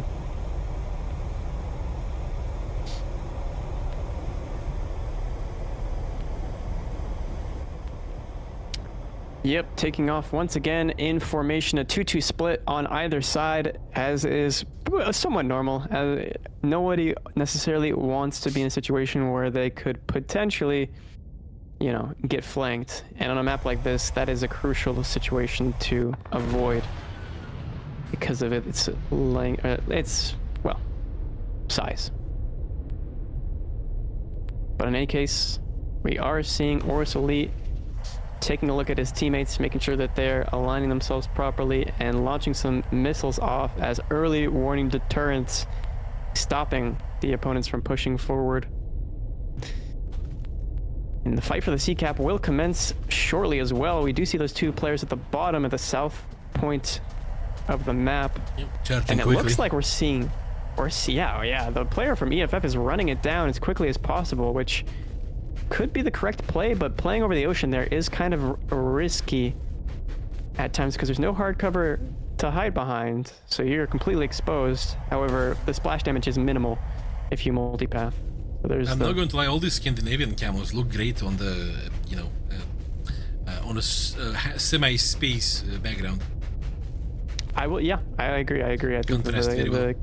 the contrast is, very nice. It's a beautiful camo. We do see Peak here, kind of playing at the bottom of the map. And Megumi as well. In a bit of the thick of it here, dodging the first and second Mika. That one, that's not going to go anywhere, I don't think. The first time we actually see someone knock an AM9M out of the sky with a Mika, so you know, you can scratch that one off your bingo if you had it there. But INSQ will be in a bit of trouble here now that positioning has befallen them in the most awkward way. Yeah, Megumi stuck out a little bit too far, feels like, but we'll see. And I don't think that's going to be dodgeable from Megumi. Just can't notch it from Oris Elite, and so the first player will go down. And this is the first positive event that we've really seen happen to Team Voyager here. The other way. What? INSQ good. Well, that's first. Yeah. Oh, that's right. Also, INSQ go down. Yep. Yeah, and Megami got damaged as well. And Oris Elite gone. Not too many positive events anymore. The first domino was not big enough to fell the others. And now it's up to Darkholm, who's launched a Mika. That does look actually somewhat potentially favorable for him. However, now he's got several people running him down. Abi Physico for one.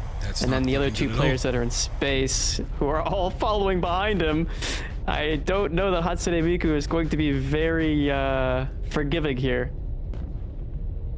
I can totally. Norpeak. Oh my god. And Darkholm decides to go vertical and do something because he knows that he's going to get cooked. Wolf. That's dodges hard. The Mika, but Hatsune Miku and then Hatsune Miku goes down. Ergen, Ergen, sorry. Okay, 2v3. 2 versus 2. As Megumi's already sorry. That's right.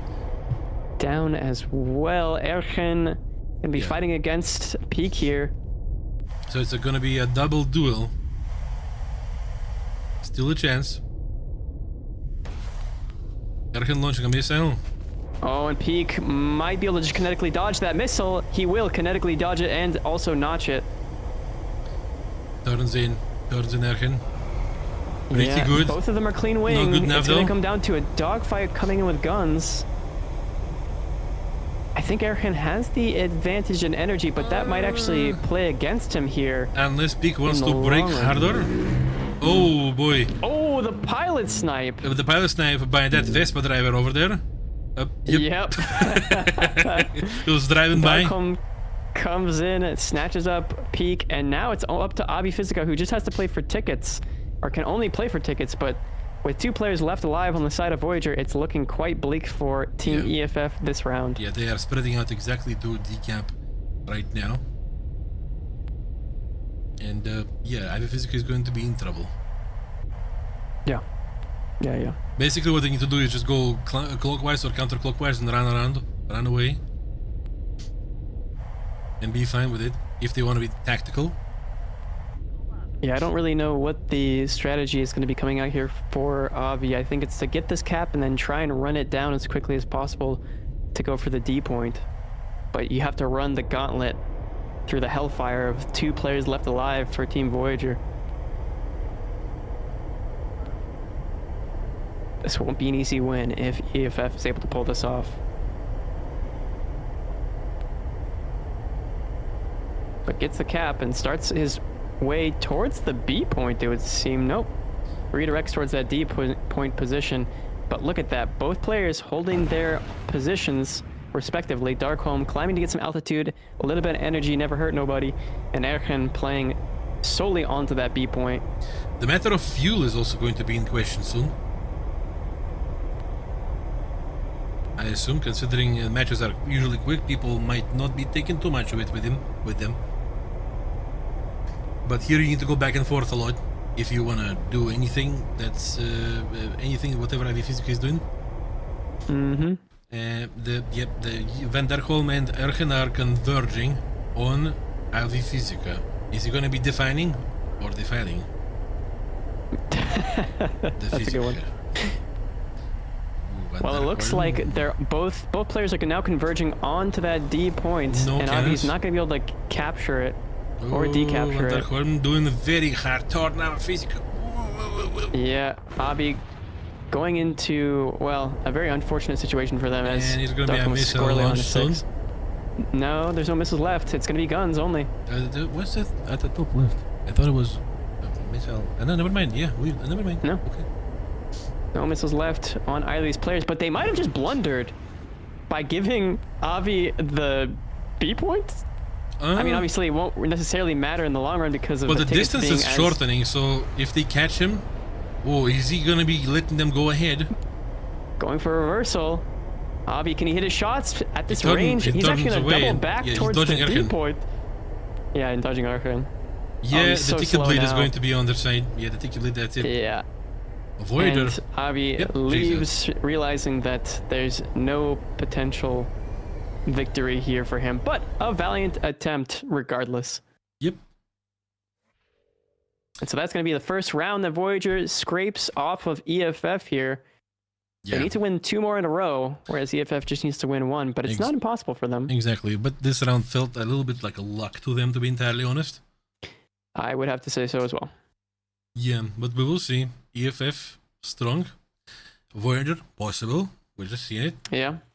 In terms of the scoreboard here, Ergen with 2 kills, Darkholm with 1 kill, Ors Elite with a kill, Avi Physica with the only...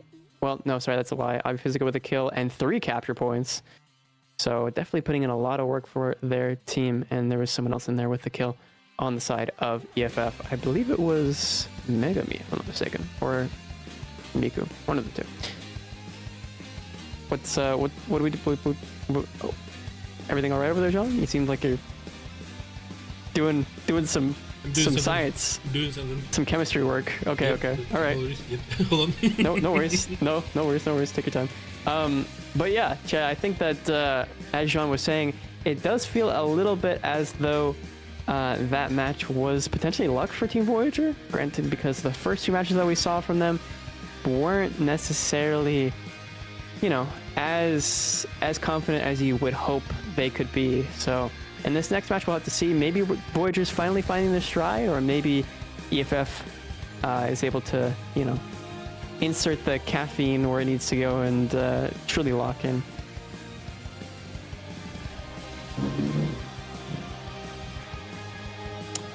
But yeah, I think overall we've kind of said all that we need to say. IronSQ running up with the Eurofighter once again. So even in the face of defeat logging in for Team Voyager, Ironskute using that Eurofighter. You gotta respect the commitment to playing that position for him, or playing that vehicle for him. Damien knows he's got his formal shirt on. Yes, sir. Yes, sir. I know it's covered by the mic. I should probably have a better mic position. But you know, things to work out later. Okay, we are getting into the match. We're getting into the match on Japanese port. Could be the final match between these two teams. EFF and Voyager on the clock. And I'm back. 10 minutes. Apologies. Nice. Welcome back. Welcome back. Hey. Hi. So yeah, Japanese port. This could be the final match. On any predictions? Holy, rocking the Voyager camouflage as well as that lovely Nordic inspired camouflage. Well, as well. it seems that Ironskute kind of stopped playing around and hopped on to the Rafale gang. Oh, he swapped. He was readied up in the lobby with the UK. But I have a suspicion. That this might not help them. EFF is probably going to. I feel like there's a higher chance for them to win this time. But I am more than happily. I'm going to be eating my cautiously optimistic. Yeah. Yep. If Voyager wins. Yeah. Yeah. Any reason why the Rafale and Typhoon are in, but the SM2 is not a vehicle? Pool. Yeah, yes. Yes. Well, Hatsune Miku coming in here with a capture point initially off the bat for his team.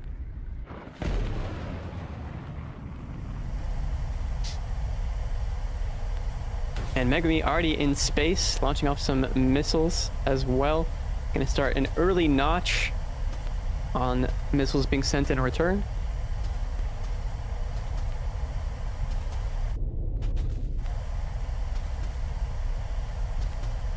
And now a little bit out of position, but still going to be able to counterfire. You know, dodging, notching missiles and being out of position is better than being dead. So.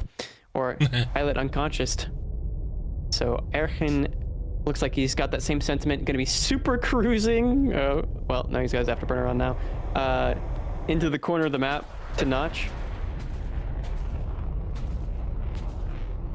There's going to be somebody's going to capture him potentially. The C camp from the side of EFF. Maybe not. Maybe they're at their altitude. Van Darkholm is diving hard, encountering Avifysika. Bunch of missiles being released. 2 missiles from Avifysika. Probably none of them are going to contact collision. Maybe this one. It's going to be a multipath if it's tracks. Oh, that was close. Yeah. Multipath the missile, and because the water absorbs a lot of that explosive splash, no damage to Van Darkholm yet. Avifysika coming in and pursuing with a lot of pressure, and I don't know if he'll be able to dodge that missile actually. Oh, that's no. Avifysika is fine. I'm surprised Van Darkholm decided to go vertical with this. Yeah. Ooh. I mean, putting enough pressure to survive for now. Ironskute is down to coming in from a different angle. Yeah, Ironskute is already out, and also Miku is also gone. Yeah, okay, so it's a 3 versus 3, but Avifysika is soon to be going down here as well as they're getting pushed from 2 separate angles. Unless Orsolite tunnel vision's too much. 2v2 now. And goes. Oh, and yeah, 2 versus 2 as Avifysika goes down to Orsolite. But Van Darkholm gonna be dodging on the deck again, multipathing.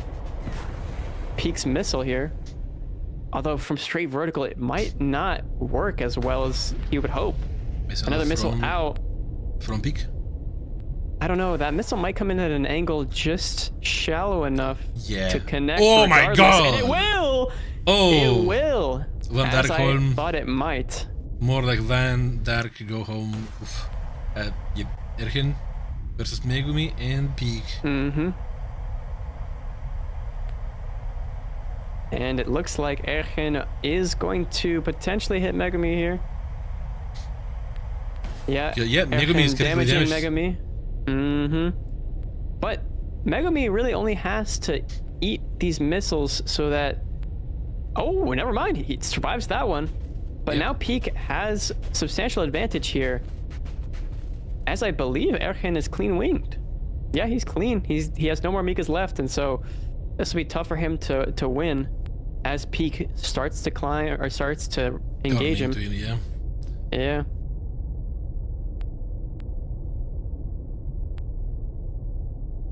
Is this gonna be a capture point play by Megumi? I wonder how critical the damage was. I do as well. That's a missile. But oh, there's a sneaky Mika that was easily dodged. Yeah, that. And I think that might be one of the last one that Zhang has. Yeah, I'm not sure why he would launch that. Oh, what happened just now? Oh my goodness, a spike from Megumi from below with a Mika comes in. And the 2 versus 1 overwhelms Ergen, and he goes into, well, he kind of just gets vaporized, to be honest. And that's going to be EFF taking this victory. Wow. Well, as I said, EFF, GG's. Voyager also GG's, but you're going to have to go down to the loser bracket and sort the things out in there. Good luck with that. Oof. But yeah, strong, very strong plays by EFF. Mm-hmm. Quite strong plays. Looking at the scoreboard here, we do have Megami with 2 kills and Peak with 2 kills. Abi Physica with a cap and Hatsune Miku with a cap as well. Ergen with 1 cap and Ainscute with a kill, as well as Aurus Elite, but just not enough to clinch it out and secure a round 5 match. No. And oh my god, apologies. The next and the final round of today is going to be oh, hold on, apologies. What is it gonna be? What is it? Time will tell. What is this Pokemon? Let's refresh. Well, guesstimate it's gonna be EFF versus Legion. EFF versus Legion to fight for the semifinals of the winners bracket. No. Sorry, what? The semifinals of the winners bracket or the upper bracket? Yeah. I mean, if we were spectating only weekend bracket, win the bracket today. That's what it is. Yeah. Okay. And the next round is going to be happening in a while. In 30 minutes. Yeah, we have some time. We have some time. So more time for you guys to get those sweet drops as well. Make sure that you're listening to the moderators. If you are still confused on how to get the Twitch drops, if you're just now starting, you probably won't be able to get all of them. However, you can come back tomorrow, same time, same place. Yep. You'd like to get the rest. Yep. If you like some more free stuff, join our official War Thunder Esports Discord and find giveaways, chat, and react to the most recent message post, and you will be entering the giveaway for the ZTC 96B. The fast boy. Yeah. Not just the tank, but the entire one of bundle. my favorite premiums for China. A good one. Yeah. This is going to be something to check out. Speaking of things to check out these nice camos. Is it fast? It's very fast. Oh, wow. Alright, LA9. Hey, it's a pop quiz, John. What's the character on the side of this aircraft? What is it? I don't see. It's not like a cartoon character. It's an actual Chinese character. The clue is, well, it went away. I couldn't see. Sorry. Chat knows already. It's okay. We do also the T-345 guy camouflage, the Pantera. I now kind of want to check what was that. That's going to be a lot. It's the tiger. It's a tiger. It's a character for tiger. This is the Tigris camouflage. There you go. Okay. We also have the Bite Me P. Have you played the P51D30 in a while? I have not played the thing in a long time. Me neither. Ever since the P51H came out, it just kind of became, I don't know.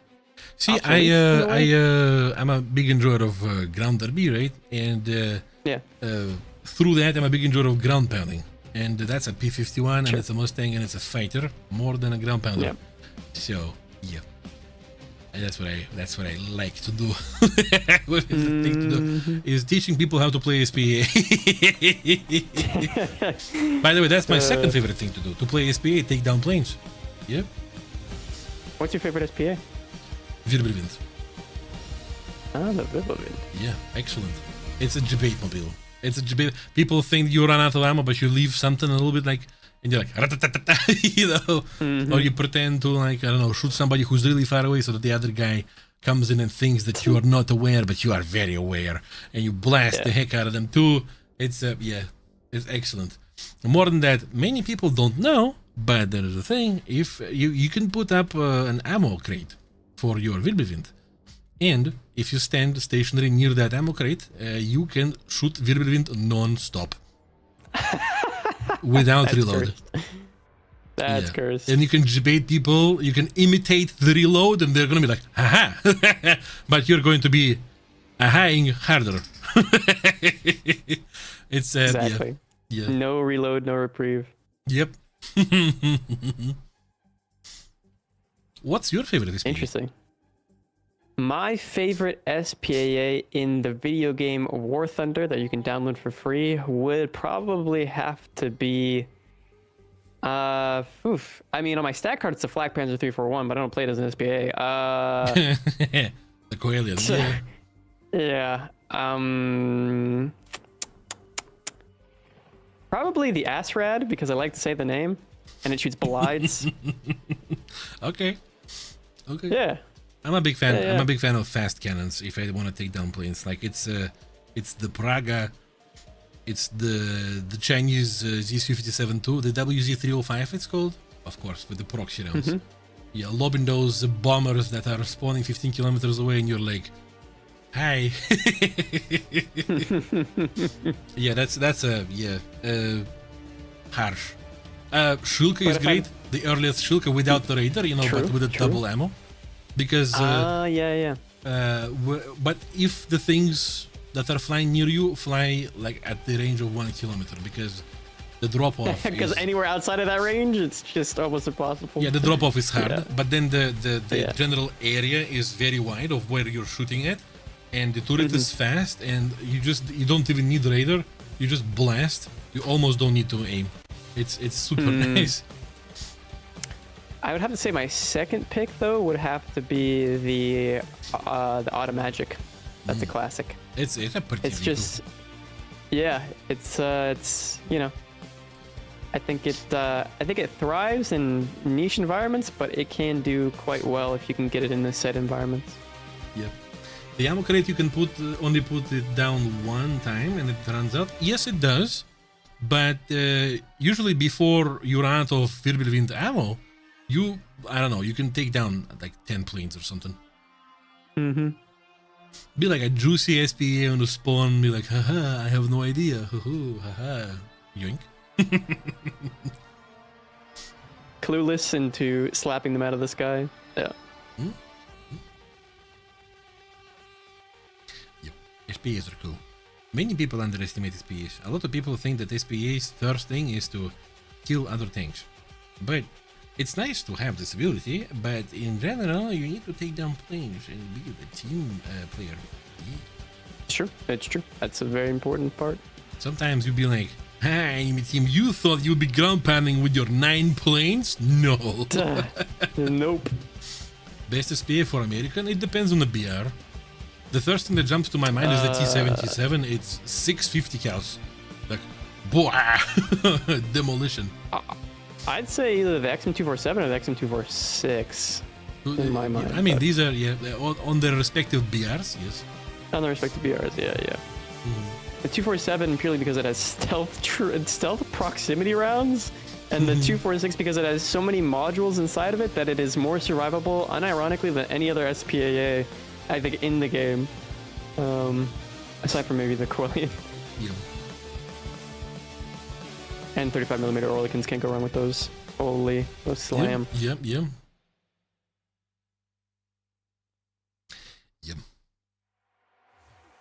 But yeah, waiting on this next match to start up. It's going to be... Yeah, it's going to be a... I mean, I'm surprised that the EFF team... Well, actually, we did learn that they're not comprised entirely or majority of Chinese players, so maybe they're a bit more patient and have time than we thought. However, still, regardless, surprised that they're not waiting in the match yet. Yeah. Well, I mean, they know the schedule, right? So They know the schedule, so they know their opponents are going to show up early, so they're probably going to be practicing or, doing something else to bide their time. Yeah, literally anything. As in, like, the schedule is schedule. You follow the schedule, and that's it. Yep. When you declare a schedule to your participants, you can't expect for them to be all early, right? If it happens, it happens, sure, but it doesn't have to. Yep. Yep.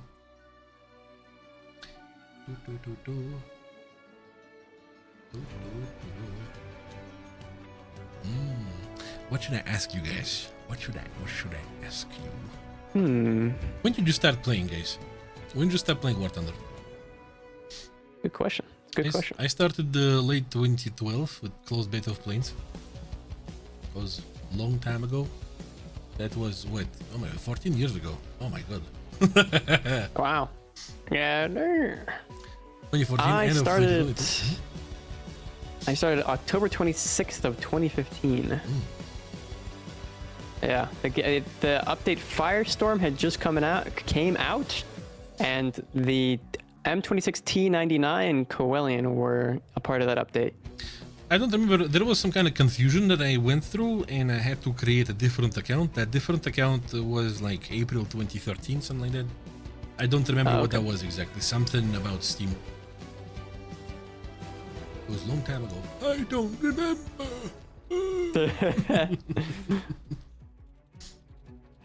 People asking about my headphones. I can't tell you because they don't pay us, right? As an advertisement. No product placement, John. No product placement. Yeah, but El Rulio, these are not these. No, yeah, it's different ones. If you really want to know, you can always DM me on Twitch or Discord, whatever you want. Yep. Ask me on my stream. People have asked him so much that I just know them off heart. I don't own a pair. I don't think I ever will in my life, but I know exactly what they are. They're very comfortable.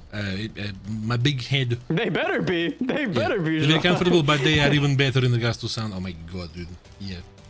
Oh, wow. They better be the most comfortable things. They must be like silk. Yeah. I also got like custom pads. And they're like like almost like Velcro, but they're a bit more fluffy, so they breathe better, so I don't get so sweaty. That's nice. Yep. First I played ages ago, but it was too bad at it. Really got into it like 3 months ago. Oh, I see. So it's like a second wind. I remember. I haven't before I started playing War Thunder. I haven't touched anything like simulator or anything at all, but long before that I was I think it's allowed to say, like, I was playing this game IL2 Sturmovik. A lot of devs from there migrated, I believe, to Gaijin, and when I've heard about a new plane game coming out, I was like, oh, very cool. And when I came in, and it was like this only arcade mode, and it was like wherever you point your mouse, the plane goes there. I was like, what? Because I did like IL2 Sturmik, but it was a little bit too realistic for my taste. And I was like, oh, this is hard. Yeah. When I was playing that, I was young, so yeah. The arcade to realistic pipeline. Jean, do you like IEMs? I do, but my work as a streamer or a caster, it means that we have to sit here for a while, right? And if you have IEMs for like 8 hours a day, every day, you're bound to have ear infection. Like if you're in the public transport, like for an hour or two, perfect. I love them. The IEMs are great. But yeah, just take care of your ears. Ears are very important. You don't appreciate them as much as long as you don't have any issues with them. But when you start having issues, oh boy, yeah, don't have issues with your ears. Been there, done that. Not nice. Yep. All right. 18 minutes left. We have 2 players. We have 2 players ready. It's Hatsune Miku and Megumi.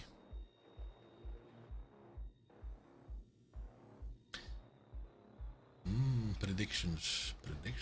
How did Legion demonstrate themselves throughout the entire thing? They won against Arain 3-0. Oh wow. Against Ouroboros, they won 3-1. They won against Team Definitely. Effie 3-1. And then they won I think against Effie is the Effie is the sister squad to EFF as well. Oh. Yeah, I Are believe. they? Yeah, there's a lot of yep. And they also won against Farmers. The team is called Farmers. Not the farmers. The farmers getting farmed. This truly is a 2026 moment. Russian guys with nicknames. Yeah. Might be Dylan is in English, and then Field Marshal Piva. Piva means beer in Russian, so Field Marshal Beer. Reporting for duty. And then like man. cucumbers in aircraft. If you translate that, and then a nickname that would get you all excited, but I'm not gonna say it out loud. Does it have numbers? No, That it would- has okay. a certain reference to a certain subculture of people on the internet. It starts with a G, isn't it? No, it starts with the F. Oh, okay. That's not the subculture I was thinking of. Okay. And it continues with Gotcha. the E and then M and then B. Right. Yeah. O, Yeah. Y, Yeah. yeah. No, I got it. I think I got it. I think yep. Yeah. Too many clues. Come on, man. I was trying to solve the crossword. You can cross that one.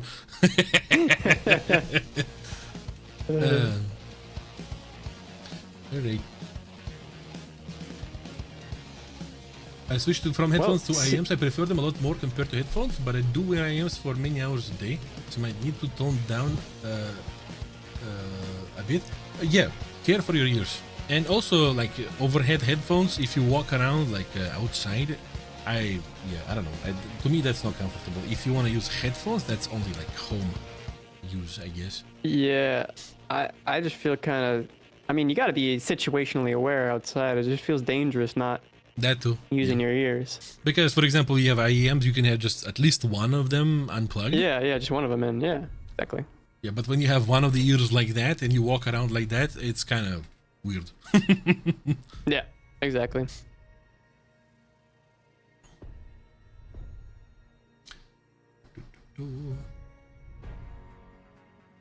This is more for a home enjoyment. You know, you get yourself some preamp, you get yourself a good DAC, high bitrate, and all that. You know, before I left for Europe, I had all of that stuff. I mean, I was starting to develop a pretty good system. So I had a DAC.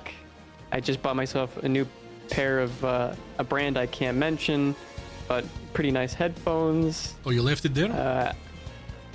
Yeah. take it I mean, I don't. No, because I wasn't planning on living in a foreign country, but just going on vacation and then. You know, Maybe is there like a chance to send them to you? Not without it getting heavily taxed for like, yeah. So they're gonna Yeah, assume yeah. that this is like a commercial import. Like something I'm trying to resell. Yeah, exactly. I see. Yeah. Well, maybe at some point you're going to visit America again and just take that with you. Yeah, it'd be nice. Anybody know when stream ends? Well, we are waiting for the last round to start, which is best of 5. And the fourth start of that is going to happen in 14 minutes. So you can guesstimate from there. That's a long time. That is quite a considerable amount of time. Yeah. Yeah. Wow, the skins, they're back. Or The camouflages, skins. sorry. Yeah. Oh yeah, that's a Oh, Yarosny. the Vespa's back too, of course. That's a Yarosny. forget- Yeah, it's Yarosny means furious. Yep. You can't miss. Yeah. Okay. I was gonna say if that's not what's on the back of the tank, then there should be a weird thing to have There's the a little title in. little secret for you. This esports camo that we did for IS3. Uh-huh. There's a whole lot of Russian words on it. Uh-huh. There is a bunch of mistakes in there. Oh no. I kind of feel like it was made on purpose though. But Well, yeah, because it's graffiti, so you're assuming that the people probably aren't going to be spelling everything correctly. Yep. It's like whenever I see someone trying to write a swear word in English here in Spain, and they would just spell it incorrectly. I've never seen anybody use the word correctly. I can't say the word, but you can imagine. Yes. How many matches to go? This one. This best of 5. 1. And then the continuation is going to be tomorrow, the same time, same place. Right? Yes, sir, yes, sir. 14:40 UTC. And that's going to last for probably the same amount of time. Yes, sir. Let's check out the lineups. You know, all the planes that you have not seen. Yeah, chat. You know, 99% of these planes you won't see. Actually, I don't know what the actual statistics is, but probably like more like 95% you won't see. Yeah, the vast majority you won't see, but they're there. They're there in case the players want to use them at all. We have seen the F-18 today. We have seen the Eurofighter. We haven't seen any Gripen or Pobit or F-15. No. Never. Well, we see Russia once, but that was last weekend. We haven't seen anything from the Japanese tree whatsoever. AM3 chat, look them up. I mean, they're the second best IR missile in the game, undoubtedly. Seen a ton of Rafale, obviously. No Mirage 2000. No J-15s, no J-11s, no J-10s. Again, we already talked about the Eurofighters. F-18s, obviously we saw one. And then the amalgamation of mutant American jets for Israel are... well, a bit thrown to the wayside, shall we say. I spot in the chat our social media designer. Hi. Hello. Ah. Power Twin. Hi. Hey. You guys are talking about your favorite nations. It's hard for me to choose one. It's every nation has great or even multiple great lineups. Yeah, it's hard to choose. For example, the German 4-3. If you have a bunch of premiums, it's very, very, very nice. The Russian 4-7, the Russian 8-3, you have IS-7, is great. True. Yep. The Swedish 7-7 is cool. British 7-7 is also cool. British 4-7 is great. That's my preferences. That's not ultimate information. The Sherman Firefly is quite strong. Yeah. And all of these 17-pounder cannons out there, right? It's multiple Fireflies you can get. Oh my god, which one was that? The British with the 17-pounder in that lineup. I don't remember the name. Oh boy. Brit 8.3 ground. There is to my taste. I mean, sure, there's a whole bunch of snipers in there. Yeah. Soviet 1.3. If you have a T-35, you can absolutely press these buttons real hard. And John, RB5. What do you think of? Go ahead. Yeah. Continue. Cook. I think I finished. RBT. All right. I was gonna ask what your opinion of the KV-8 is. KV-8? Oh, that's a very interesting boy. It's an unusual experience for a KV-1, right? You feel like it's a KV-1, but the cannon makes it a very different. How do I put it? A very different boy. Well. Penetration is, of course, is less. It's 45mm cannon, the same on as on the BT7s and 5s. But you can reload so fast. And then some people might want to try to aim at you, and you're like, haha, flamethrower. And you just blind them? Yeah, you can just blind the particular direction, right? And everything's going to be behind fire, and you're like, my advantage, your disadvantage. You know, bam. Very interesting thing to play. Yep. At some point, I would really love to see, you know what would be cool, I think? A KV-1 with a 57mm cannon. Oh my, that would be impossible to balance. That thing would be so strong. They're like 4.7, 4.7, I think, would do it. It's crazy as that was the BR of the KV-85 not more than 2.5 years ago. the amount of decompression that's gone on is kind of crazy. Yeah. Again, this is us just imagining things. We have no affiliation with the actual developers. We do only esports. It's just we're talking about things to kill time, chat. We're just spitballing. Yeah. Yeah. I mean, what Which would be vehicle? my favorite? Or sorry, go ahead. No. Go ahead. My favorite nation to play right now in BR would probably be 9.3 America or 9.7 America. I just got a bunch of vehicles like the XM8 and the Merkava 2B, and they're really, really strong in the lineup with like the Dragooner and what else? The A4E as well is a good vehicle in that lineup. And then obviously you have the really strong SPAAs to couple that, and the MBT 70 you can bring as well. Probably my favorite lineup at the moment. The XM8 is just a better version of the Stingray, but the Stingray has also been one of my favorite vehicles to play. So yeah. So and then obviously 7.3 Japan is always a favorite of mine for known reasons. Carry on. Sorry, I didn't mean to cut you off. Chat, what vehicles would you like to be added to the game? Again, we are not affiliated with developers. We just would like to hear your opinions. I will also have our opinions. Bob Simple. What BR would the Bob Simple be at? Like below reserve, it'd be like negative 1.0. I mean, we have a couple of vehicles like that already from the World War One. True. From the World War One event. Yeah. I got one of the World War One event vehicles out of a crate, and I was probably the least happy I've ever been in my. No, I'm just kidding. It was a unique experience to get one of the World War One vehicles. I didn't really play that event extensively.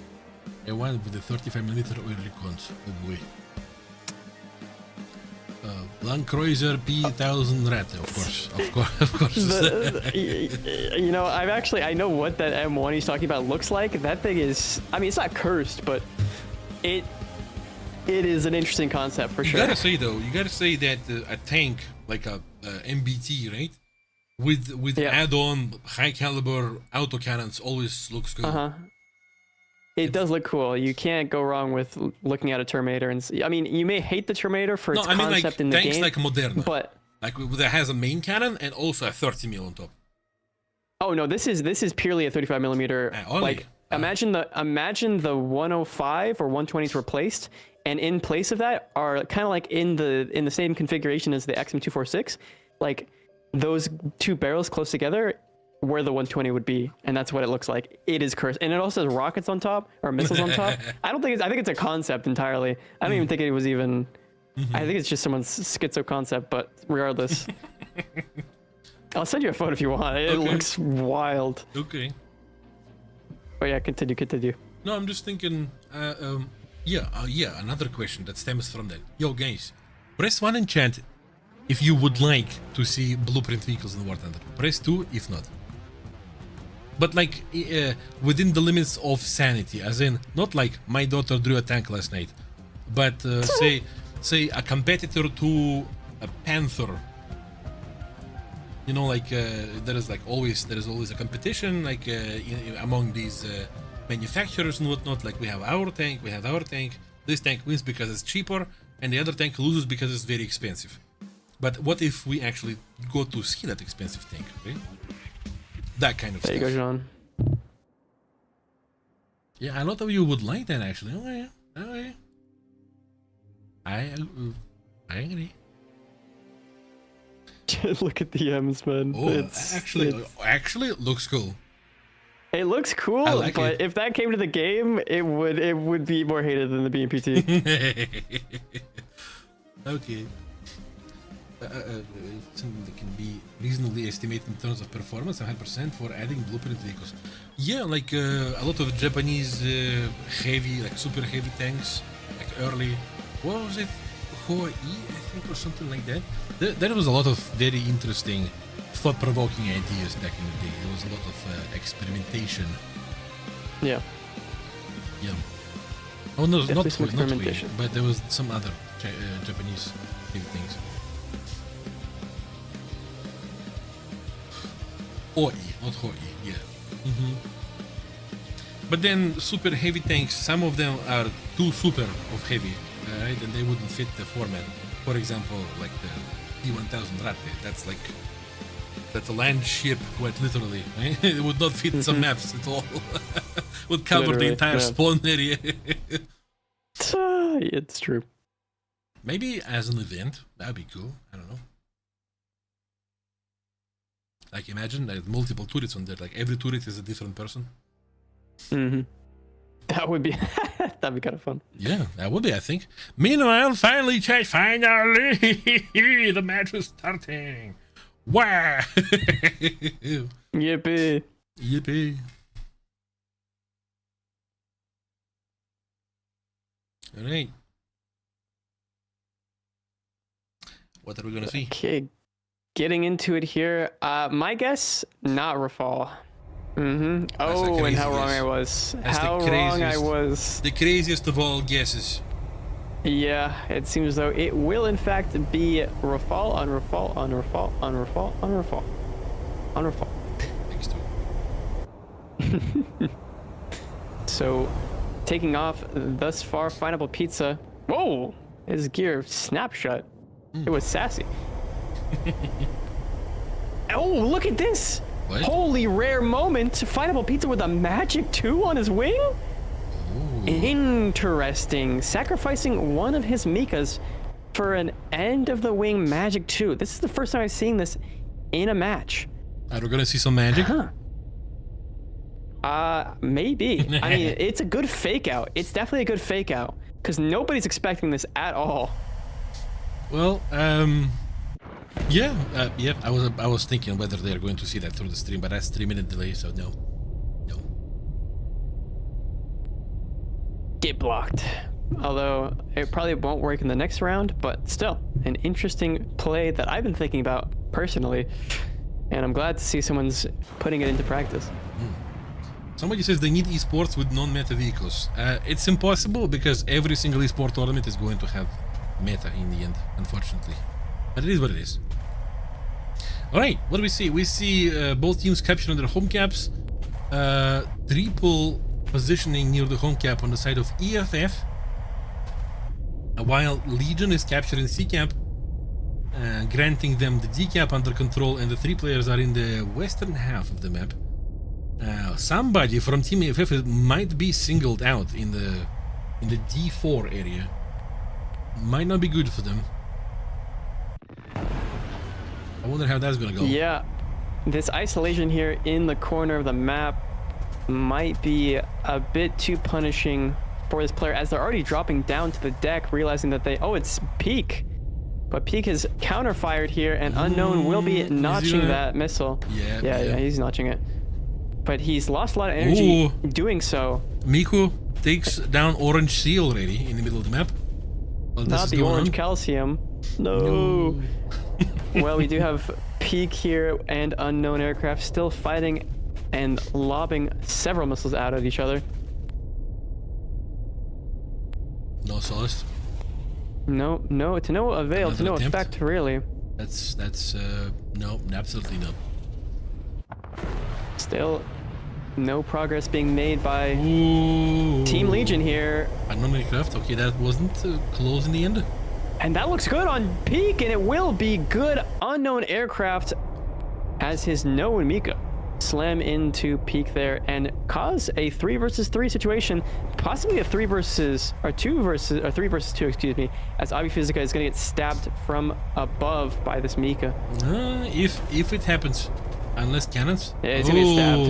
It's almost impossible from the position he has. Yeah, he's gonna go down, and so that's another player down on the side of EFF. It's going to be difficult to bring this back. Mike with a lot of altitude and a lot of challenging positioning. EFF.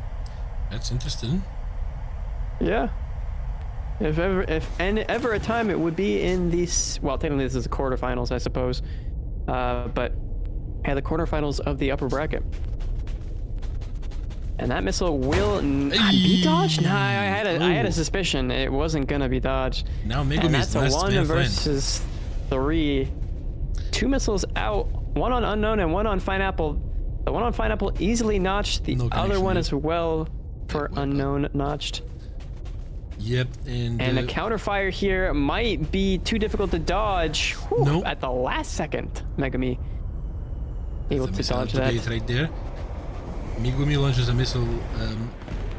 Pineapple Pizza is right on the tail, Oh and my then goodness, and a a known grand aircraft. slam. A known aircraft seals the deal. That was a strong victory. They have celebratory team. We do a little bit of trolling. Yeah.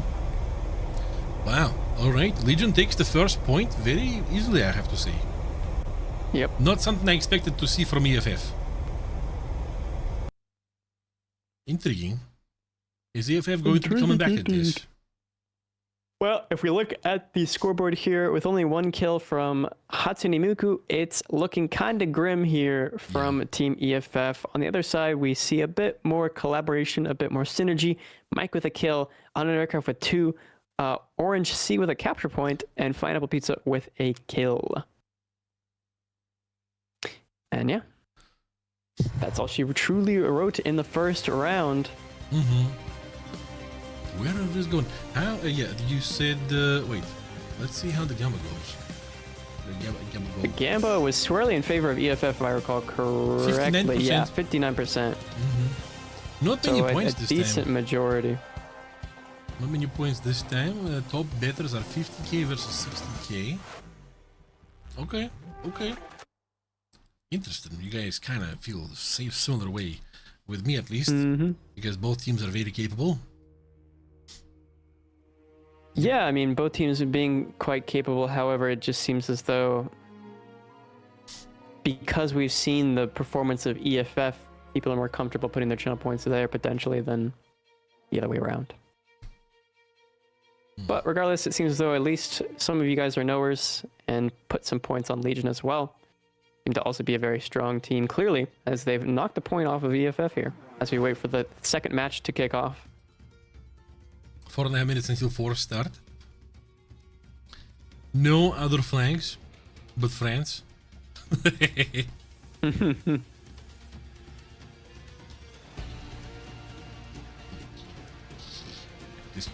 this point, everything that could have been said is already said. Yeah, I mean, we've kind of hyper-analyzed pretty much the lineups, loadouts. Lineups. Although I was kind of curious to see what exactly that magic, or if that magic had any effect at all in that match, because majority of the time these players are in fact going to be launching off Fox 3s. So I think predominantly they're going to be using flares, or not using chaff, excuse me, instead of flares. Yeah, but the magic went poof. It did. It did, just like the team. The next match is starting. The guys don't make us wait too long.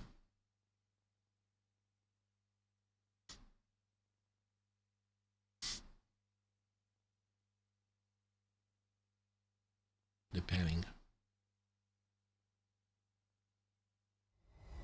Alright. Time to take off. Obviously no changes. Why would there be at this point? Yeah, I mean, it's well, I guess both these teams have already made it. Well, actually, yeah, both these teams have made it to the playoffs at this point, because they both take first and second, regardless. They're just Well, I mean, fun.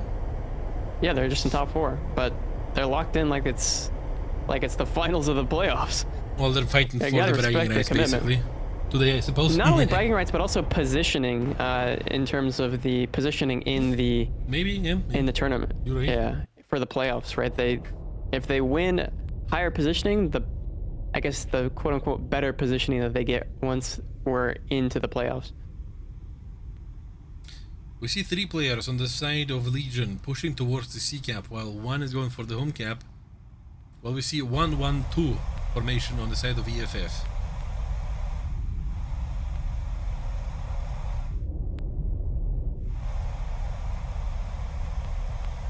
What's the plan? Missile launched by Looks like the Megumi. missile out. It's got something to do with the plan's always got something to do with missiles, Jean. That's what I've learned so far. If I've learned anything.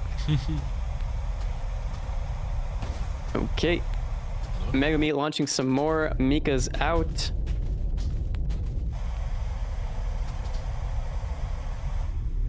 And Hatsune Miku playing a deflection angle or deflected angle just to kind of notch there, and he looks like he's going to be severely damaging Mike. Yeah. Mike the Ike goes down to Hatsune Miku there, so already the domino falling in the favor of EFF this time. We might see it back and forth. Megumi is down to Orange C. Okay, so a 3-on-3 or 3-to-3. Yeah, I wonder if Mike is in position to launch anything else while he's falling down.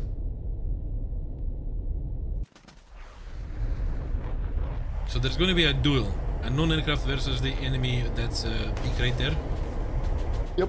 Exchange of missiles. Plenty of them too. Looks like Pika already had 2 missiles out, so completely oppressing Unknown, but there's going to be help coming from Legion by the looks of it. Maybe. And if he needs it, it would seem as though the shoe's on the other foot now, and Unknown has the positioning on Peak here. That missile. And it looks like is they're both gonna notch as well. No. Yeah. Doesn't connect, and they're trading more and more missiles, but that one gets notched, and so does Unknown Aircrafts. But it's coming down to a dogfight here. Last Mika's left for both players. And Peak able to dodge, however. Oh, he gets hit by Pineapple Pizza. Oof, EFF is not doing well. No, not at all. And Orange Cheese might go down here. They're not doing a bit better. Yeah. Orange Cheese goes down to Hatsune Miku? Yeah. Oh. Wow, I thought that was Abby's missile for sure that hit him, but yeah, now it's a 2-on-2, and practically everybody's clean winged except for Pineapple Pizza with 2 missiles. Oh, excuse me, and Abi Physica. Oh, Miku has plenty. So we see, is that Abi Physica? Yeah, capturing the decap. Because Legion is pretty far away from any caps right now, so they are taking all the advantages they can with the ticket bleed. Mm-hmm. And look at that. The triple cap going to be coming out here for EFF. That will tick the tickets back into their favor quite quickly, I would believe. Yeah. And there it is. Pineapple Pizza trying to get a lock before Avi can fully cap it, but I don't think he's going to have enough time to launch that missile off. And he's also going to want to hold his missiles. As the late stage match, you really do just hold on to your missiles until you get into shotgun range. Well, shotgun range, quote unquote, like anywhere between 4 and 1 kilometer. Yeah. I wonder if a known aircraft decides to drop the altitude to decamp. Should be probably a thing to do. Mm-hmm. Pineapple Pizza is hesitant to drop altitude, but he's gonna do it. And maybe he's dropping down while they're doing it by Team EFF. Dropping down to cap the point. And so if they get both these caps, then they flip the... Yeah, they're flipping the tickets back into their favor as the passivity here of Team EFF. Or maybe it's a trap. Yeah, at this point they have them in particular positions, though. Maybe they can it's a trap. For them. I don't know if he survives that. Oh, they both do. Oh, Pineapple Pizza is gone. Oh, he crashes. Yeah. And so that cap is going to be taken once again by EFF here to secure that ticket bleed. Is squarely on their side. Yeah, well, I know Grab decides to go for the enemy home cap. Yeah, he's playing for the home cap, and I don't think they know where he is. Oh, and so they're not going for the D point. I think well, if they suspected it, then they would go for the D points, because now they're just throwing their tickets away. They're just kind of circling around in the same position, but now one of them has to go for the... Yeah, they definitely do now. And so they're going to start making a beeline for that D point as they know that not only does Unknown have no Mikas left, but they might not know that. He also is probably quite low on fuel at this point and far away from any sort of effective position. But it's really just a game of musical caps at this point. 1 Mika left here on Abi Physica. That's foreshadowing of more than likely a victory here. Potentially. But we do see once again on an aircraft, he's going for the B point, and both the players are playing the D point instead of having one of them divide and conquer. I mean, I would assume that unknown aircraft is going to know that both of them are going to be patrolling B right now, because that's the only place you should be logically at. So yeah, and this is where he's going to be. I mean, this is unreal. Yeah, double push on unknown aircraft. Good luck is what I want to say. Yeah. Missile. Mika out there from Miku. Oh boy, is that going to be a team kill? Is that going to be a team kill? No, it won't. Oh, that looked close. The multi-path Boom. there, and a complete shotgun stab with a Mika in the back for unknown aircraft as he goes down. Oh, Yeah. That was clean. Yeah. That was clean. But, the first half wasn't so clean, but the end was. Yep.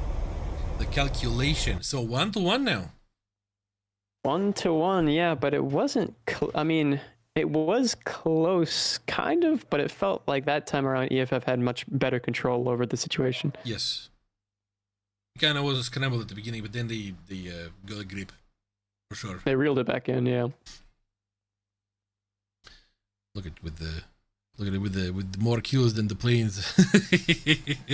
Fine captures of the points by Ave Physica.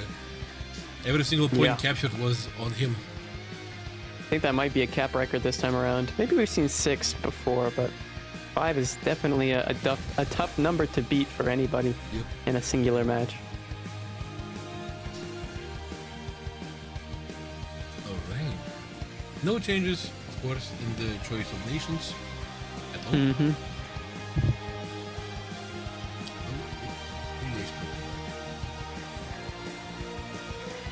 What do you think about Project Tanks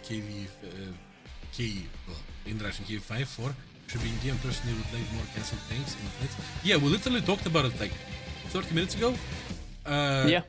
If the base of the vehicle is legitimate, like there was projects, they were developed but they didn't happen because they were expensive or any other reasons, sure, I would like that.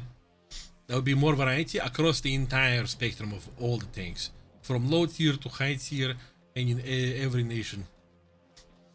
I would like that. I don't know what the KV-5 or 4 are exactly, but yep, sure. Me personally, again, disclaimer, we are not developers. We are just esports casters, so we only speak about our opinions and we personal hopes and thoughts. And we do not opinions, announce anything. Even if we knew, we wouldn't, but we don't even know. So yeah, right. The match starts. They keep us in the dark, chat. Yeah. Well, maybe for a good reason, because we would be like, hey, chat, I know something that you don't. Yeah. Yep. You know.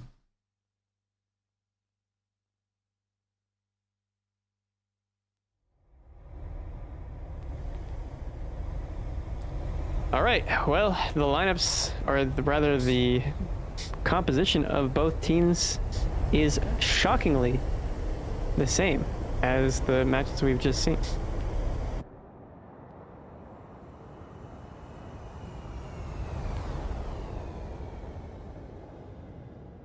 Final for Pizza taking off once again, not bringing a magic. So seems as though the magic meta, or the magic experiment, was a one-off. Yeah, his magic wand did not work. Sorry, magic 2. I don't know. My bad. Magic 1, 2. I don't even think the Rafal can bring magic ones. I don't know if it. I guess if it's the same system as the magic 2, then it probably can, but it probably never actually did. Unless maybe India uses magic ones, but regardless, getting into the match here with somewhat mirrored. Well, not necessarily. We have a 3-stack here on the C cap, so it seems as though they're heavily. It's the same trying lineup as to last time. focus here. Yeah. On both teams. The home caps are being taken. Legion is going to take C, and they're going to be in good position to defend D when it happens, when it appears, unless EFF throws a wrench in their engine from the get-go. That would be disastrous for sure. Yep. Megami at altitude, and now the D point coming out into play here as the tickets bleed into the favor of Team Legion here, putting pressure on Team EFF to do something. Again, we're going to be seeing the duel happening at the far west between unknown aircraft and the opponent from EFF, whoever they are. Yeah. That's a Rafale. According to the radar. The mystery plane has been discovered. The unknown aircraft. Yeah. Exchanges are happening. And yeah, holy, that missile's curving, but I think it has been successfully notched. Yeah, you can see there on the minimap, it has in fact been notched. Yep, another Legion player is coming to help. Oh, that is Peak over there. Another Legion player is coming to help, leaving the other two players against the three players of EFF on the mainland of the island. Missile coming in onto Peak there. He's able to successfully notch it. Might Unknown be in aircraft. Might be in Has trouble to right watch here. out here. Ooh, that was close to unknown aircraft, but not close enough. Yeah, this corner fight seems to be a consistent Look at the map. Look bout. at how many missiles are in there. How many missiles are between them? Yeah, it's a missile cluster. Barrage. Cluster. Yeah, Avifisica is gone to Orange Sea. So it's a 2v2 now at the island area. So now that whoever was coming to help the far west is coming back to pressure The first time we 2. see an opponent over the enemy's airfield as well. I think the entire time I've watched Air Superiority. Yeah, this is the first time ever Yeah, we're seeing directly over the airfield. Ignore the entire map basically. Yeah. An aircraft and Peak. They're coming An aircraft closer. with no missiles, so he's going to be at a substantial disadvantage, which he cannot recover from. Now it's a 2v4. Or sorry, yeah, I meant the other way around. now it's a 1v4. Okay, well, EFF falling apart this round. Yeah, maybe they're tired. But then Legion could also be tired, right? So, not the best beginning. Well, Hatsune Miku is not feeling too good about this, I bet. You might want to try to take somebody with them, but then they know that they're not going to win this. I'm gonna throw a skill check. 13. 13. Oh, okay. All right. Not too bad, but not the best. But well, skill check doesn't matter because the points are... tickets Yep. will tick down here, and that third round will go to Legion. All right. That was not good at all for Team EFF. Fantastic for Team Legion. That was smooth, I would say. Very nice. Yeah, definitely a pretty, effective, buttery smooth, frictionless. Yep. Frictionless match there for Team Legion. 1 kill for Orange, 2 caps, Pineapple Pizza with 1 kill, and Unknown Aircraft with 1 kill, and a capture point for Team EFF on the side of Avifisica. So a lot needing to be desired there. A lot left on the table. As Grotto says. Was it Sade or Erika Badu? I don't remember. Nice song. Smooth operator. Yeah. Both fantastic singers. 5 minutes until 4 start. Maybe we're going to start seeing lobbies dragging on for longer because there could be some... well, we're approaching a match point. Sade, okay. Yeah. I mean, this is going to be extra tension, extra pressure on the side of EFF, whereas Legion can kind of not kick back necessarily, but they have a round of insurance here before he gets to round 5 rather. So we'll see. See who comes out on top. Who wants this more, truly? Hey Chad, are you hydrating? Are you hydrating? Do I have water? Oh, I ran out of water. Oh boy. I'm not I have a sip left. Did you drink it? I'm not hydrating. No, I'm not a real gamer. What the heck, John? What the heck, I'm not a real gamer. Your gamer chair and gamer RGB has been revoked. Well, in fact, my chair is a car chair, so... It's a car chair? Yes, it's a... Okay. It's a BMW 7 car chair. See what I can do? Damn, look at that lean. Look at him lean. I'm coming back.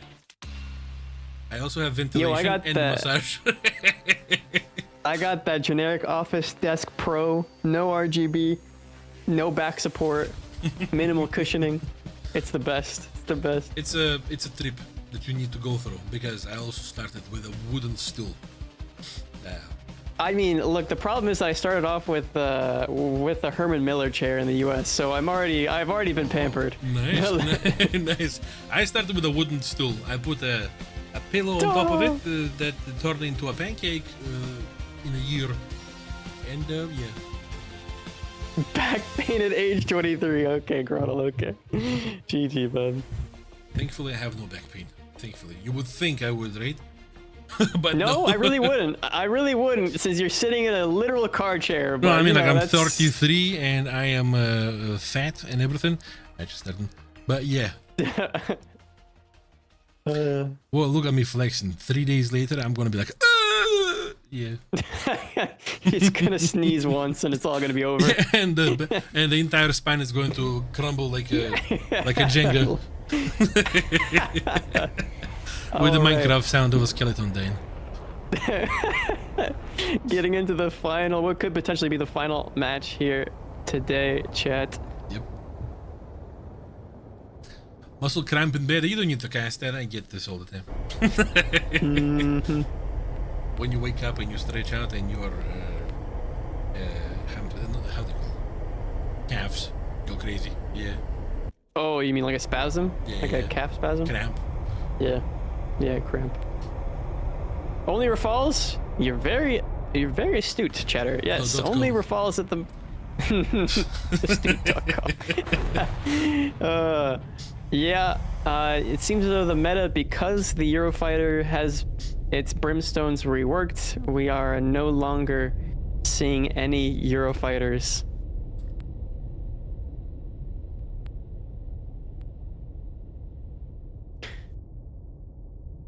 Okay, seeing Bourbon Island once again, big shocker. The composition of 3 stacking here for Team Legion seemed to be functioning quite well for them in the last match.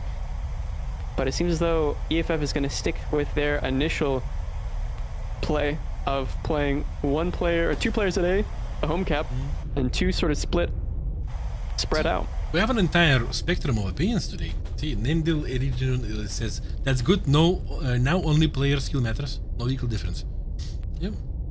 Also, oh my God! Speaking of skill, my God, Orange C. Orange C crashes. Orange so C. Looking like C stands for crash, I suppose. This time. Ooh. This is looking like a formula for a round 5 potential. You had to speak about skill. No. EFF is excited right now, I bet. Yeah, they're tantalizingly close to getting into round 5 here. If they fail this, they're going to be mad. The caster curse. We didn't say anything, man. Yeah, it wasn't me. It was the chatter. Well, it wasn't me. Yeah. Yeah. It was that guy over there. Yeah. But yeah, we do see Peak still duking it out. You can see all of the missiles strewn across the ocean here. I mean, the pollution is crazy from these Rafals. And Mike is gone too, to Hatsune Miku. Mm-hmm. Yep, EFF is capitalizing. Yeah, now everybody is in the sea. Yeah, it's only 2 players left on the side of Legion here, and they're both going to be capsizing here shortly. Undoubtedly. However, they can take out Peak beforehand. Yeah. Yep. But still, it's a 3-on-2, so as long as we see the correct plays from Team EFF here, it's going to be extremely difficult for Legion to bring this back. Only Rafals allowed? You would think that was the case, but no, we'll show you the lineup after this match. There's a grand spectrum of vehicles that could be brought. Emphasis on the word can. Or could. Point, yeah. If you're brave enough, but no. And we see Day1 over here. Abi Physica launching missiles at Pineapple Pizza. Pineapple Pizza being the only person to have kills on their team thus far. But that will also come at the consequence of being low on missiles, having 2 more Mikas left when your opponents have an extra plane with 8 Mikas. It's going to be a stretch. I know that French Civil War. I can't. Yeah, it's more like French Savage War. Yep. And we're seeing the remnants of Team Legion here as we go to game 5, undoubtedly. Yoink. Yeah, just cooked. Just cooked. Well, that was very unfortunate. Orange Sea. Be careful. Taking a dive, yeah. Be careful, Orange Team Sea. Mountain claiming a victim. Was it mountain or was it water? I don't remember. I missed it. Team Sea, Team Mountain, Team Tree. Team Nature. One of them. Team Nature. All of a sudden I remember Michael Jackson songs. Yee-hoo. About nature. Sorry, not that one. Oh, okay. All right. I was thinking more of Earth, Wind, and Fire. But yeah, fair enough. That's Michael Jackson. Sure. Mike with 1 cap, Final Pizza with 1 kill, and that's pretty much all for Team Legion. On the other side, we have Avi Physica with 1 kill, Megami with a kill, Hatsune Miku with a kill, and I think that we can all give props to Peak here for being the world's best seaman and baiting. Yeah. Yeah. Yeah. Over the ocean. Well, now is the, as we would say in Russia, ultra lastetsky match, which means the ultra last, super turbo ultra mega last match of today. Yep. Hey, the match point. there is a limit to the brimstones. Unfortunately, yeah, they have, or fortunately, I suppose, for realism, but you know, it's come at the cost of people actually playing the Eurofighter, which the consequence now is the fact that we're just seeing only We are having a debate right now. Is Jean-Claude Van Schut French or Russian? I don't know. What do you think? I don't know. No. Can you say baguette for me? Can you say croissant? Croissant, baguette. Okay. He is French. He's French. He's Scottish. No, I'm not. We need pom panzer in here. We need pom panzer in here to give the authenticity. Un éclair, un café. Pom panzer is going to be. At this point, I do not know. She Duolingo level 3 grotto. Damn, son. Pop off. No, but I wish I was Torch. It's just if you look at if you look at the timer of the stream, you might understand why Jodo looks the way I'm surprised I'm not looking the way Jodo does.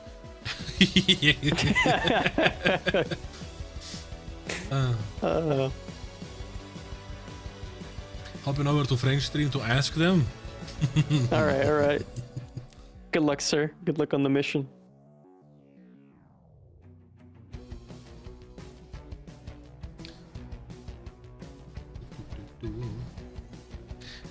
You're being too. What? You're being too generous, Torch. 3 pounds? Maybe if I'm soaking wet. Come on, bro. No, it's like 1.5. 3.5 minutes until the force start.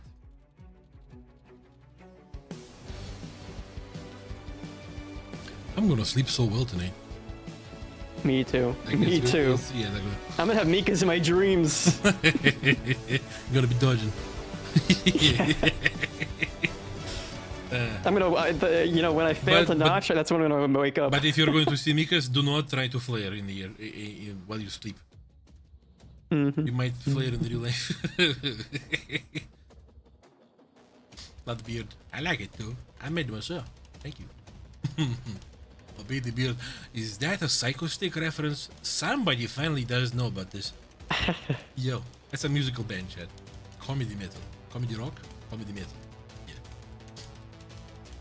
Yeah. 2.5 minutes. 2.5 minutes. The guys are taking every second they can to psych themselves up. Yeah, this is the quarterfinals of this open qualifier. So, and they are starting. Wow.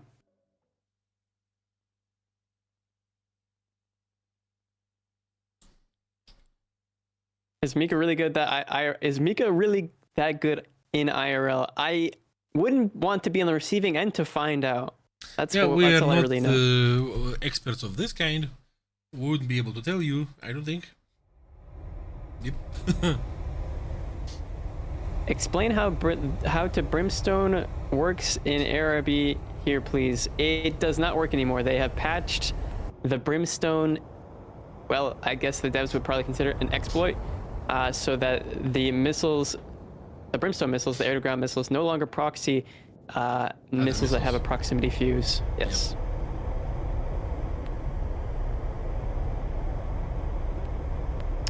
You had a golden era ecstatic, and now it's over. I mean, it wasn't really an exploit. It's just they added a little bit more realism to the mechanics of it, and that's it.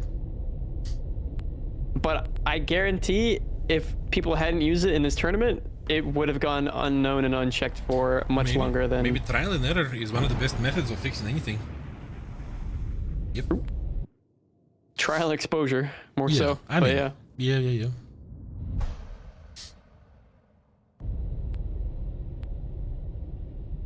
All right. How long is the stream going to be for? This is the last round of the last match of the last... Well, no, I can't really put any last in any more sentences Second to the there, last day. Second to the last day, yeah. So we have a stream same time tomorrow, same place. place. Open qualifier.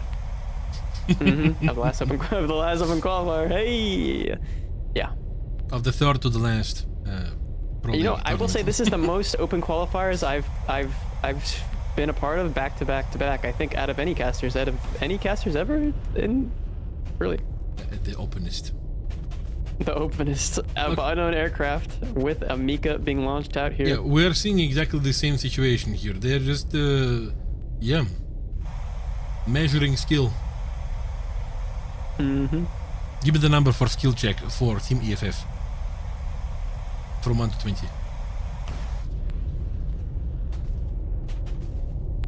Roll. Give me one. 13. 13, okay. 1. Oh! Oh no! That's 12 less than what I thought. No. Oh jeez. Oh, oof. EFF, well, according to my G20, it doesn't pass the skill check at all. We'll see how it goes, though. Oh no! EFF is cooked, and the tickets are completely showing that as the fact as well.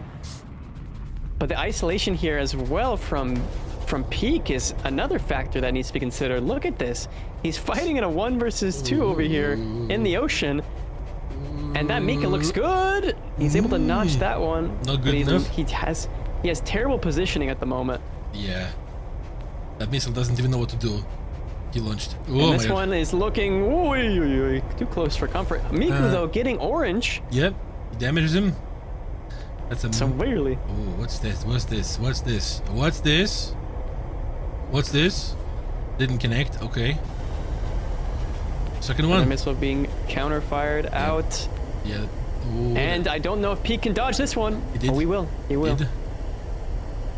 Down to the last Mika here from Unknown. He's going to shoot that one off. Whoa, what was that? And it will be dodged on both sides. So they're going to go in for guns in this Oh my fight. god, what's this? What's the... Oh, never mind. I overestimated the...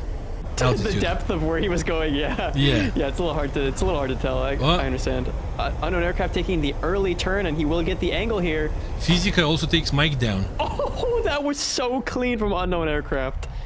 Great camera work there from our cameraman. Well, it is what it is. Well, now it's 3v2. Are you sure you didn't roll a dive for Team Legion and not EFF? Pineapple pizza lunch. The one seeming very much so in the favor of, well, EFF at the moment. But we'll see. Yep. Pineapple pizza. Missile out.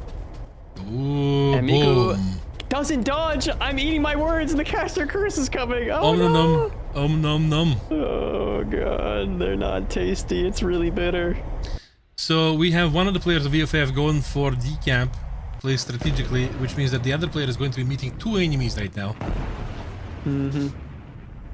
I'm not sure if this is the best decision. Maybe. Who am I even to know that? Yep. We'll see. Megumi on top of That Rafael over there, that dodge. Able to dodge the first, but look at Megumi's positioning on Pineapple. I mean, this is going to be a difficult dodge. He's launching. Yeah. Where are these even going? Oh my god, I had no idea. Cannons? Well, yeah, I mean, Megumi playing where they're playing right now is going to be a severe disservice if they can't escape. I would have just, if I was Megumi, okay, he's just going to commit to the merge. Ooh, that was a contact. And he gets the crit. I think that was, no, it's just a small, minor crit. But Pineapple Pizza missing his rounds. Looked explosive. Well, that is what the bullets will generally do. Megumi. Pineapple Pizza. Able to extend this out, but the tickets. Oh, that was another connection. It looked like it was. Yeah. Pineapple Pizza turns around. I have a physical. An unknown aircraft. Oh yeah, stabbing right into unknown aircraft and Pineapple Pizza. Oh, unknown aircraft gets taken down by Physica. Oh, and another connection here into Pineapple. I don't think he's gonna be able to dodge this. Oh well, that missile changed its mind. But yeah, the tickets are just too extreme for Team Legion to do anything, and that's going to be EFF taking the win here. Yeah, I guess that was the right call. The player managed to, was Megumi, managed to survive that. Yeah. And the thrust vectoring. Ooh, yoink. Yoink. Yep. EFF takes that win. They do indeed. Wow. And so that is the semi-finalists secured for tomorrow, chat. EFF. Congratulations. Wow, you rolled a 1 and they still came out on top. That's crazy. That was the reverse luck. It was the reverse psychology luck right there. Avi Physica with 3 kills, 3 caps, hitting the 3 for 3. Hatsune Miku with 1 kill there. Megumi with an assist. Really, I mean, the MVP of the match are Avi Physica and Megumi there when it comes to the late game. Orange C with a cap. Mike with a cap, a kill for Unknown Aircraft and a kill for Pineapple Pizza. But GG's across the board. GG's said it 5 times. GG's to these two teams, getting all the way to round 5 here. Wow. Wow. Well, good place. Good place over here by EFF. Also good place by Legion too. But Legion is going to be going down to the loser bracket. Let's look at what is even going on down there. What are we going to be looking at tomorrow? Let's take a peek. If this allows me to, yep. So the matches that we have, wait, something's happening. Oh, something's still going on right now. We have New Ace versus Effie, Stratos versus 501st, Artemis versus either G-Freeze or Haters, because they have 2v2 right now, 2-on-2 right now, and Ouroboros versus Jinx. These are going to be the immediate matches, right? And then further down the loser bracket, there is going to be Orion and Voyager waiting for their opponents. And in the final of the loser bracket, there's going to be Legion sitting waiting. Yep. Well, that means, as we said before, that both Legion and EFF already passed through. They have indeed. Yep. And now we just need to see who the next 2 teams will be to move on tomorrow. Yep. Same time, same place. All right. I mean, we went for really 6 hours. Dang, you were right on the money, Jean-Claude Van Shaw. You were right on the money. You said 6 hours. It was 6 hours. Okay, Yep. I respect it. What, just hold on a little bit more, Chad, because you gotta be checking out these nice ads.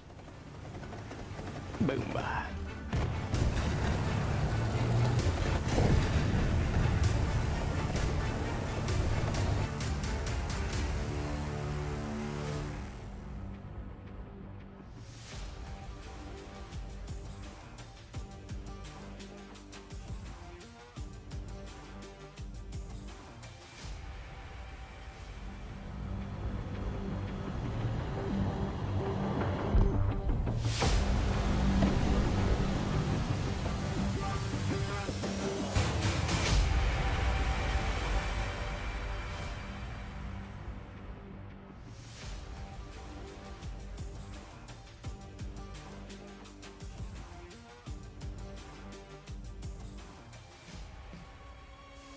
So yes, chat, you wanna represent esports?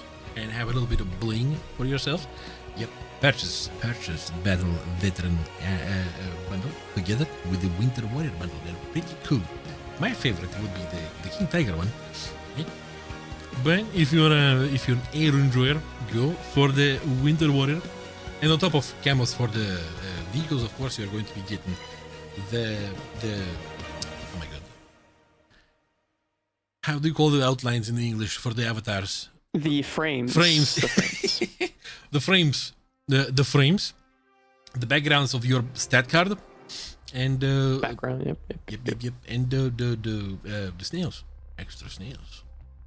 The snail decals. Look at those goofy snails go. One's grumpy, one's going crazy in his Sequoia. Yeah, it's crazy. So, yeah. On top of this, don't forget to check out our esports camos, which we have over 260 of. Plenty of them. WTCS esports trophies all over the marketplace right there. Either check out the boxes or check out the exact camos from the boxes already, because there are plenty of them on the market that you can absolutely check them out and purchase them. Soon, TM, we're going to have another one, by the way. Another one coming with a whole bunch of cool stuff in it. Yeah. If you guys want some spoilers, maybe you check out the War Thunder Live for some very cool. You'll have to do some detective work for that a little bit, though. Yep. Yeah. Yep. You need to know. Or making you work for it. You need to know the guys who make these camouflages, and yeah, before they are uploaded to the game, they need to be there on War Thunder Live. And it's what's cool is that you know, we just don't have only the camos, right? The camos, the creators of these camos come from community, and they get the rev share from this. So you don't just only represent esports and look cool, you also support the community through this. Absolutely. Yes, on top of this, of course, check out our official War Thunder Esports Discord.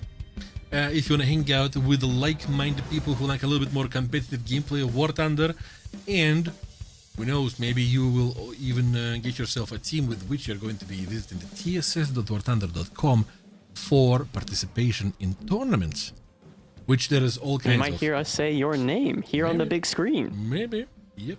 There's tournaments for any, for basically any taste in there. Air, ground, even naval, arcade, realistic, even sim, lower tier, higher tier. Check it all out. Don't be afraid. Don't be afraid. It's a really nice change of pace if you are a little bit tired of usual random matches. Check it out. As a non-esports player, it was such an interesting experience for me to take part in them, because so different. Just your brain just like, oh, stimulated. Yeah, I'm glad that we got to do a couple Thunder Tactics together, John. It was always fun. Yeah, it was. It was very much fun. Check it out. Take part in this. And yeah, also, of course, take part in the giveaways that are happening on our official War Thunder Sport Discord. And check out the giveaways chat window and chat room rather, and react to the most recent post in there. Right now, it's the Type 96B over there being given away, the bundle. Top tier China, right? Very cool. Yep. Do we have anything else to say? I think so. Check out our social medias, I believe. You know, obviously we have our X, formerly known as Twitter. We have our Instagram, Discord, of course. Yeah, and I think that's pretty much it. Yep. Okay. I have been Wrinkled One Shot. You can find me on Twitch and YouTube, do War Thunder stuff. I have been Jodo_Ope. You can find me on Twitch and YouTube, and trying to start up clips on my TikTok. So if you want to tune in and see me on Twitch, I'd really appreciate it. The most important one for me. But yeah, we'll see you guys tomorrow. Tomorrow at 14:40 UTC. Come, don't miss. We'll be waiting for you. Bye-bye. Bye. Bye.